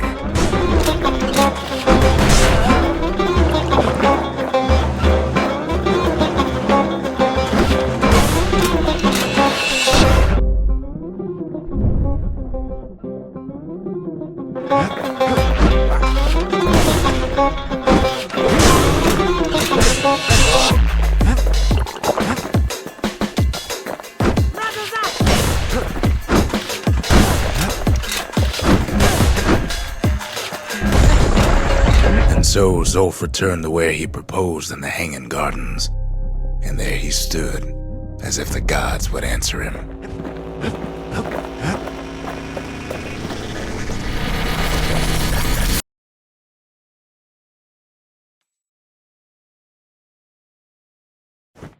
The kid's gonna be okay.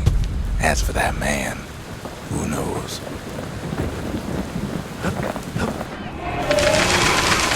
The Mancers, they knew everything, even if it cost them.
I can't hear him at all anymore.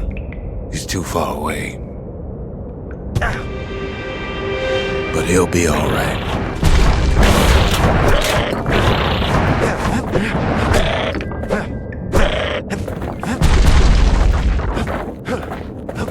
Just needs to get that shard from Zolf and come on home.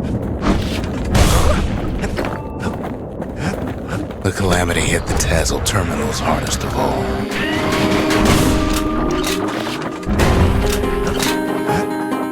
You know why Zolf went back there.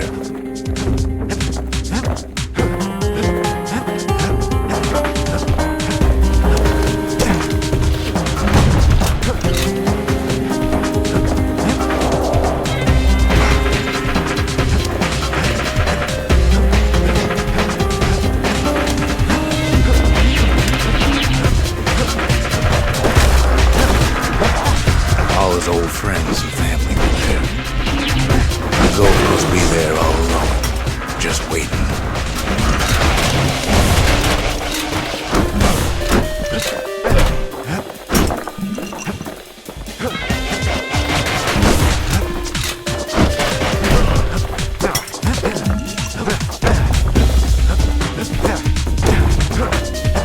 You know what's funny? Zolf's waiting.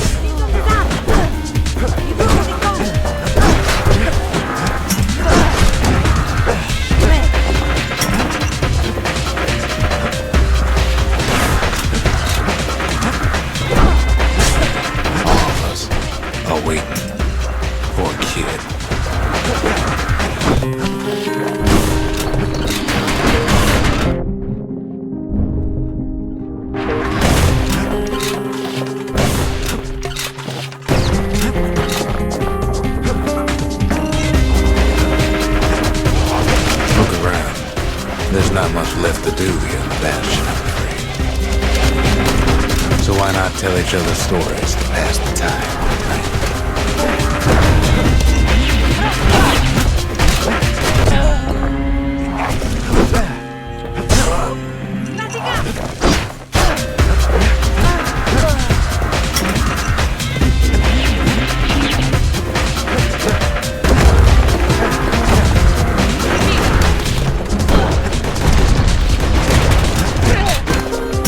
But Zia, there's another reason I've been telling you all this. There's something I want you to understand.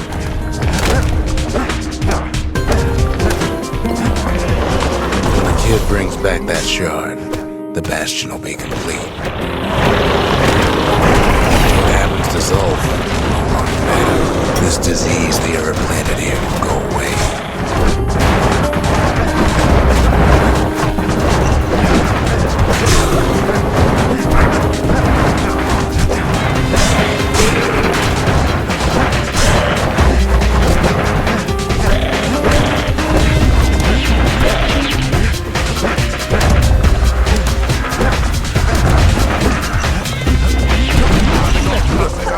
Zealandia will be whole again. Everything will be back to normal.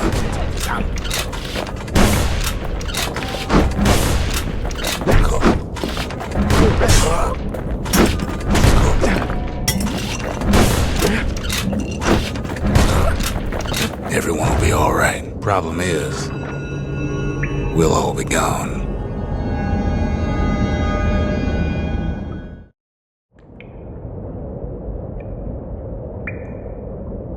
But we're not gonna die. It's more like all of this will just stop. Things will go back to the way they used to be. That's the power of the Bastion. This whole place is a living record of the times before the calamity, the way things were before this story. Good times, right?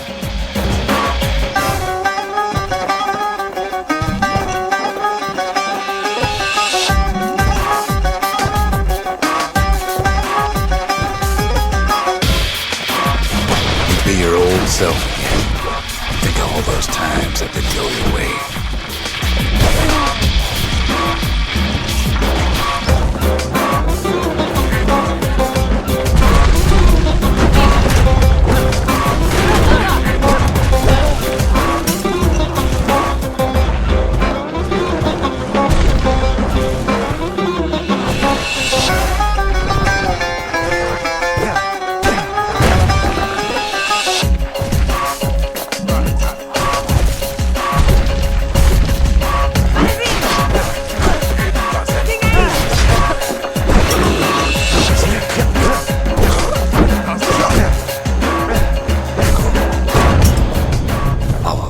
Setbacks.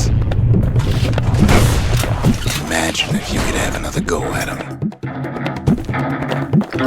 No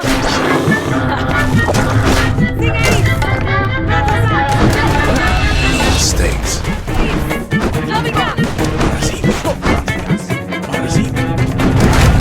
Anyone you've ever heard. Everything you've ever done, you could do it over. And wouldn't that be grand? Wouldn't you agree?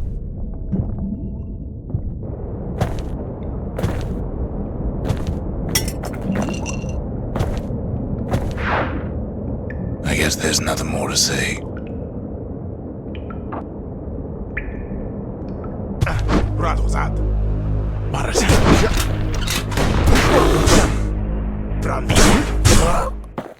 Who am I kidding? Look, there's something else. A confession.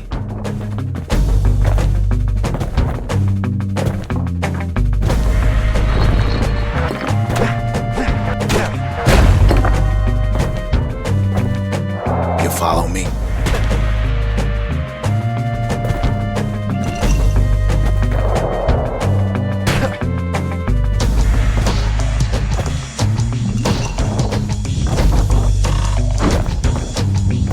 How come I know so much about the Bastion?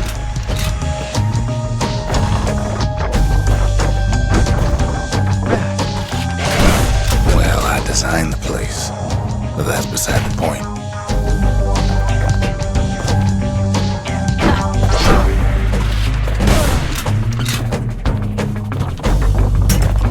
There's one problem with a place that sets things back to a bygone time. You can't test it.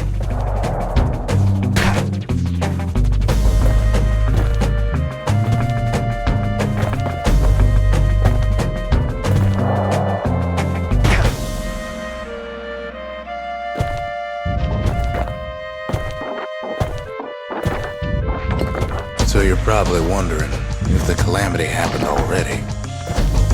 What's to stop it from happening again after the Bastion does its thing?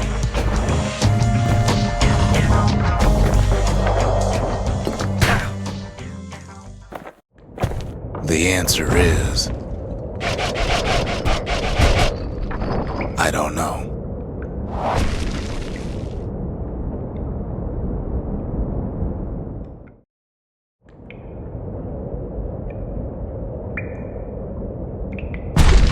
You're wondering if there ain't some other way out of this mess.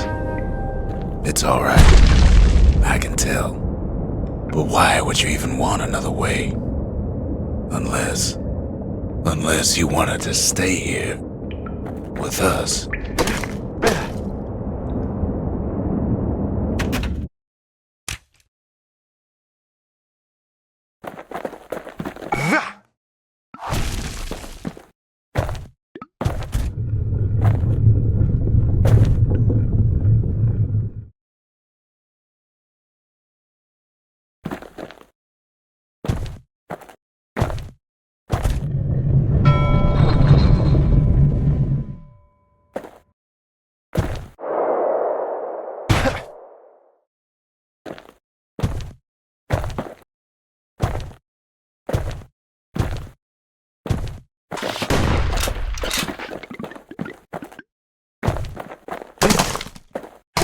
Well, that's sweet and all, but I don't know if I can stick around.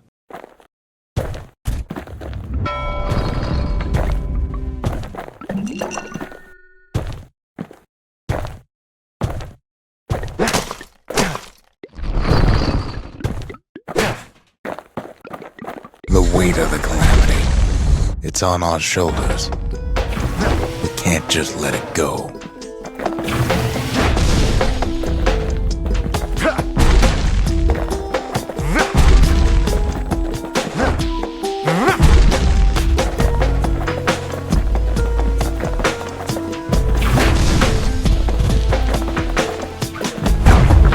Bastion does have another function, strictly speaking.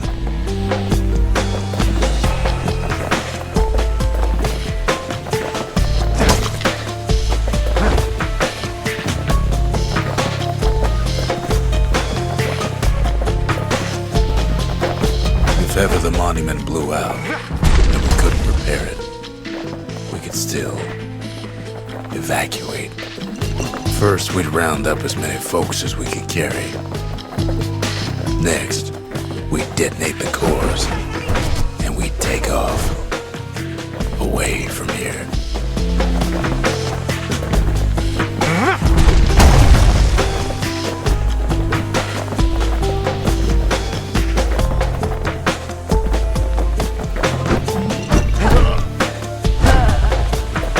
Heavy, ain't it?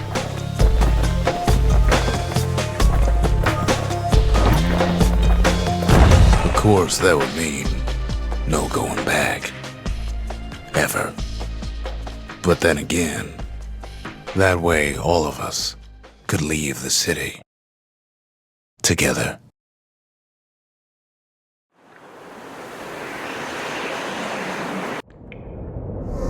You know Zolf and his countrymen won't be giving up that shard without a fight, don't you?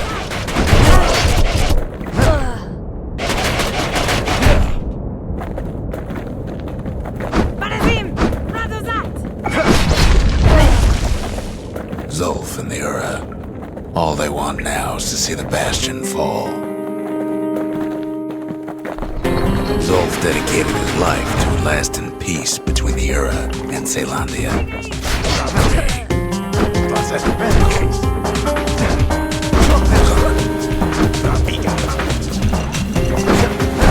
He can't have imagined the city would try to wipe the Ura out.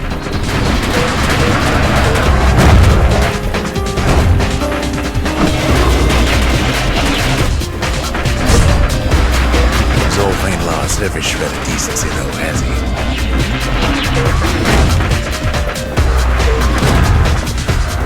He tried to warn you about his plans. He tried to warn the kid.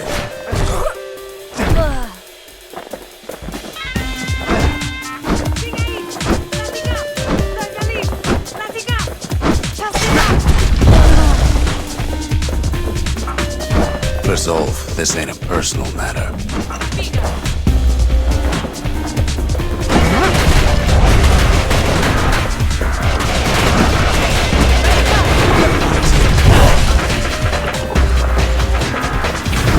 It ain't a simple matter of pride either.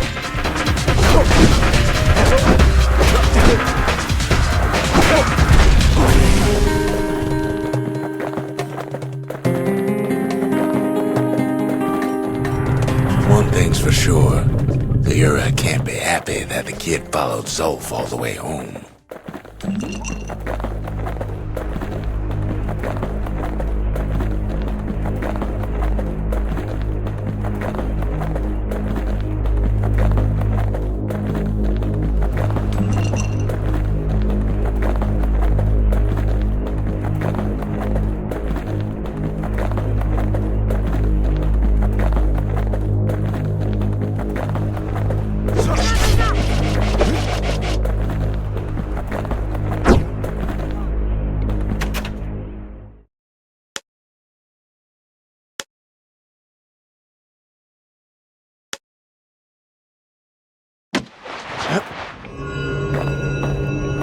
I can see it now. The kid in one corner, then Zolf in the other.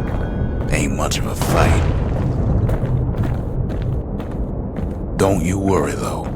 Once the Bastion's restored, it'll all be alright.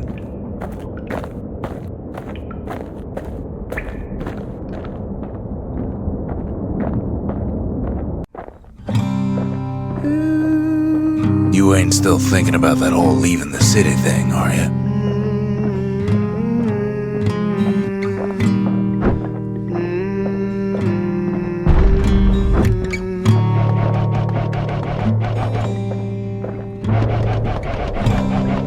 I set my sail, fly, the wind it will take me back to my home, sweet home. Lie on my back, clouds are making way for me. I'm coming home, sweet home. I see your star, you left it burning for me. Mother, I'm here.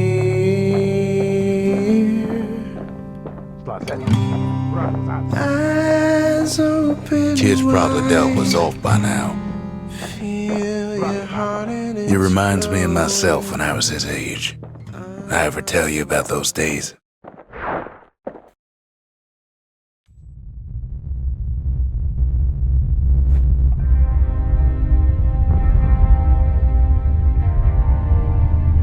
Hey, kid.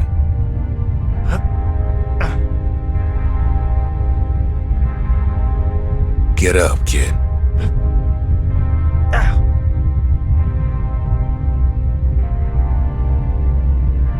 Come on, that ain't funny. I say get up. That's more like it. Now, set that shard into the monument there. Then we'll talk. The Bastion. It's finally finished. Now, there's something I want you to see.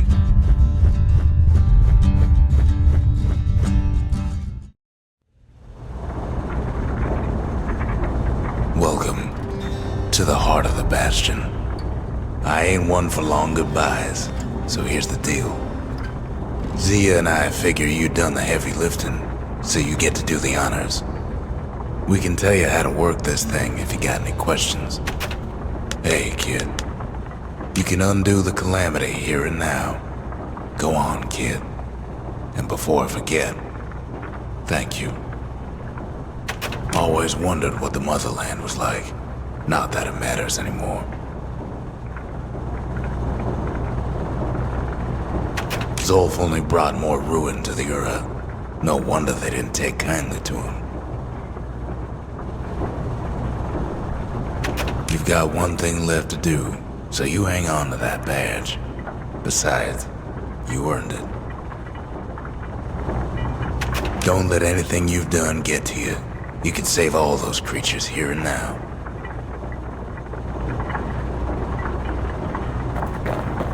I made it. So, let's see. You can either prevent the calamity, or stick around with me and Rex. I'd hate to be in your shoes. If I could be any place I wanted, I'd stay right here. We could go anywhere in the world. Zolf tried to talk me into joining him. I tried to talk him out of it. I guess we both failed. When I finally found my people, I told them we could help. They just took me for a traitor. Glad you showed up. Any moment I'd want to live again happened after the calamity, not before.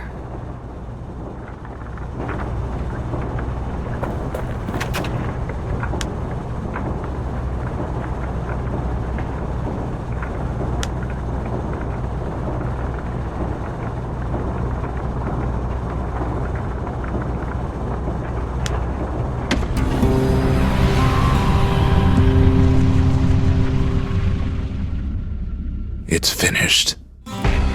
Now, sit tight. It'll be over soon. No matter what happens next, you're done good. I suppose all that's left is to try and remember this moment. The Bastion's gonna take us back to a better time. Before any of this. My people will forget everything you've done. And each other. Though after all we've been through, I find that hard to believe. So long, kid. Maybe I'll see you in the next one. Zealandia, we're coming home. I set myself, fly the wind it will take back to my home, sweet home. Lie on my back, climb to make it wait for me. I'm coming home, sweet home. I see